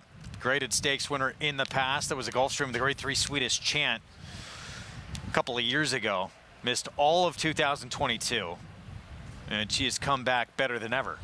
No, she's a very, very nice horse. And just another horse in that incredibly potent Mott barn. It just seems like stake after stake, Bill Mott has a major player in it, doesn't it? I mean, he's never afraid to take a chance. Think about Bill Mott. He's not worrying about his percentage. He's ready to run in, you know, in some tough spots and take chances. But given his career and wins more than his share, he has every right to do just that, as we are in quite the wind tunnel up here. We really are. It's really kind of crazy. Picked a great spot for our set. It's a little strange here on June 4th that we think is still April. Well, there's Sweet Danny Girl, and yes, certainly plans with Javier Castellano to try and wire this group. And who's to say she can't do it? Well, the problem for her is, yes, her speed is an advantage, and she finished second to Didier, and she ran well last time, and perhaps a little less distance will be fine for her, but isn't White Frost going to be sitting right off her? I mean, one of the things about Flavien Prat, he is not afraid to be forward with horses, and he's a fine rider, but one of the reasons he does as well as he does is he's just never afraid to, you know, be aggressive and to get position. And too many riders these days think too much, overthink it, and they're too patient, and they lose races they maybe could have won. Well, last time she went a mile and 16th. Easier group, obviously. Florida breds went gate to wire, and she was dominant against that test back at Tampa late March. This is a different story against the likes of White Frost here. Grade 1 place. Let's check in with Frank Lyons for more. Yeah, guys, I think the only filly or mare that can beat White Frost in this spot is White Frost. She has to run a subpar race to get beat. She finished third in the Jenny Wiley against an Italian, and who was second in that race? With the Moonlight, or whatever her name is, the Charlie Appleby filly that is actually running at Belmont next Friday or Saturday, and she is quite the accomplished filly. I think won all over the world. White Frost finished 4 1/4 lengths behind in Italian, and finished only a length and a quarter behind with the Moonlight on that occasion. And Billy Mott has 5 winners in this in the Mint Julep in the past. He won the race 3 years in a row with Quite a Bride, My Typhoon, and Delta Princess. Then he also trained Innsbruck and Bailout Becky in the past. He leads all trainers with winners in this race, and White Frost looks like he's going to give him another winner. Sweet Danny Girl is the only filly that you could probably give a chance to, because she ran second to Didi last week, who's in the same race with the Moonlight next week in Belmont. But Sweet Danny Girl's trained by Carlo Vaccarezza. She's won 4 of 9. She only one start here at Churchill, finished second behind Didi last time out in the Grade 3 Modesty. So she's the only one really has got any chance to upset White Frost, Wolfie. Public would agree, Frank, at 1 to 5. Here's our post parade. Kate's Kingdom at 12 to 1. Yeah, sorry, I'm going to try to sift through the wind tunnel and get my PPs open here. She looks heavily overmatched here, a better synthetic horse than turf horse. 2 to 1 on Sweet Danny Girl. Javier Castellano will ride. She's going to try and take this group gate to wire. Simple for Javier. You put her in the front end, you hope for the best. Can she beat White Frost? I doubt it, but not impossible. Henrietta Topham comes off a victory at Churchill. We saw her win. We liked her. Got a big figure in that race. This is a much tougher spot, though, and she's not going to get a lot of pace to run at. By the way, FS2 going to be leaving us shortly. You can head to our YouTube page, New York Racing Association, and see this race, the conclusion of our program, staying with those watching on Bally Sports SoCal. Here's Lady Hideaway. Stick around on YouTube and see if we blow away. Once this ends, it's very possible. Everything else is blowing away. And Lady Hideaway is way over her head here. She's contender for fourth. Very talented 5-year-old mare on the outside here. Grade 1 place last time out in the Jenny Wiley White Frost. Yeah, she's got to play a little bit, has to play Lady Sweet Danny Girl's game.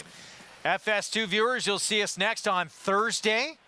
Belmont Stakes Racing Festival Week. 3:30 Eastern start time. Thursday evening. 50th anniversary of the great Secretariat. Who will take this year's edition will be seen live on Fox on Saturday. We cannot wait. Next week is going to be a lot of fun. We hope you join us.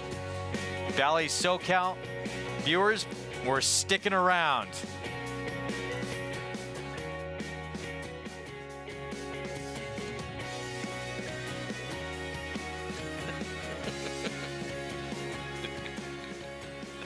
So our nightcap still to come here. We have the Mint Julep and the nightcap from Churchill on the way as well. See what happens here in this card if Manny Franco can get number 5 on Tunnel Vision, the 8, who's the 3-to-1 second choice right now. Yeah, I mean, listen, I think that Tunnel Vision's Manny's supposed to go to the lead. He's on the cusp of, as Acacia said, one for the thumb, getting that 5 win today and what's been a spectacular day, win-lose here. And Tunnel Vision is a horse to me, Greg, that's just really dirtied up. Trying to go to mile and 16th in the turf was an inadvisable spot, and that race collapsed as well. The horse basically ran off. The time before that, ran in a maiden special weight New York bred race that was essentially a grade 1. Lifetime of Chance ran off like one of the best horses in the country in that race, and he contested the pace. It's not as though he just did no running. He was chasing that fast pace that was being involved with Lifetime of Chance. Time before that, he stumbled and lost the rider, and before that, he was claimed out of a race where he actually ran well enough here to be effective at 6-5. I think he makes a ton of sense in this race of the connections. Manny's supposed to put him in front. And I'm telling you right now, if the riders were, you know, two indiscriminate names in the 7 and 8, I don't know that he wouldn't be favored over the 7. I think it's all Irad Ortiz might is preventing this horse from being favored. So in my opinion, that makes him value. There's Manny. 3-to-1 on this horse. And you know, he's having a better day than Irad today. I'm not saying he's a better rider. Just pointing out he's having a better day. And you know what? Manny feels like he's a better rider, and that's what matters. You have to, right? Of course you do. Every rider has to feel like they're the best rider in the room. Let's go back to Acacia.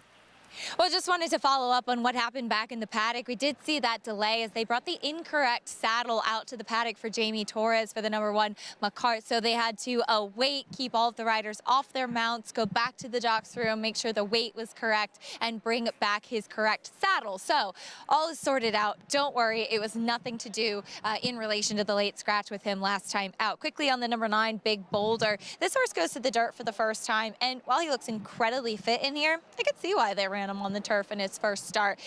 He certainly could step forward in his second race, but in the warm-up back in the paddock, I liked everything I saw from the number 8, Tunnel Vision, Greg. Yeah, he really looked good. Final stages, we saw him there warming up. 3-to-1 second choice. Red DGP does have some figures that I picked him second. I'm not way against Red DGP. I just think he's not supposed to be that price. The interesting horse is Big Boulder, who I never considered trying to dirt for the first time, taking as much money. Maybe they know something. We will see. What about Two Chuckles, the 2? Two Chuckles? Well, I won't be chuckling if he wins. The best thing is going for him is Chris Englehart, but he comes out of a very, very bad race, even though he ran second. Get Lasix, slight drop down. Barnes Nightcap Belmont coming up. We're going to go upstairs for the call. Here's John Embrial.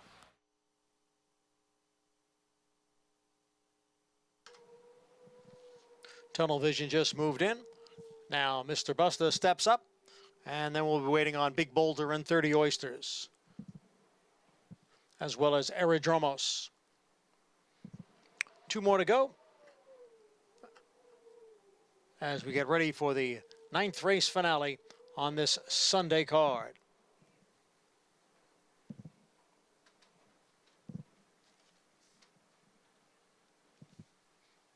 "30 Oysters" is in. We are set for the nightcap. And they're off. And 30 Oysters broke well, going out for the lead. Red DGP is there. Now moving up is Mr. Busta, along with Tunnel Vision and Big Boulder. Up the back stretch, and 3 of them are right together. Mr. Busta, Red DGP, and Tunnel Vision on the outside. And just in behind, a firing squad right behind the front 3. Down at the rail is Macart. Moving on through now is Aerodromos. Then comes Strategy for You, along with Big Boulder and 30 Oysters. And then it's a break of 3 lengths back to 2 Chuckles, who trails the field in 9th. The quarter went in 23 and 1/5 seconds. So it's Red DGP and Tunnel Vision. Red DGP with the lead. Tunnel Vision on the outside in second. Mr. Buster's down at the rail in third. Strategy for You is next in fourth. Macart is down at the rail in fifth, followed by 2 Chuckles, Aerodromos, Big Boulder, and 30 Oysters. They come into the stretch with Red DGP opening up now. It is Red DGP with a 5-length lead. And then it is Tunnel Vision, Mr. Buster down at the rail, and 2 Chuckles. A runaway winner in race 9. It's Red DGP, and it's Rod Ortiz Jr. with his 3rd win. They won by a dozen lengths. Tunnel Vision was second, 2 Chuckles third. Red DGP favored at 6-5. 3-win day, as you heard, from Rod Ortiz Jr., winning for Jimmy Ferraro. 4-year-old son of Central Banker breaks his maiden. He won like he should have been 1-5. In the PPs, he shouldn't have been 6-5. But Irad Ortiz seems to have a magic touch on these horses, and he won by a city block. Not even close. You know, for a while, Manny Franco in a real nice position, tracking him, and then it was over very quickly. He was a distant second best. Distant second best. Dropped down to the lowest level this runner had ever been at. Just a rocking chair win. And finding the right kind of field didn't hurt either. Back to Churchill, their feature coming up on the Sunday card. Grade 3, Mint Julep, and there is the one to beat. White Frost, 1-2 favorite. Grade 1 placed last time out for Hall of Famer Belmont. Gainesway stable. And one of the best riders in the country. Hopping aboard for the first time in Flavien Prat. Yeah, Flavien is absolutely terrific, and they've been there for a couple of days, I guess. Or no, he went there. I think he was here yesterday, but he's a good reason to go to ride this horse. He's drifted up to 1-2. I mean, he might be value at 1 or 2, but you know, I don't want to take Sweet Danny Girl for granted, because White Frost can be forward, but she does have to play Sweet Danny Girl's game. I just think she's a better horse. And I kind of agree with what Frank said. She only can beat herself. But that's not to knock Sweet Danny Girl. Sweet Danny Girl's pretty good. Graded stakes placed here at Churchill last time out. She tried to last a mile and an 1/8, couldn't do it. She only has to try and last a mile and a 16th today, but against a very good one, obviously.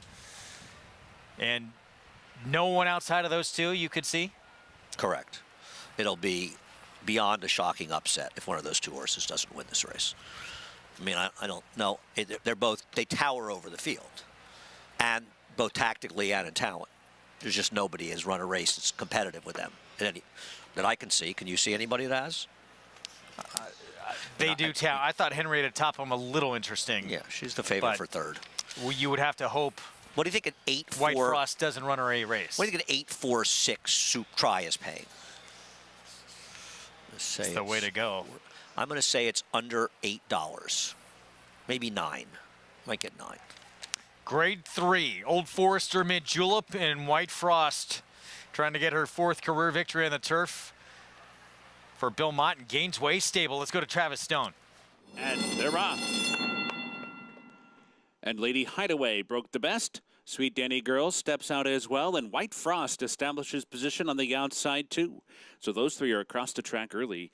Henrietta Topham and Kate's Kingdom settle in at the back as the 5 of them head for the first turn, where Sweet Danny Girl goes out to show the way, leads by half a length. White Frost prompting while second, Lady Hideaway in behind third. Henrietta Topham moves up into 4th, and Kate's Kingdom settles in 5th. 4 lengths off pacemaking Sweet Danny Girl, who steps out to lead by a length heading to the backstretch run. The opening quarter, easy enough, 24 seconds flat. So down the backstretch they go, and it's Sweet Danny Girl. Castellano trying to foster out her early speed, leads by just more than a length. White Frost is stalking intently while second. Lady Hideaway tucked in toward the inside and up close third. Henrietta Topham is fourth and Kate's Kingdom is fifth. Inside of 4 furlongs to go, and Sweet Danny Girl still the leader. Leader by a length. White Frost second and now inching forward. White Frost putting in her run now. Coming after Sweet Danny Girl, who steps on it and holds on to the lead so far. 2 lengths back to Lady Hideaway. Henrietta Topham and Kate's Kingdom at the back. Rounding the far turn, Sweet Danny Girl confronted once again by White Frost. These two come off the turn. Sweet Danny Girl, White Frost, head to head. In behind Lady Hideaway and Henrietta Topham. There's 1 furlong to go. White Frost is roused to the lead. Here comes Henrietta Topham. Henrietta Topham's finding stride late in the game. White Frost has to dig in. Henrietta Topham has surged past. Henrietta Topham to the front and the winner. Running down, White Frost right on the wires. Sweet Danny Girl third and Lady Hideaway fourth. Henrietta Topham, back-to-back wins now at Churchill for Jeff Mulcahy. As I said, nobody can possibly beat the 2 favorites in this race. Oh, I was wrong.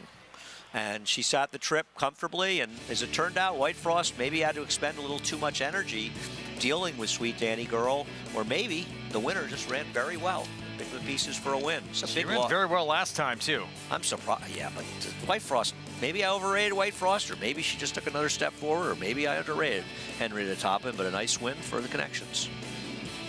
Jimmy Graham aboard for the win. She's 2 for 2 now on the Churchill turf. 5-year-old mare by Lemon Drop Kid with a big upset in this spot. Odds-on favorite getting beat will play huge. Yeah, this is a blowout. Multi-race bets. Henrietta Topham with a huge performance. Nightcap at Belmont. 3-win Sunday for Arad Ortiz Jr. He stops that streak for Manny Franco and wins on the favorite here with Red DGP. Yep, he was thinking, looking at Manny outside of him. He said, I'm not letting Manny win 5 today. It didn't really matter. It was not close. Red DGP, geez, drowned the field. How many lengths here? I don't know. I'll give you an idea after I gotta watch. Don't go to slow-mo, guys. Roll it through. Wow. 17. 16 or 17, be my guess. 16, maybe. $4.60 for the win. And I was counting. Statement victory. If you don't leave a puck on something here, 14 and a half. No, it's over 15. Pick 6. I'll take over 15 for $33,517. The pick 5, $4,556. 2 people hit that pick 6. Only favorite to win in the sequence, Red DGP. 7 wins on the 9-race card between Manny Franco and Arad Ortiz Jr. Oh, right. I was thinking Manny won 5. Yeah. Well, good day for both of them. It's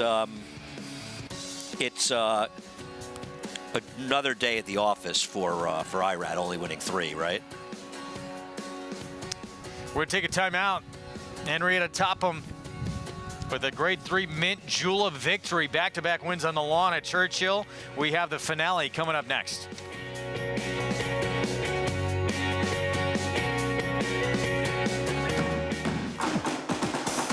Global Campaign by 2, and Global Campaign will win the Grade 1 Woodward. It is Global Campaign holding on to the lead. Global Campaign. What the Peter Pan?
is widening now. He is moving like a tremendous machine.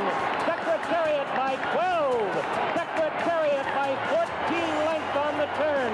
Sham is dropping back. It looks like they'll catch him today as My Gallant and Twice a Prince are both coming up to him now. But Secretariat is all alone. He's out there almost a 16th of a mile away from the rest of the horses. Secretariat is in a position that seems impossible to catch. He's into the stretch. Secretariat leads his field by 18 lengths. And now Twice a Prince has taken second, and My Gallant has moved back to third. They're in the stretch. Secretariat has opened a 22-length lead. He is going to be the Triple Crown winner. Here comes Secretariat to the wire. An unbelievable, an amazing performance. He hits the finish 25 lengths in front. The great Secretariat completing the Triple Crown sweep. What a performance. The margin of victory, just unbelievable. That's my favorite photo, I think, in all of horse racing, seeing that look back. He was so good. He won by twice as much as Red DGP. I mean, that's... Listen, it's the race that... I mean, I've been in the game for almost 49 years. I've been going to the track, and this was obviously 50 years ago, but it's the race they still talk about as the benchmark, you know, as the race, the greatest, maybe the greatest dirt performance. They talk about Dr. Fager and the mile he ran in Chicago and that great performance, I think 139 pounds, setting a world record. Those are the race they talk about, and they are two of the greatest horses to ever live, and no doubt Secretariat is certainly one of them, if not the one. Just incredible. Track records in all three legs of the Triple Crown. They went back and changed that Preakness correctly. Yeah. Took a long time before they did that, right? Yeah. Officially, right? A long time. Crazy. Back to New York. Excuse me, back to Churchill Downs. Whatever you want. And what a performance here. And this upset, Henrietta Topham in our Fasig-Tipton winner's circle.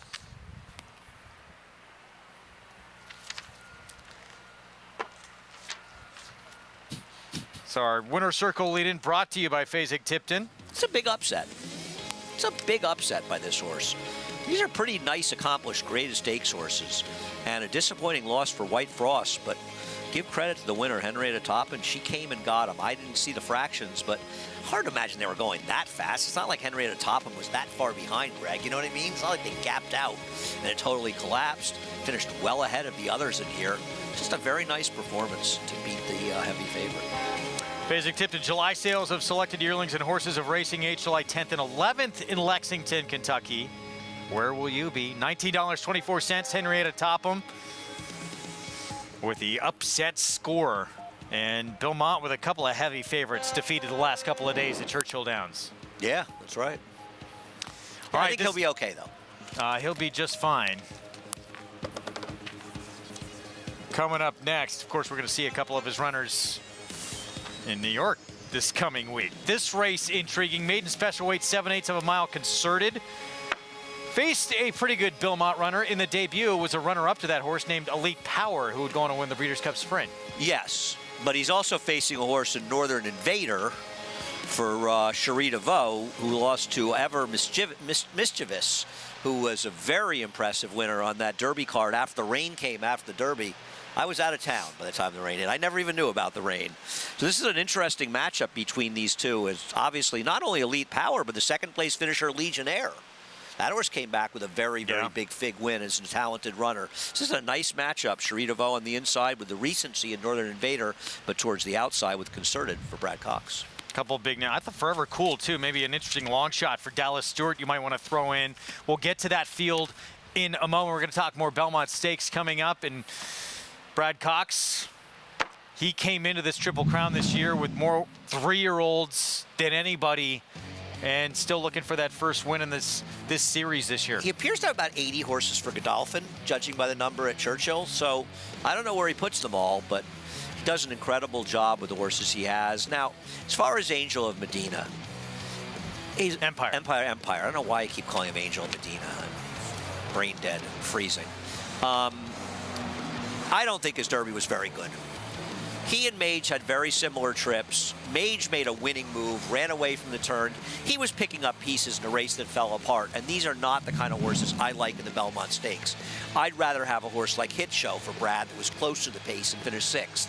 But listen, he's obviously talented, but I'm not sure he's the kind of talented runner that's going to get better with a 1.5 miles. He'll be one that'll take money that'll beat me, and he very well might.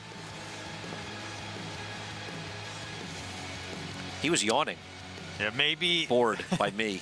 His stablemate. Not the only so one. Hit Show had that really big number he ran earlier in the year at 1 1/8. And what do you think? What makes you think that the Belmont Stakes is going to suit him? Because he's a more forwardly placed horse, and I feel like he doesn't have to be in front, but he can be forward, and I want horses that are a bit more forward in this Belmont Stakes. And of the horses that I'm most interested in here, I think there's a good chance that he will be the most forward, though along with Arcangelo, who I think is a big player as well. But I also want to bet horses back out of the Derby that were relatively forwardly placed, that didn't disgrace themselves. And he fits that bill perfectly. I mean, to me, Tufils is the one you wanted in both races, but for whatever reason, they chose not to run back. I go back to the Derby that Orb won, and everybody made a big deal about Orb, but really all he did was win a race that the pace melted down, and he never won again. Normandy Invasion was the one who probably ran the best race, making the move that broke it open and still finishing 4th. He didn't come back in any of the races. The only speed that came back in the Preakness was Oxbow. He won. The horse that set the pace in the Derby was Palace Malice. He came back to beat Oxbow and Orb in the Belmont Stakes. So I want horses out of that pace, and Hit Show was close enough that he does it for me. Brad Cox also going to bring a new player. Tapit Shoes, who's going to provide a little bit of pace to the race as well. He was a runner-up in the Bathhouse Row behind Red Route 1.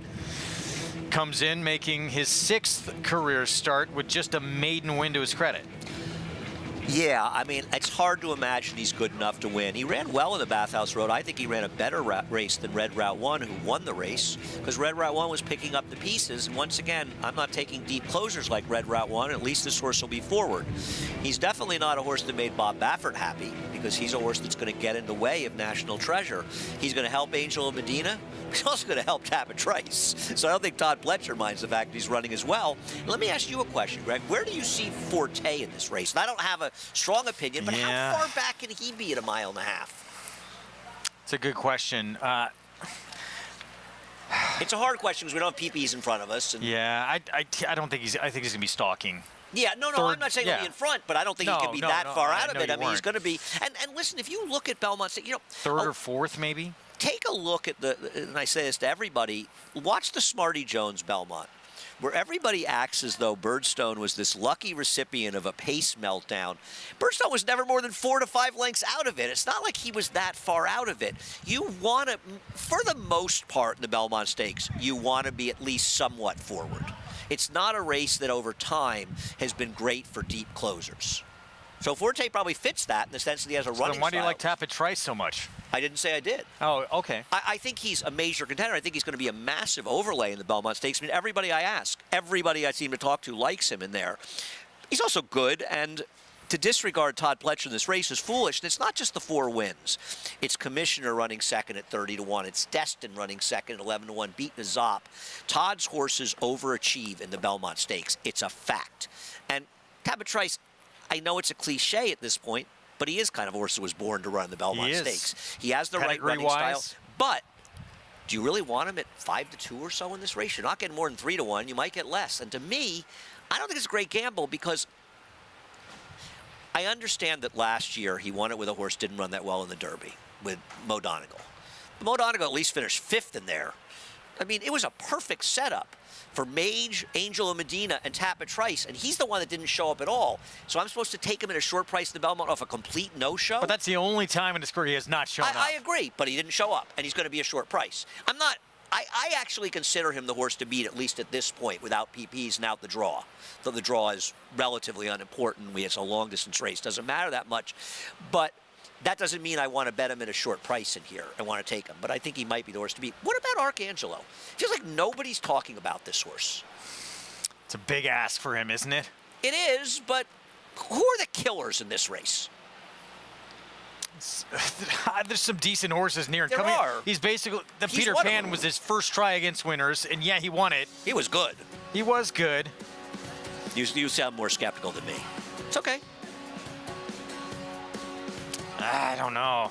Not asking a lot to come that quickly. Yes, I agree. Off a maiden win March 18th. Coastal did it. We got the nightcap from Churchill when we come back. Stay with us.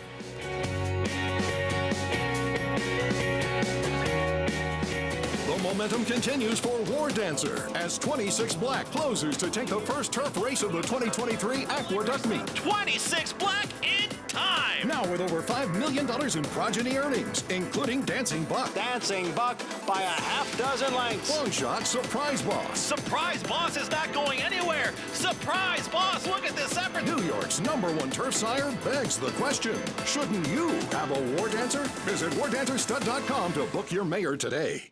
On a perfect day, there is no finer place in all of sports. Nerves, excitement, and anticipation. Than beautiful, truly stunning.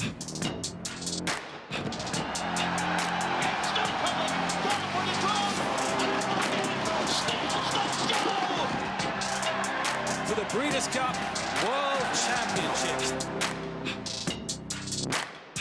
The Run Happies are running. The Run Happies are selling. The Run Happies are winning. Eclipse champion Run Happy is showing a new dimension with winners on turf, dirt, and all weather. A record-breaking sprint champion, Run Happy is also showing winners at all distances, burning up the tracks. A sire whose runners can carry his speed over all distances and all surfaces. Run Happy, price for value, and standing strong at Claiborne Farm. Enjoy a group outing this summer at Saratoga Racecourse. Reservations are now available for the climate-controlled Paddock Suite accommodating 80 guests and for large-scale corporate gatherings at the rail at the 1863 Club. Head down the stretch to the Stella Artois Spa verandas for groups of 50 or tailgate at the turn with a carload of friends. For casual outdoor gatherings under cover featuring buffet lunch with Prosecco offerings, enjoy the Mianetto Easy Goer. Visit NYRA.com/Saratoga to book your group outing today.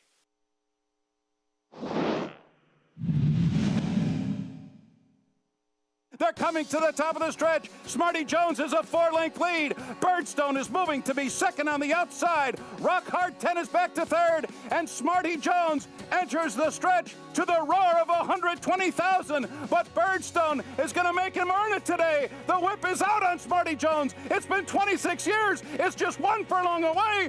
Birdstone is an upside front. They're coming down to the finish. Can Smarty Jones hold on? Here comes Birdstone. Birdstone surges past. Birdstone wins the Belmont Stakes. And we'd have to wait a little bit longer for a Triple Crown. Birdstone, the massive upset Nick Zito, and not to be for the Pennsylvania bred. And I always wish it hadn't rained and poured before that Derby because Birdstone couldn't handle the track that day like a lot of horses. And his Travers was magnificent. He was a wonderful horse. And listening to that call is another reminder of why Tom Durkin is considered, and certainly considered by me, to be the greatest announcer in history, because he always understood the moment. He understood the importance of the moment, but he also understood that while Smarty Jones was well in front coming to stretch, he was about to face a challenge from Birdstone, and I'm not saying that everybody would have seen that, and I think that's one of the things that makes it so great that Fox is bringing Tom back to call the Belmont Stakes this year, because there's so many great memories of many great races, and Tom Durkin's call is a big part of that. Yeah, it really is. You put it perfectly. He captures the moment just perfectly, but he also paints a picture like I don't think anyone can. I think back to the maybe the greatest and most exciting moment for me in a lifetime of great races, the Rachel Alexandra Woodward. I think a novice, and understandably would have thought it's Rachel Alexandra. She's incredible. She's a big favorite. She's coming to the top of the stretch in front. We're about to see a show from her. But Tom understood that she was in front. But as he said, a dramatic stretch drive awaits. And Tom saw the moments well before they were happening and captured them perfectly. A brilliant race caller, and we're very excited to have him back for such a big moment. Yeah, it's going to be special. And so will this year's edition of the Belmont Stakes, with all these interesting names who are showing up. No Triple Crown on the line, but a lot of very good storylines. One you brought up a moment ago, Arcangelo, Peter Pan winner, looked like he was beat in this stretch. It was coming off a maiden win, first time ever facing winners. Looks like he's beat after running a very good race and re-rallies and wins. I agree, and he beat a very good horse, a lightly raced horse for Brad Cox, making just his third start. But that's a very talented horse, a horse we could easily hear more from in the future. A horse could seriously be a player in races like the Jim Dandy and Travers up in Saratoga. And Jenny Antonucci has a chance to become the first woman to win this Belmont Stakes. We saw Julie Crone ride Colonial Affair to victory 30 years ago. Well, Jenny Antonucci could put her name in the record books as the first woman to win this race. And she's got the goods in Arcangelo. I get it. And I'm sure she would agree with you, Greg. It's a big ask. But this is a talented horse. Well, their connections were on the fence a little bit if they're going to go in this race. And now it is a go. It's the Belmont Stakes. This is their... What price is he going to be in here? 6 to 1, 8 to 1? He was... We had no idea what price he was going to be in the Peter Pan. Right. What was he, 10 to 1 morning line? Yeah. Went off at 5 to 2? I think he was 8 or 10 to 1, and he ended up going off at 2 to 1 or 5 to 2. So who knows? He's good. Yeah, it's not an easy spot, but he's good. Word was out on him. We'd love to see him show up and run another big one. Javier Castellano on board for that performance.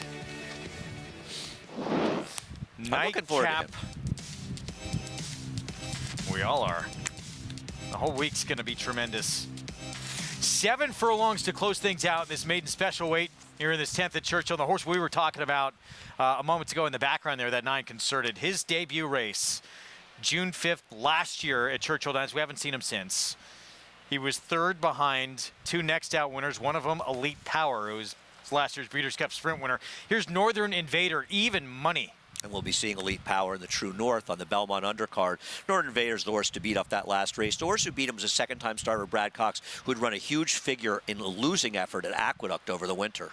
That's at least a horse to use underneath. 26 to 1 Forever Cool. Not knocking a big price, but he does come out of a second in a maiden claimer. Citizen, Ron Moquette, son of Curlin. The best recommendation is a turn back, and he is 55 to 1 if you want him, but he's slow.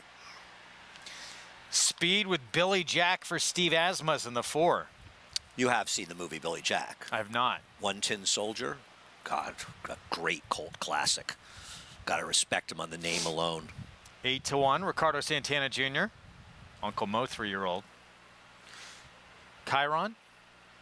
Chiron's had a lot of chances, but the last fig was pretty good. He'll cut back in distance off a second at 38 to 1. At Churchill Downs last time out. It's only been turf so far for the 6. Oscar Eclipse will move to dirt, blinkers on, and Lasix. Well, Oscar Performance had a stakes-winning daughter running on the dirt at Churchill. He can seemingly do anything, and Brian Lynch will try the dirt with this one. We'll check out Frank on this one. Reserve judgment. First-time starter for the Catman, Wayne Catalano with a 7. Big turf side pedigree, believe it or not, with a Cuvée dam and a Bernardini sire, so that's dirt, but not taking any money. 0 for 13, Macho Villa. Can start 14 be the charm? D. Wayne Lucas. A couple of good efforts at Oaklawn before that dud on the slop at Churchill. Well, another horse that spent the winter at Oaklawn and came, well, actually, I mean, the fig was okay. Well behind the 1. Look at this warm-up. Concerted, the horse who was third behind Elite Power in the debut. Nobody likes a warm-up like Greg Wolf. I tell you, you are like the warm-up king. A 4-year-old making just his second career start, but did lose to some good ones in his debut after breaking slowly, I should point out. And 36 to 1 with a first-timer outside. Category 10 for Riley Mott.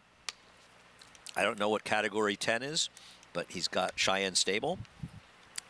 So nice to see them with a horse near. This horse is it Cook County?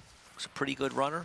It's the 3rd fall from the dam. Not taking any money, but always interested in what Riley Mott's doing. Let's go to Frank for more on the nightcap. Thanks, Wolfie. This is the best looking bunch of horses that I've seen in a maiden race for quite a while, including the 9 Concerted. This horse finished third by beating 9.5 lengths behind Elite Power win the Breeders' Cup Sprint last year. That was also then the second place finisher Legionnaire. Was a very, very nice horse. This horse is, I think, well prepared for his return to the race. Has been off since the 5th of June of 2022.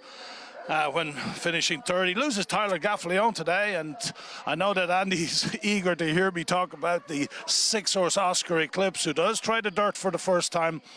And Andy, this horse is actually Tumbarumba's workmate and works just as good as Tumbarumba. So, you know, he bulleted 59-4, best of 21 in preparation for this. I think that he gets blinkers on today, he gets Lasix, you know, he gets all the changes, and returning to 7 furlongs on the main track, even though being by Oscar Performance, you think that he's probably be a better turf horse. He works really, really well on the dirt. And then the 1-horse, Northern Invader. He's a gorgeous-looking son of Collected. Cost $310,000 at the OBS March 2-year-old sale, so he was showing something. Then he comes off a 90 buyer, but I'm not really sure why the 90 buyer. They went 7 furlongs here and 1:23.3. It's not a particularly quick time. He was 7-1 on that occasion. Finished second, beaten 2 1/4. Should be fitter today, should be tighter.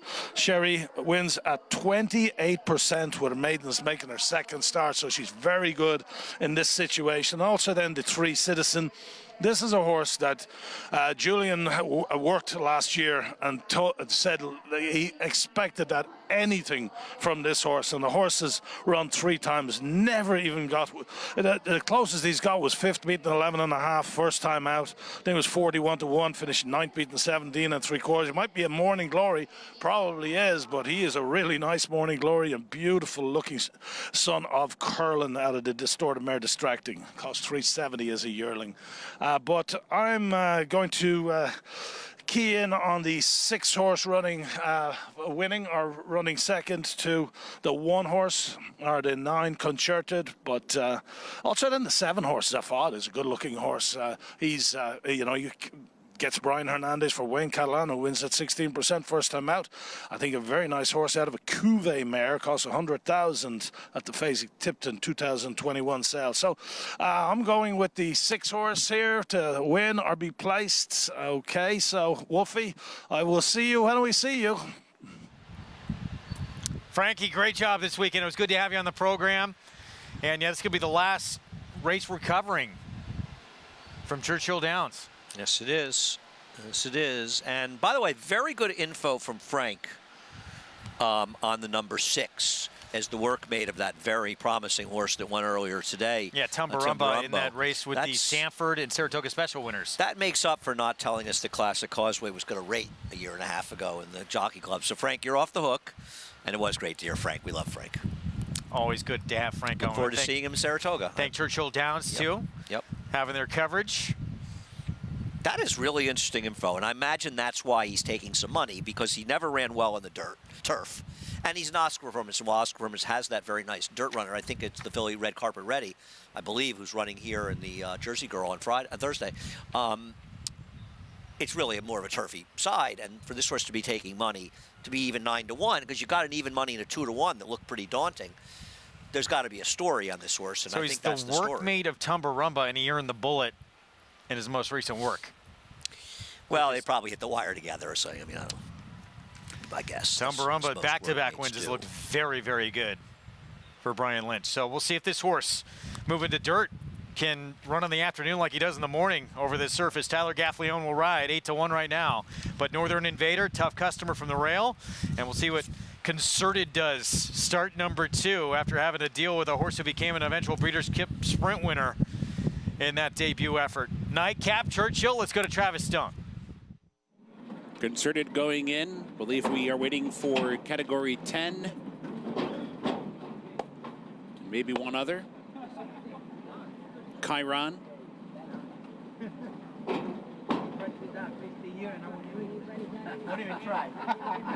They are in the gate. And they're off. Good start for Billy Jack and Chiron and Oscar Eclipse, the 3 of them showing speed. Category 10 from the far outside was away alertly as well. So they race up the chute, they cross over, and it's Billy Jack in front. Oscar Eclipse up into second. Concerted keeping pace with them. Third outside. Northern Invader broke from the rails, come off the rail now to chase the pace from 4th. Forever Cool advancing down inside 5th. Zafod racing 6th. Citizens now 7th. Chiron's back in 8th. Category 10 9th. The trailer is Macho Villa down the back. backstretch run. And the leader is Billy Jack. Through an opening quarter in 22-2, Billy Jack hits the far turn in control. Oscar Eclipse is right there second. Concerted 3 wide and now pushed on for more speed. In behind is Forever Cool. Northern Invader takes over fourth and is moving up but is 4 wide and is under a busy ride as they come for the top of the stretch. Billy Jack and Oscar Eclipse head to head off the turn. Northern Invaders now third on the outside, 2.5 lengths to make up. They head for the 8th pole. Oscar Eclipse, Billy Jack, Northern Invader continues to close. A steady advance now second, 2 lengths behind Oscar Eclipse and a 16th to catch him. Oscar Eclipse in front. Northern Invader trying to get by, but Oscar Eclipse digs in. Northern Invader surges. Oscar Eclipse won it. Fending off Northern Invader. A ways back to Concerted in third, and then a photo for fourth among Billy Jack, Forever Cool, Citizen, and Macho Villa. Pretty productive Sunday for Brian Lynch, Tumbarumba, and then his workmate here, Oscar Eclipse, getting on dirt for the first time. Frank Lyons told us about it. Nice call. This horse wins, breaks maiden start number 3. Frank, that was sensational information you offered people. I'm not joking around. Seriously, what a way to go out with that opinion. Great Back work. on Bally Sports SoCal on Thursday, 3 Eastern.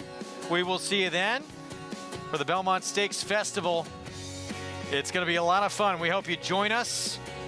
We'll be trying to follow in the footsteps of the great Secretariat, taking this year's edition of the third and final leg of the Triple Crown. Belmont Stakes on Saturday. We'll have live coverage on Fox. But the Thursday, Friday cards before we get there, sensational as well. We will see you next week.